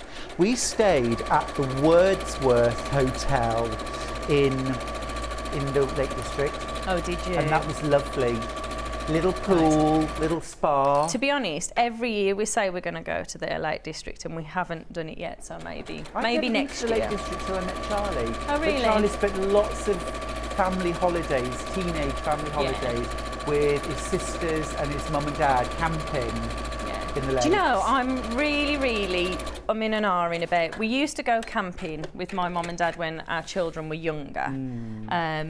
And we used to do it quite a lot when they were much younger, and I'm really considering getting back into it next year and taking the bikes and surfing, bodyboarding. I can bodyboard. Yeah. I think I'm having a midlife crisis. I want to do all these things. The thing is, I want to do them before I'm too old to do them. You're working out. You're feeling fit and healthy. That's what you're Yes, active. I'm like, yeah. My friend goes, she lives in Bournemouth though, and she goes cold water swimming every day. Wow. Every single day. In Bournemouth? Bournemouth, yeah. I struggle to make it into the hot swimming baths every week. Yeah. I know what and you even mean. then I'm like, oh, that's cold. Oh. That's really cold. You need a reality check. In the summer, it was Get yourself to amazing when it was Bournemouth. cold to go Yeah. swimming. So you're sewing binding to lots of fabrics. So this is, I thought I'd just quickly get ahead just because of the time. So how the Craft Caddie works, it's a really nice, easy project, beginner friendly certainly. You have got the bosal in there. Now it can be made using batting as well, and I've made it in batting so it's a little bit softer and it'll obviously drop rather than have that, what do you call it, the stability of the bosal. So what we've got here, we've got 4 pieces. We've got your bosal, 505 directly onto your bosal, and then fusing the wrong side of the fabric on top will certainly help secure that into place.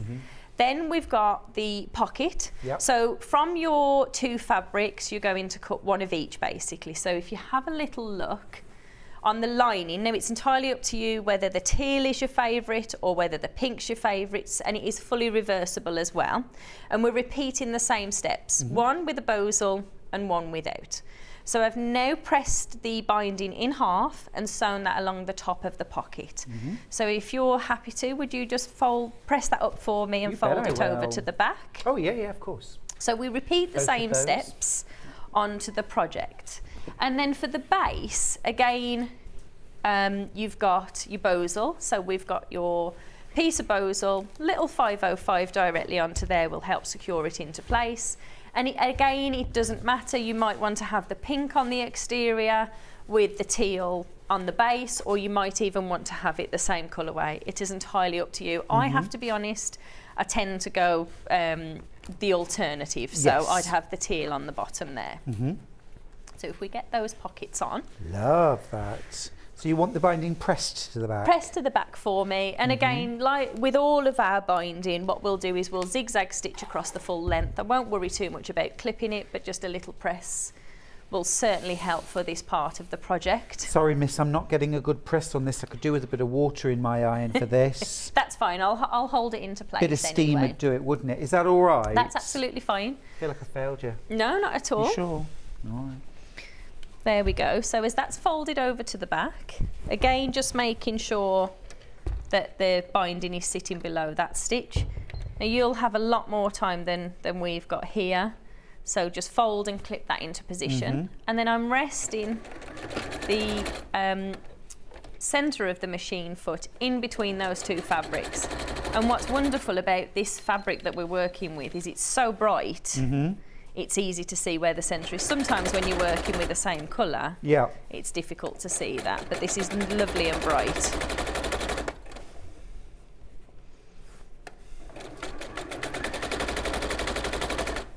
It's gone back to making a noise, hasn't it? Yeah. We'll check. Our machines get a lot of use and they don't get serviced as regularly as perhaps we should be at home.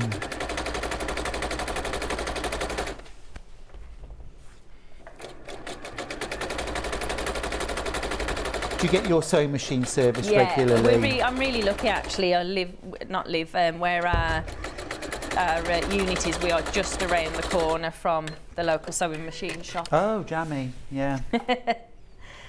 That's so cool. yeah, we're in prime position there. There's your other one. So you could either put the pink on top of the pink, or, as I'm going to do, put your teal with your pink together. Now, just because of limited time, I'll talk you through the next step. I will do this binding though. Okay.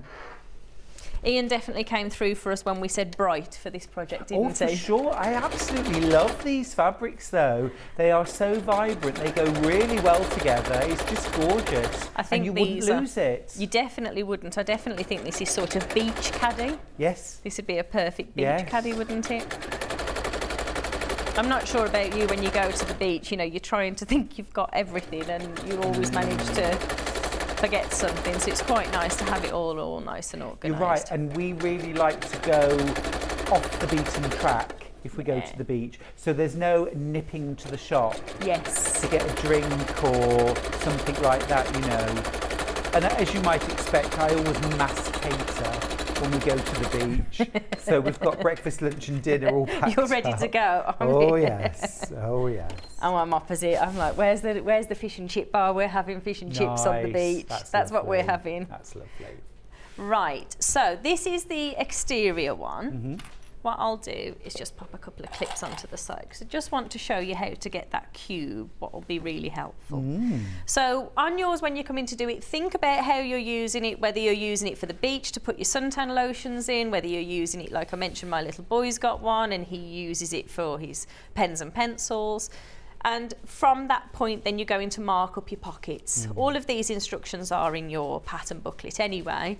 And the same with every one of our projects. We're going to start with a reverse stitch and finish with a reverse stitch.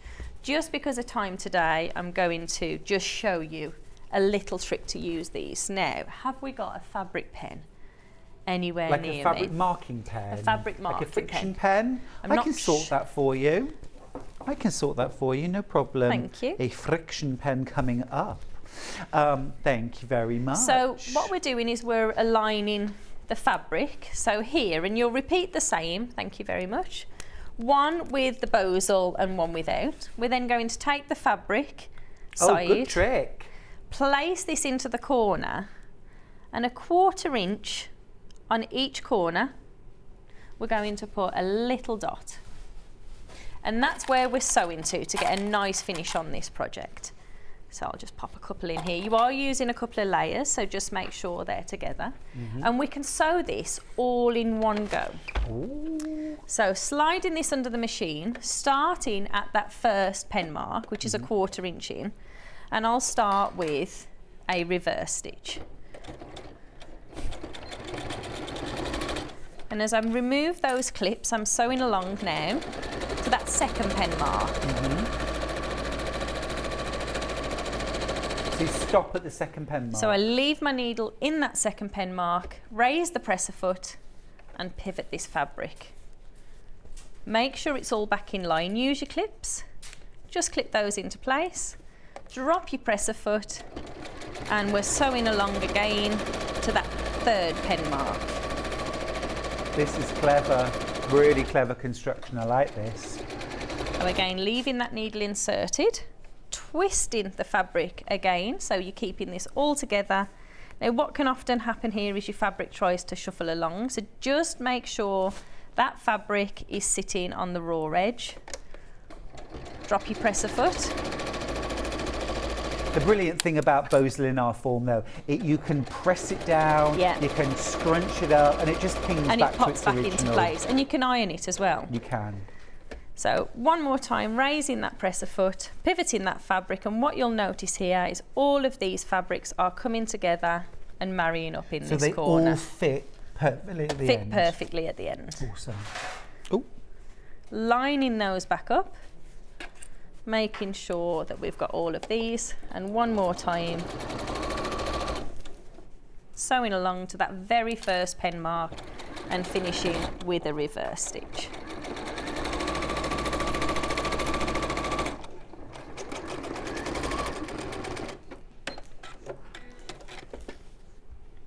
So what we need to do now I've obviously not sewn my pockets together, but we're going to bring this across, line up all of those raw edges.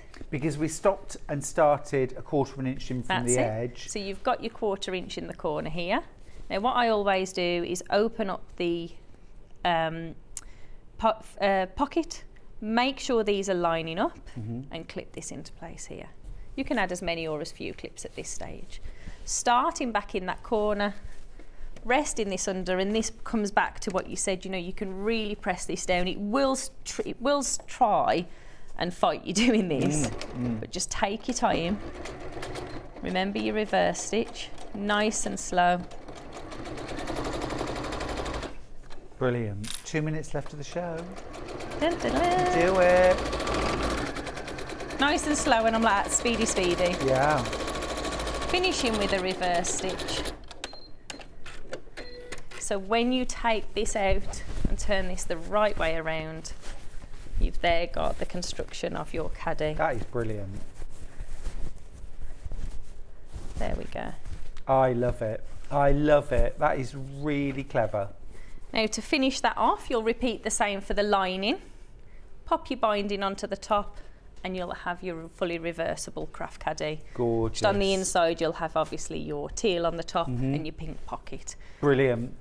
Absolutely Almost brilliant. there. Thank you. You're an absolute whiz. You really are. If I was wearing a hat, I'd take it off to you. Thanks, Kerrie. And can I wish you and all your family a very much. happy Christmas. And you too, We'll see you in the Stuart. new year. See you in the new year. Thank you, Kerrie.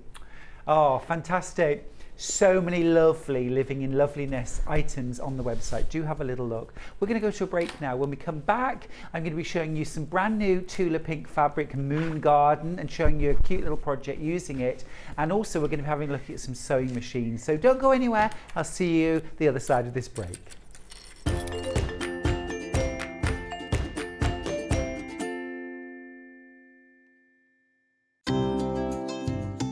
Hi, my name's Helen Rhiannon and I am a bridal wear fashion designer based down in Swansea in South Wales, and I also teach people how to sew, which I have done for the last 15 plus years. And what first got me into sewing was in school. I think I learned to sew in primary school by hand, and then in secondary school I had a really fantastic textiles teacher who was very old school, Mrs. Shepherd, and she taught me everything I knew and taught me really, really well. And it's something I've carried through with everything I've ever done going through to university, and then when I set up my own business, and teaching people as well. So those kind of old school traditional methods. So yes, it was all down to her really sparking that little bit of imagination and creativity, which was lovely. So the sewing tip that I would recommend is something that I just rave about all of the time, which is notches. Notches are used on all patterns, whether it's a bag to a soft toy or dressmaking, but notches are there for a reason. They're on your pattern to help you match everything together. So your pattern is like a big jigsaw. So notches are key to being able to put that back together the right way. And always use the tip of your scissors. So just a little snip of 0.5 mils, and those notches will help you put your whole project together much, much, much easier than if you ignored them.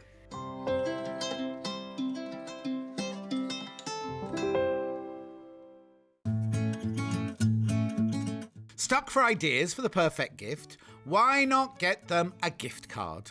You can buy Sewing Street gift cards loaded up with anything from £10 to £500. Shop our gift cards online at www.sewingstreet.com or purchase them via our UK call centre on 0800 001 44 33. If you're a Sewing Street customer, no matter how many times you check out in one day, you will only pay one postage and packaging. So don't wait to add the item you want to your basket and check out. You will only pay one P&P even if you check out multiple times in one day. Are you a fan of Sewing Street? Why not join our growing Facebook fans pages? Just search Sewing Street Fans on Facebook and click Join Group. Never miss out on the latest news and updates from our presenters and guest designers, special offers and plenty of chat with your fellow fans. Share photos of your makes, ask for advice, interact with your favourite guests and presenters and be a part of the ever-growing sewing community. See you there!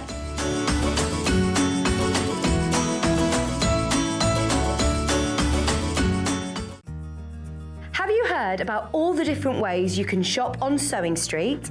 You can shop on our website sewingstreet.com and you can also order by phone by calling our friendly UK customer service team. Just call 0800 001 4433. And don't forget about the Sewing Street app. Here you can shop all of the Sewing Street products as well as watch the live shows from anywhere. You can download the app onto your smartphone or your tablet by simply searching Sewing Street in your app store. And one final thing, no matter how many times you check out on Sewing Street in one day, you will only pay one postage and packaging. Happy shopping! Follow Sewing Street on Facebook and Instagram to keep up to date with what's coming up on the show, as well as being the first to know about our amazing offers. Get involved with our competitions that are exclusive to social media. And pick up some top tips from us too.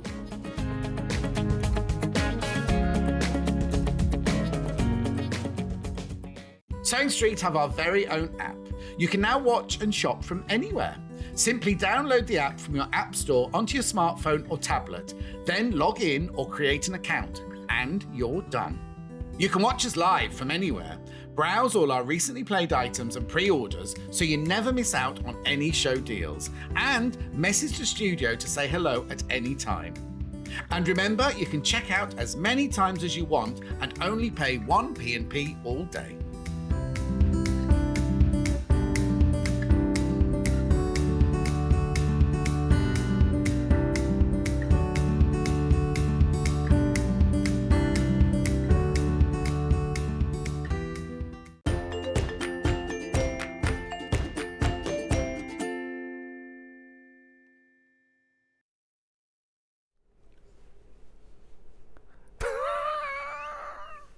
Oi, I'm over here.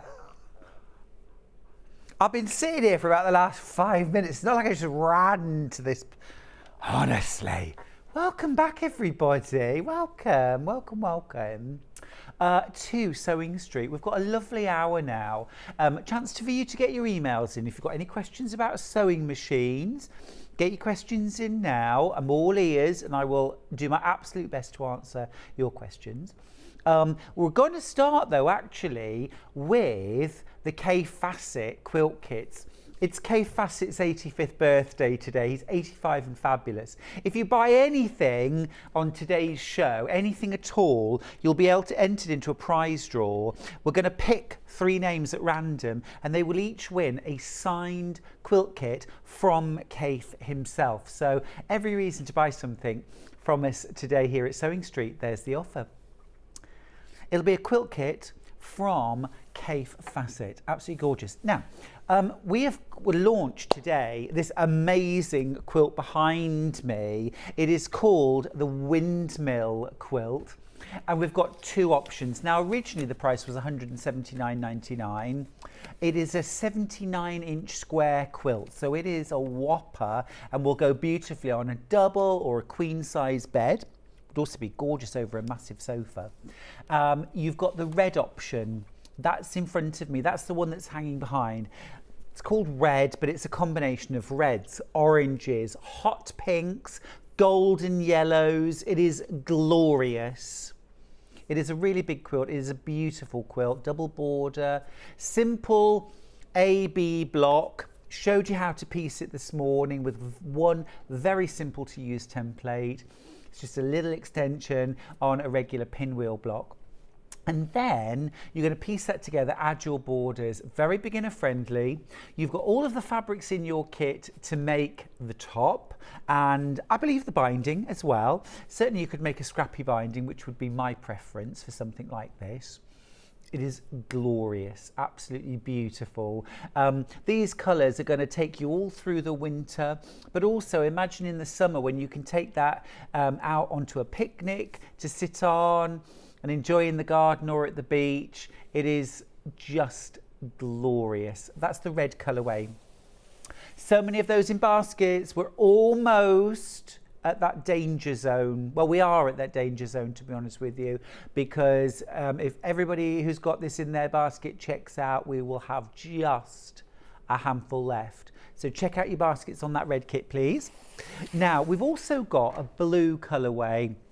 As with the red, we say blue, but actually when you look at all those fabrics, you've got blues, lilacs, wisteria, cornflower, purple. You've got some pinky purples in there as well. Absolutely beautiful. Just gorgeous fabrics. Double pinwheel, double border, double beautiful. 79 inches square, and again you're saving £20 today, and this is launch day for this quilt, and we've taken £20 off to celebrate Kaffe's birthday.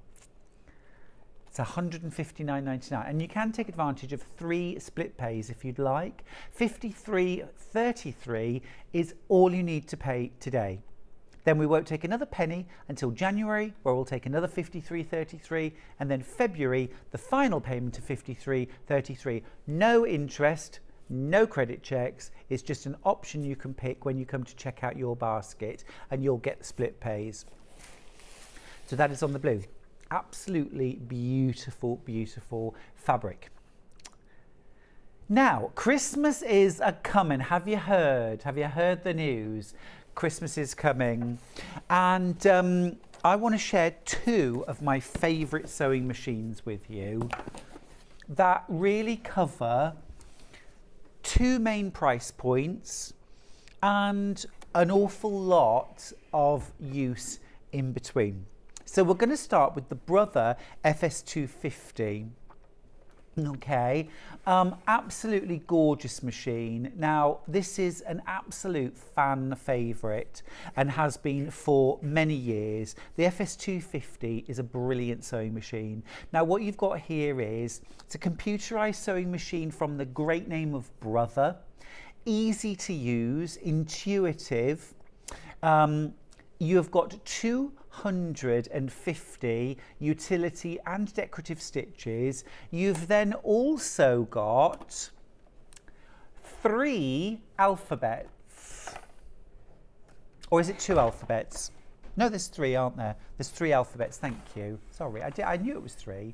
You've got your solid, you've got your cursive, and you've got your outline. Plus, and I'm just going to tilt the machine here, all your numbers, your punctuation, and also European letters with accents and umlauts and all that kind of good stuff. Okay, so amazing functionality. So 250 utility and decorative stitches plus all of those. Have a look on the front of the machine. I think this is absolute genius. I'm amazed this hasn't been copied by every sewing machine manufacturer. You've got this handy dandy sort of flip chart. Isn't this clever? On the front of these are your 250 utility and decorative stitches. So first of all, you've got all those utility stitches. So whether you're sewing cotton fabric, the lightest organza, the heaviest wools, stretch fabrics, t-shirt fabric, lycra, everything covered. You've got overcasting stitches suitable for all those fabrics too. You've got buttonholes suitable for all those different fabrics and uses too. Then you've got things like patchwork stitches, you've got your applique blanket stitch, you've got your 1/4 inch seam allowance stitch. automatically programmed in. You don't need to change the foot. You just pick the stitch and away you go.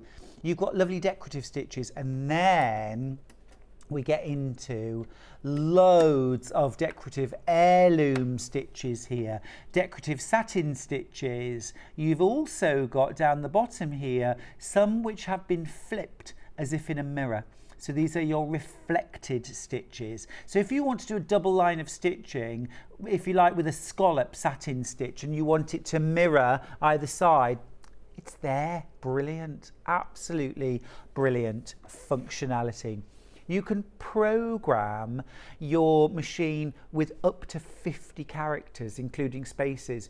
So if you wanted to put Stuart George Hillard, okay, onto name tape, you can do it. You can program it in. You can stitch it out in a long line of grosgrain, lift the needle, move along, leave a maybe 3-inch gap, and then put the presser foot down, start again. It'll start back at Stuart, stitch out Stuart George Hillard, lift up, keep going. You can make all your name tapes. Julie's got in touch from Cumbria. Hi Stuart, bought my FS250E last month, love it. Great value for a fab sewing machine, I love it.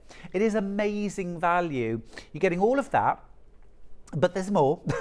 You've got your accessory box, which slides off, okay. Keep your loads of your presser feet in there, okay, including your button attaching foot, your automatic one-step buttonhole foot as well. You've also got space down in there to keep any additional feet, bobbins, things like that. You'll see while we've got the accessory box slid off, this is your free arm for doing things like cuffs, bags, turning hems, etc, etc. Round the back, I'm just going to flip this machine around for a second. There is your button for dropping the feed dogs. So push it, and now the feed dogs are dropped. If you pull that button back across, the feed dogs don't come back automatically. When you take your first stitch, they pop straight back up again. So don't ever feel like, oh, what have I done? What have I done?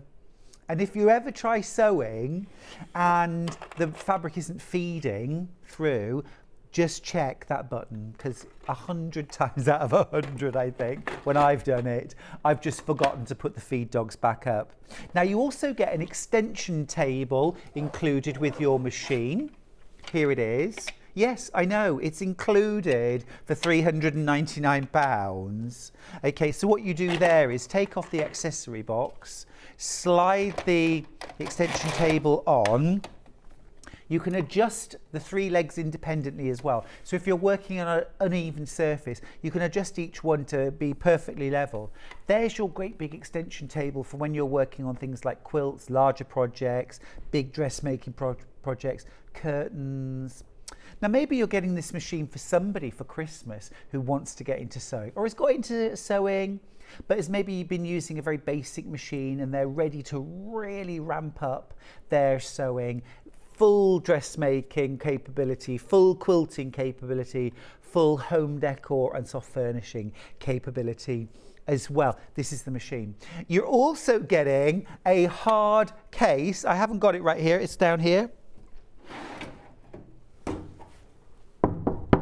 It's a completely hard case that goes over the top of your machine to keep it safe and secure when you're not using it. That is amazing. There's polystyrene inside, leave it there. It actually cushions the top of the machine.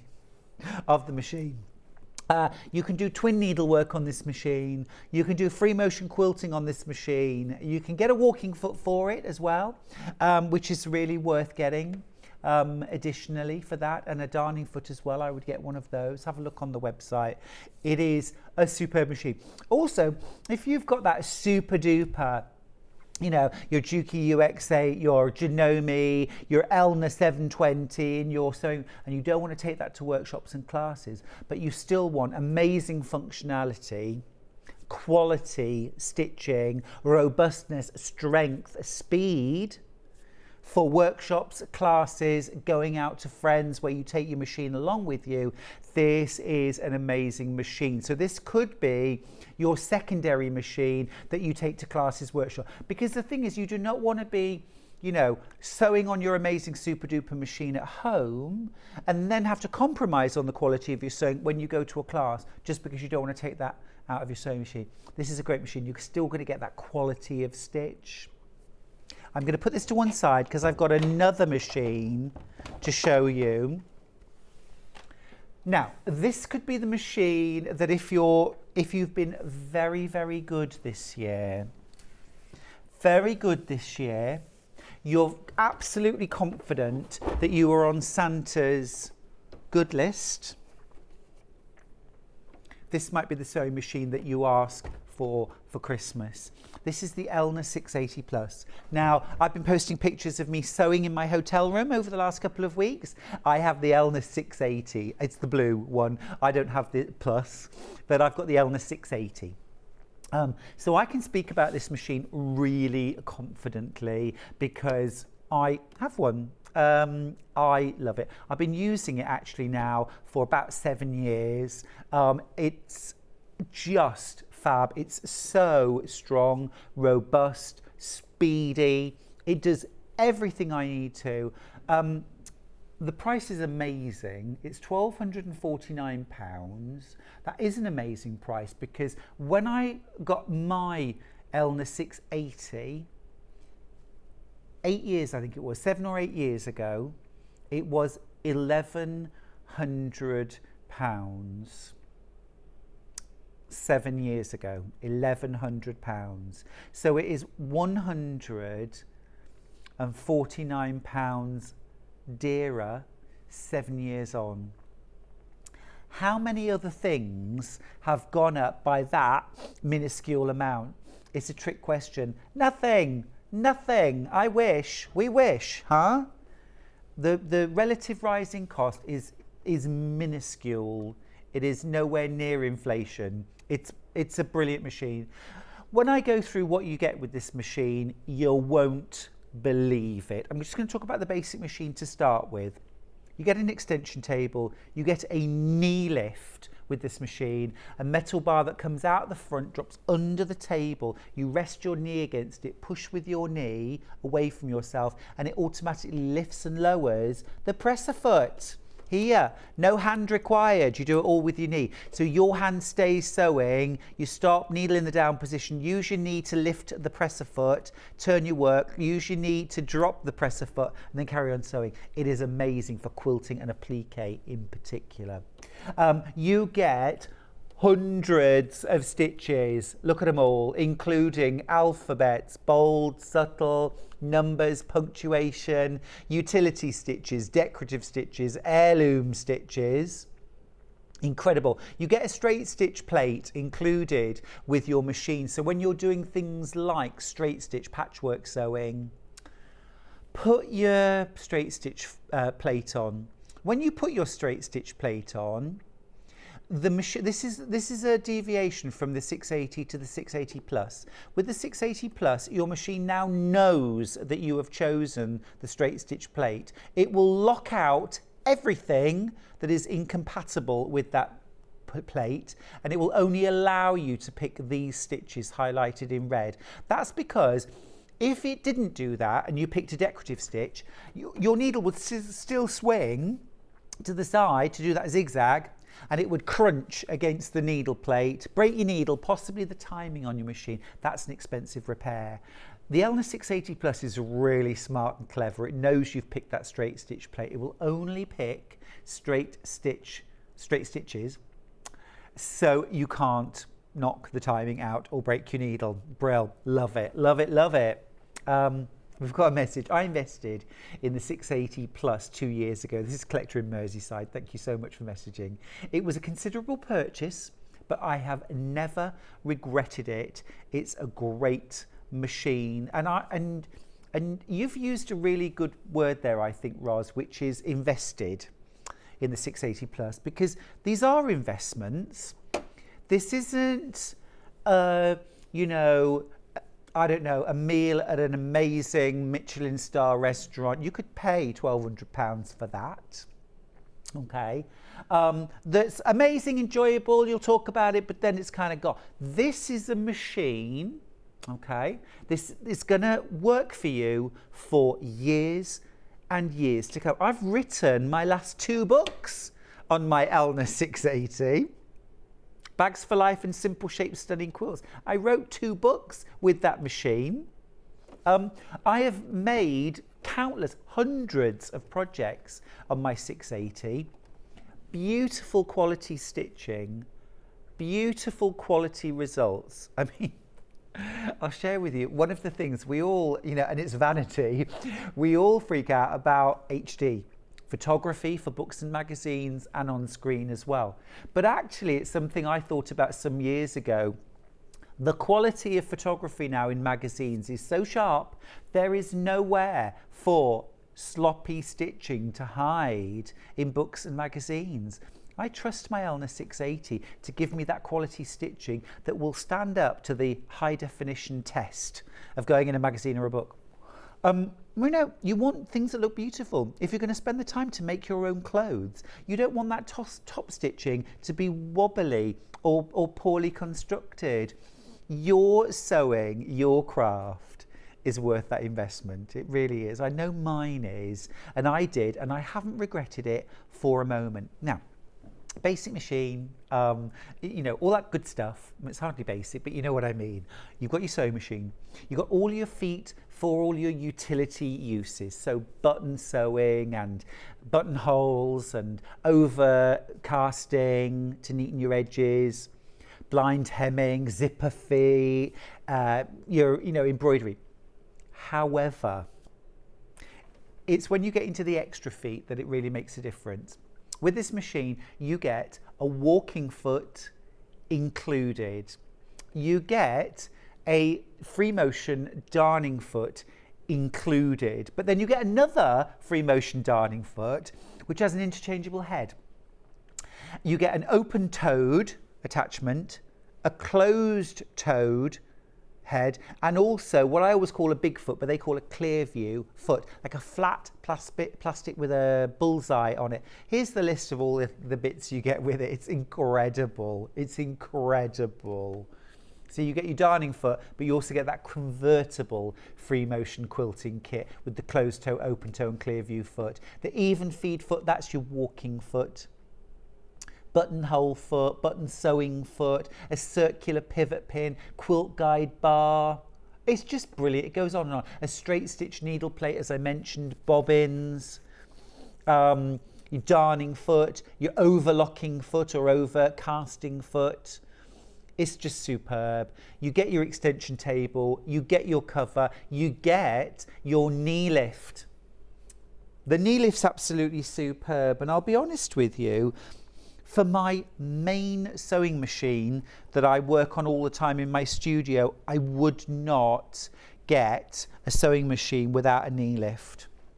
Not for my absolute workhorse sewing machine.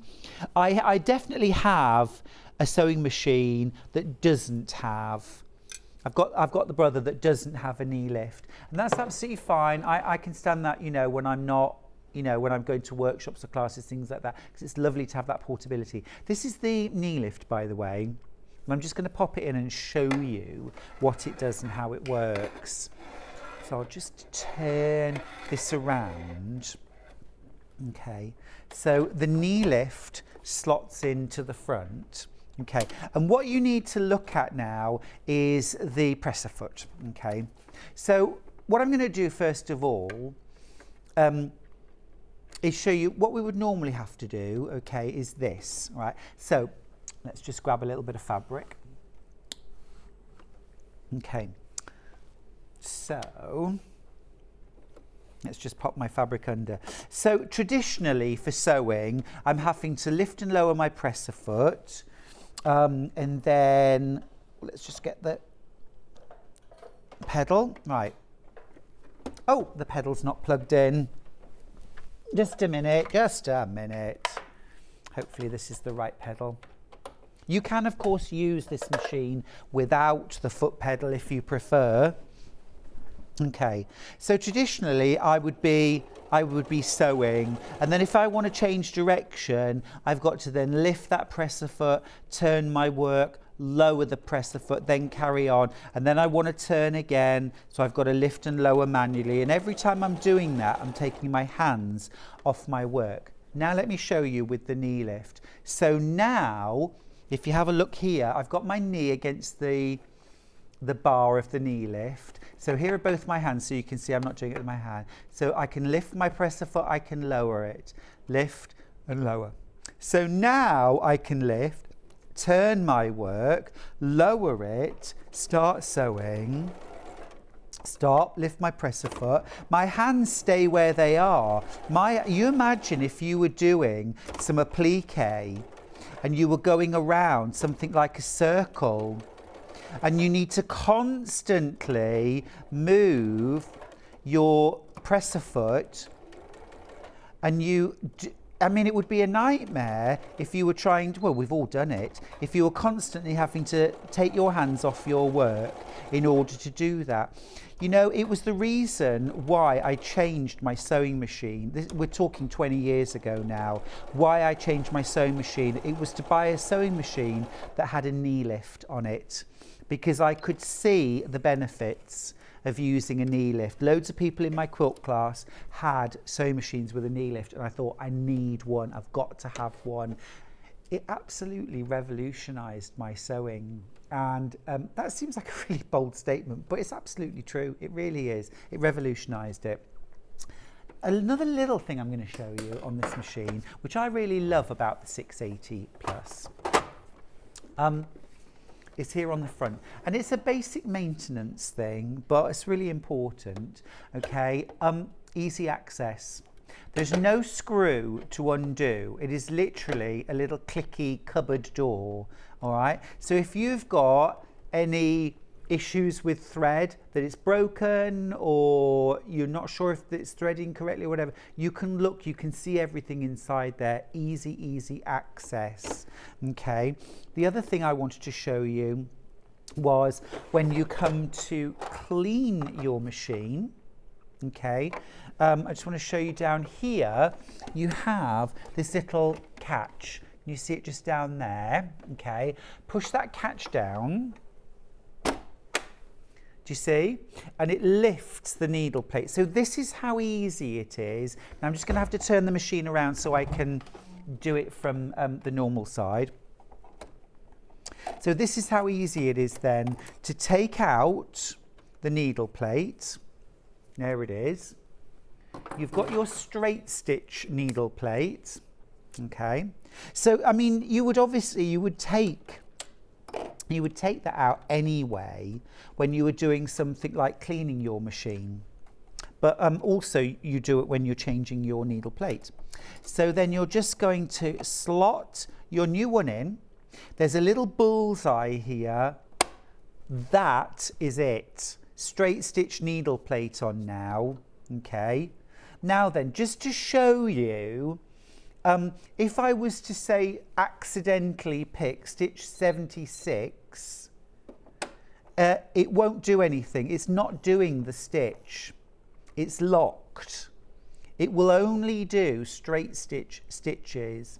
So for example, 15, not a problem. I can do that. But if I try and pick anything else, it will not allow me to do that because it's got that straight stitch plating. I'm just going to change it over back to the regular plate again, just so you can see how quick, how easy. Just always remember, when you put that needle plate back in, you only want to press on that bullseye. Don't press anywhere else, because there are little clips that you don't want to push down on. You just want to press on that bullseye. And that's it. Done. We are good to go. We are good to go. I'll just pop the bobbin back in place. Now then, I'm going to keep this machine out because I'm going to do a little bit of sewing while I'm here. A little bit of sewing. Won't you sew for a stew? Well, all right then, if you insist. All right, so I've got a beautiful new charm pack from Tula Pink. Okay, now what I'm going to do, just quickly, I'm going to grab this down and just show you. I'm working on something at the moment. I'm doing some machine stitch cathedral window using, isn't this gorgeous? Absolutely beautiful. Now I've added a few solids into this, but all these gorgeous fabrics in the background, these are all from Tula's new collection, which is called Moon Garden. These are so pretty, brand new. They only launched yesterday.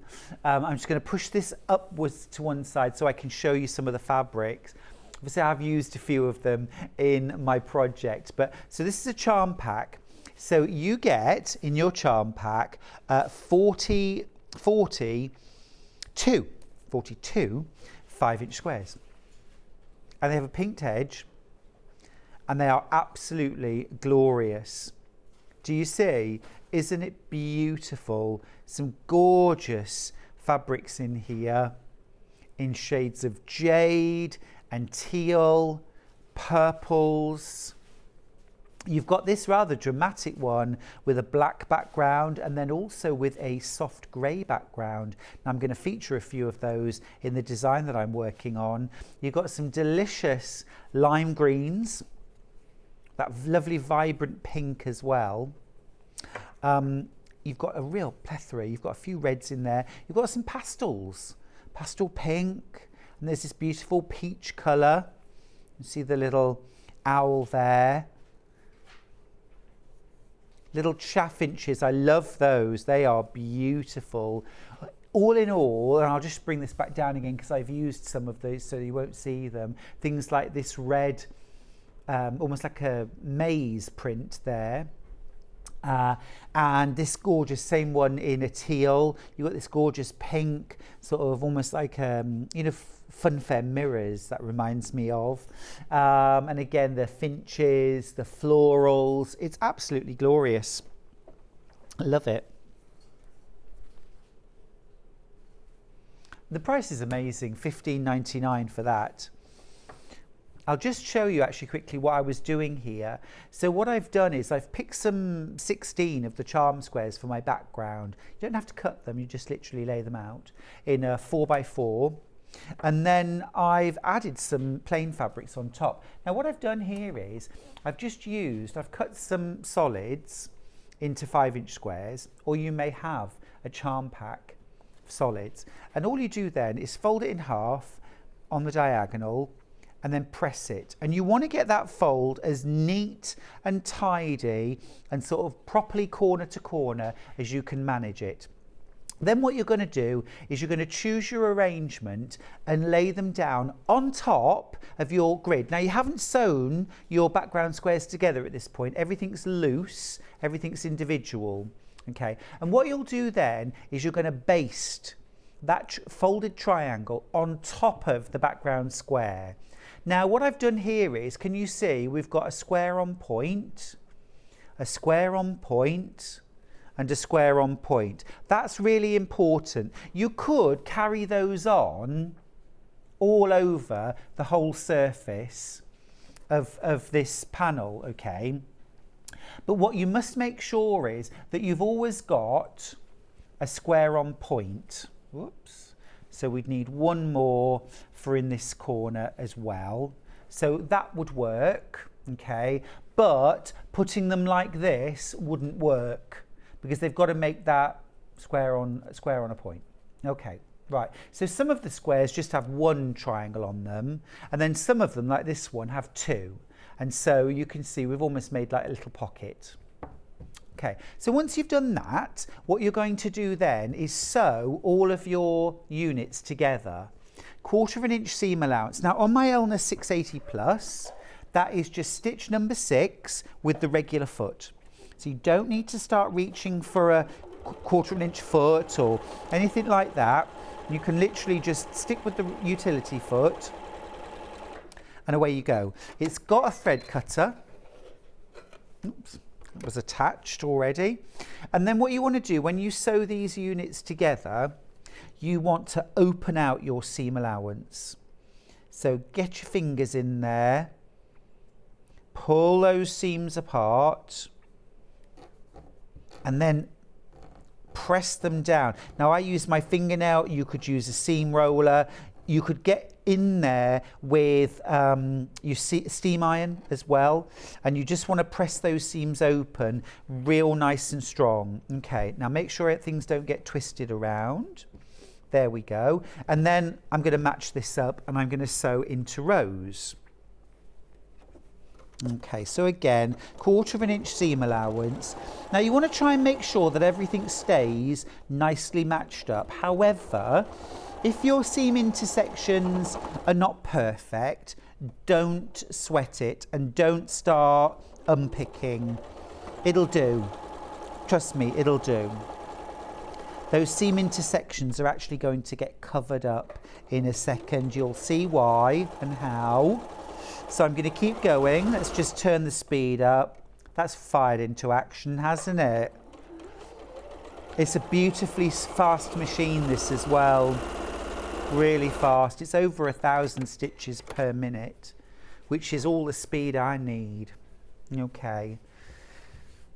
So again, you'd press that seam allowance open, and then I'll just do my final seam just to bring everything together.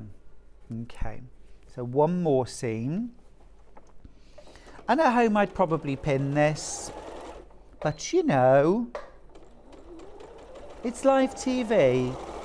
We're against the clock. All right. Okay, let's keep going, because I promised to show you this yesterday and then I didn't really get a chance to. We were busy talking about my books, which I am going to be signing when I get off air. Thank you everyone who bought a copy of Make 100 Quilts. Okay, so keep going. All right. So obviously you're going to give this a good press, but for now I'm just going to do it with my fingers. All right, so we've got our section all sewn together. Right, now comes a really fun part, because what I need to do, for every square on point, you need to pick a gorgeous fabric to show off and to feature. Okay, and what you're going to do, oh, that's the one for me, that's the boy for me. So we're going to have a little owl there, and oh, I rather like that. I'm veering towards these bright kind of pops. Oh, I do like that floral as well. I'm just wondering about, what about if I did that? So I've got the owl up top and the floral down there, and I've got that more geometric. Or what about that? Oh, that's the one. That's the one. So, you know, Mum always told you don't play with your food. I'm telling you, play with your fabrics. Okay. Right, what we're going to do now, do you remember these little pockets we formed? This fold is effectively on the bias. And we know what bias does, it stretches. So this, when we pull on it, look what happens, it creates a curve. It creates a curve, and pulling it over covers that raw edge. So what I'm going to do is I'm just going to grab a piece of batting, and actually, could I please have, Becky, the 505? I know I said I didn't want it, but I do want it now, because I'm not going to use an iron. I'm just going to put it on here. Right, let me just lift that out the way for a sec. Thank you, darling. Brilliant, thanks. Okay, right, so I'm going to pop this on top. Now this is H640, so I could fuse this down, but I haven't got the iron on and I want to just crack on, so I'm going to cut this out with scissors. Okay, this is how I work when I'm in my studio. So if you're cringing now at the way I'm hacking at this, you should see me in my studio, is all I would say. Okay, I'll take those off for a second, and what I'm going to do then, I'll just fuse this down. So let's pop a bit of 505 spray, enough to attach it. Okay, so that's one half attached. And I'll flip this other side up. And again, this is how you layer your quilt. Put your top on top of the batting, spray the batting, and then flip your work down onto the batting and stick it in place. Okay, that is good enough. It's looking good, huh? I'm liking the look of that. Okay, and then what I'm going to do, just for ease now, I'm going to pop a little bit of 505 on the back of my feature squares. All right, I'm going to stick it down. Grey one went in the middle, right? So that one's going to go there. And as I'm doing this, I'm just making sure that the corners of my feature square are matching up with my seam lines as close to as I can anyway. And I'll do the last one. This is fun, huh? I'm having fun. Right, okay, so I've got those in place. Now what I'm going to do is I'm going to sew my frames down, okay? And what I'm going to do is I'm going to sew this, this, this, and then I'm going to go around, around, around, around, around, around, around, around, around, and I'm going to finish back where I started. That is the plan. I'm going to go top stitch, so a little bit longer than normal. I'm not going to pin anything in place. I'm not pinning my... let me just move that out of the way, sorry. Should I move this over a tiny bit? Okay, so I've got my needle in the down position. If ever there was a time for a knee lift, it's this. But I'm standing up to sew, so I can't actually do it. You know, these foot pedal, let me pull this over, sorry, the foot pedal isn't reaching the ground. There we go. Right, away we go. So what you want to do now is you're just pulling that frame in to cover the raw edge, okay? And then you're going to sew nice and close to that frame edge. And you're going to sew all the way right into the seam edge. Okay, right, lift your presser foot, pull your next frame over. It's in position, and then start sewing and sew that curve into place. This is so much fun to do. This technique's in my book, Make 100 Quilts, by the way. We haven't got the book anymore, it's sold out again, but again, I know, lift that presser foot, curve the next one. And what I really like to do once these are all sewn down actually is to put some covered buttons on. They look really good over the intersections. So if you don't quite get your points perfect, I said we were going to cover them up. And okay, so I've done, can you see those first 3 curves? I've sewn them in place. And so now I'm going to go round the remainder. Now this is why you can't pin them all in place before you start. And I know some of you would want to do that. But as you get to your next frame, it's actually going to go over the top of the last one. You've got to be able to sew that one down first, and then the next one covers it over. I always liken it to sort of, you know, a dressing gown, how it folds around your body.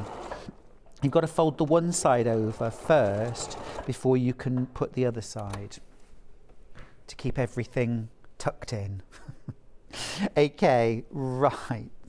Here we go. Let's keep going. Am I all right to carry on sewing? Yeah, because it's quite nice, isn't it, to do a bit of sewing. We are called Sewing Street at the end of the day. So it's good to have some real sewing in real time. And I feel very, very happy as well because I'm sewing on the Elna 680, which is my machine that I use.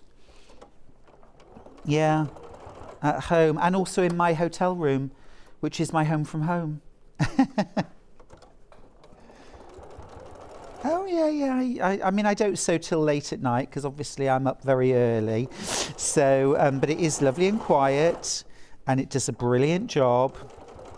And it's a big, robust machine. So, you know, it's not the lightest machine for carrying in and out of the car, but the quality is just fabulous. And you get such a lovely quality stitch. So let's just sew onto this next frame. And what happens now, as you're peeling these back, it actually reveals the fabrics that you placed underneath. And by that stage, you know, you've kind of forgotten what fabrics you put underneath your solids. But at this point then, all is revealed. Just got a couple of these frames left to sew and I will be done. This is a fun technique. You'll be doing this afternoon. And I'm using one thread throughout, variegated. This is a Tula Pink variegated thread, which is rather delish. We've got some lovely Tula Pink thread sets actually on the website if you have a look for them. And I've actually used Tula Pink solids, Dragon's Breath solids, because I've been itching to use them for weeks and weeks, and I finally got my opportunity and I was like, oh, I want to use those, please. So let's keep going. 3 more sides to sew and I am done. Have you got your Tula Pink charm pack yet? Crack on for that. You can actually make, now what do you need? You can make at least 2 of these. These make great cushions. You can make 2 of these from one charm pack and still have a few leftovers. This makes up into a beautiful cushion, or you can use it, you know, you can extend it and make it into a quilt. You can add borders to this. Obviously, if you're going to add borders, you want to kind of quilt it first and then add your borders. So make sure you've got extra batting all the way around the outside to accommodate your borders. Okay, so this is the last side now that I'm just stitching down. And then I can do the big reveal and hopefully, there we go, we will like what we see. Right, let me move the sewing machine out of the way.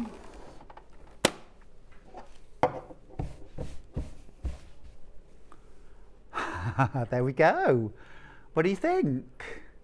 What do you think? I'm going to hold it up to the camera so you can see. And actually this is quilting as you go. Look at those yummy fabrics that have popped out of the background now. Isn't that cool? I love it. I'm going to lay it down flat now as well so you can see it from above. Isn't that nice? So what you could do now, of course, is go in there and just finish quilting your background. Maybe do a little bit of cross-hatching and then make it up into a cushion. Really fun and easy. Really fun and easy. You need the charm pack for that. It's absolutely brilliant. It's brand new. It's the Moon Garden from Tula Pink. Moon Garden, featuring birds and bees, beautiful florals, geometrics and owls as well. Rather importantly, you've got 5-inch squares. You've got repeats in there, which is perfect. I use repeats, look, here and here. Just balance it out. You get 42 gorgeous squares, all with a pinked edge. I can't resist charm packs. They're so much fun. If you bought the Twist and Stitch ruler recently from June Taylor, I love it. 5-inch charms are perfect for the smallest size of pattern using Twist and Stitch. It's just gorgeous. There's so many lovely fabrics in there, but they're also perfect for using to make a quick bag or a quick cushion or table runner, placemats. I've made some placemats just recently using charm packs as well. Or of course you could make my cathedral machine stitch cathedral window cushion. There we go. Fun, fun, fun. Fun. I liked it. Good. All right, you can turn that into a tote bag. Charlie, you can have that. I'll leave that for you. There's some solids, there are some charm squares. Enjoy it, Philly boots. Now, I was using the Elna 680 Plus there. Did you hear how quiet it was? How beautiful. Purrs along. It's just glorious. Absolutely glorious machine.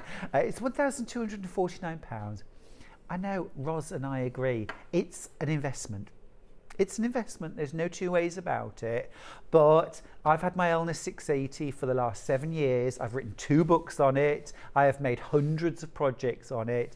And it's never let me down.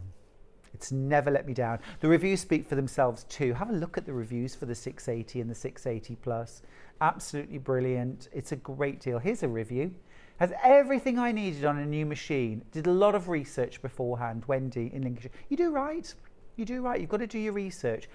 What I think is particularly good about your 680 Plus is you get your walking foot, you get your darning foot, you get your extension table, knee lifter, all those things that you might consider buying in the future and adding on. You don't need to. A walking foot can cost you over £100. A darning foot can cost you £20, £30, £50 depending on the brand. Extension tables can cost you upwards of £40, £50, £60. All of these things included in your machine right from the word go means you'll probably never need to buy another foot for your machine. Another review. Wow, it's an awesome machine. I love it and all the features. So much quieter and sturdier than my other machine. Pauline in County Durham. Agreed. Very sturdy. It's quality stitch. You saw me quilting around curves there. It didn't murmur, it didn't move. Didn't need to put the walking foot on, but you get one. You get one. One more review, again from FIFO. I've always found doing the warranty a bit of a nuisance. This one was so easy. And when you have such an amazing machine, it really is a must. That's Jane in Oxfordshire. Absolutely, absolutely. Easy process. Great company. Remember, Elna are made by Janome. It is a brand owned by Janome. You get so much machine for your money. You really, really get so much machine for your money. When I got mine, I was considering buying another machine, and I compared them side by side. All the same features, all the same feet, including walking foot, darning foot, that kind of thing, extension table. And I could either spend for exactly the same £1,100 for the Elna or £2,000 for the other brand. And I chose the Elna and I got all the functionality. 7 years on, still going strong. Still going strong. It's a really fabulous machine. Now the other machine, also fabulous, is the Brother FS250. So maybe you're upgrading your machine. You've got into your sewing, you're loving it, you realise that actually you want to do dressmaking, home deck, soft furnishing, patchworking, quilting, bag making. You want to do it all, basically. And this is the machine for you because you can do it all. Absolutely brilliant, but also brilliantly portable as well. You've got a computerized sewing machine from Brother for under £400, an extension table, a hardcover for it, 3 alphabets, 250 decorative and utility stitches, so many feet as well. Now I didn't mention as well, but with your Brother, as well as all the regular feet that you would expect to get a sewing machine, you also get a fully adjustable zipper and piping foot. You get a bias binding attaching foot. That's amazing. Absolutely incredible. Yeah, that's so cool. It's a great bit of kit that for attaching bias binding to, yeah. You get a gathering foot. So for doing ruffles and gathers and things like that.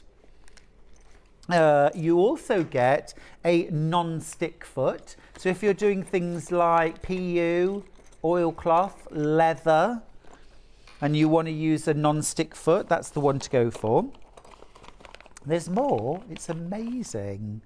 A straight stitch foot. straight stitch foot. Brilliant for top stitching, really good for patchwork as well. There we go. A rolled hem foot. You never get these as standard with a sewing machine. Even a really good one, even a really expensive one, you don't get these extra feet. You get it with this, with your brother FS250 for under £400. And then this is the last special dressmaking foot you get. It's a 5-groove pin tuck foot. So you use that for creating gorgeous pin tuck detailing on things like shirts and dresses. Beautiful, and home deck actually, it's lovely. Bag making, you can include it on that. Use it with a twin needle and you get those beautiful little tiny tucks stitched either side down, and it's so easy to do. I'll do a little demo with that sometime soon. I need to put the twin needle on, but you even get the twin needle. I mean, really, it's superb. If this was someone in your family, a loved one's very special Christmas present, don't expect to see them for the rest of Christmas. That's all I'm saying. They'd be straight in the sewing room, set up on the dining table. They'll be clearing the crackers off. The turkey will be, you know, on the work surface. Christmas is over. I'm sewing now. So you might want to just hold that back perhaps until Boxing Day. Just lovely. All right. Now, let's have a look at tomorrow's menu and see what's coming up. Well, Hijinks is coming up tomorrow. At 8 a.m, we've got Tim Holt's monochrome fabric. That does not mean black and white, trust me. We got oodles of colour. At 9 o'clock, my old friend Tracy Dennis is here from Owl and Sewing Cat. We always have an absolute ball with her. At 10 a.m, talking of balls, talking of great friends, Delphine Brooks is going to be in at 10 with her koi pond quilt. At 11 o'clock, Tracy's back with more Owl and Sewing Cat. And then at 12, the gorgeous Sam Sabido is here with the Snuggle Up crochet cardigan. That's a brand new launch. You won't want to miss it. Thank you for your company this morning. And one more very happy birthday to my dear friend Kaffe Fassett, who is 85 and fabulous today. Don't forget, if you shop with us today, anything you buy doesn't have to be Kaffe related, anything at all. You'll be in with the chance of winning one of 3 Kaffe Fassett quilt kits that the great man has signed himself. All right, we're going to go now. We've got a little bit of a Christmas do to go to this afternoon at Sewing Street. We'll be rampaging through the streets of Birmingham. I will see you tomorrow morning. No rampaging. Take care. I'll see you then.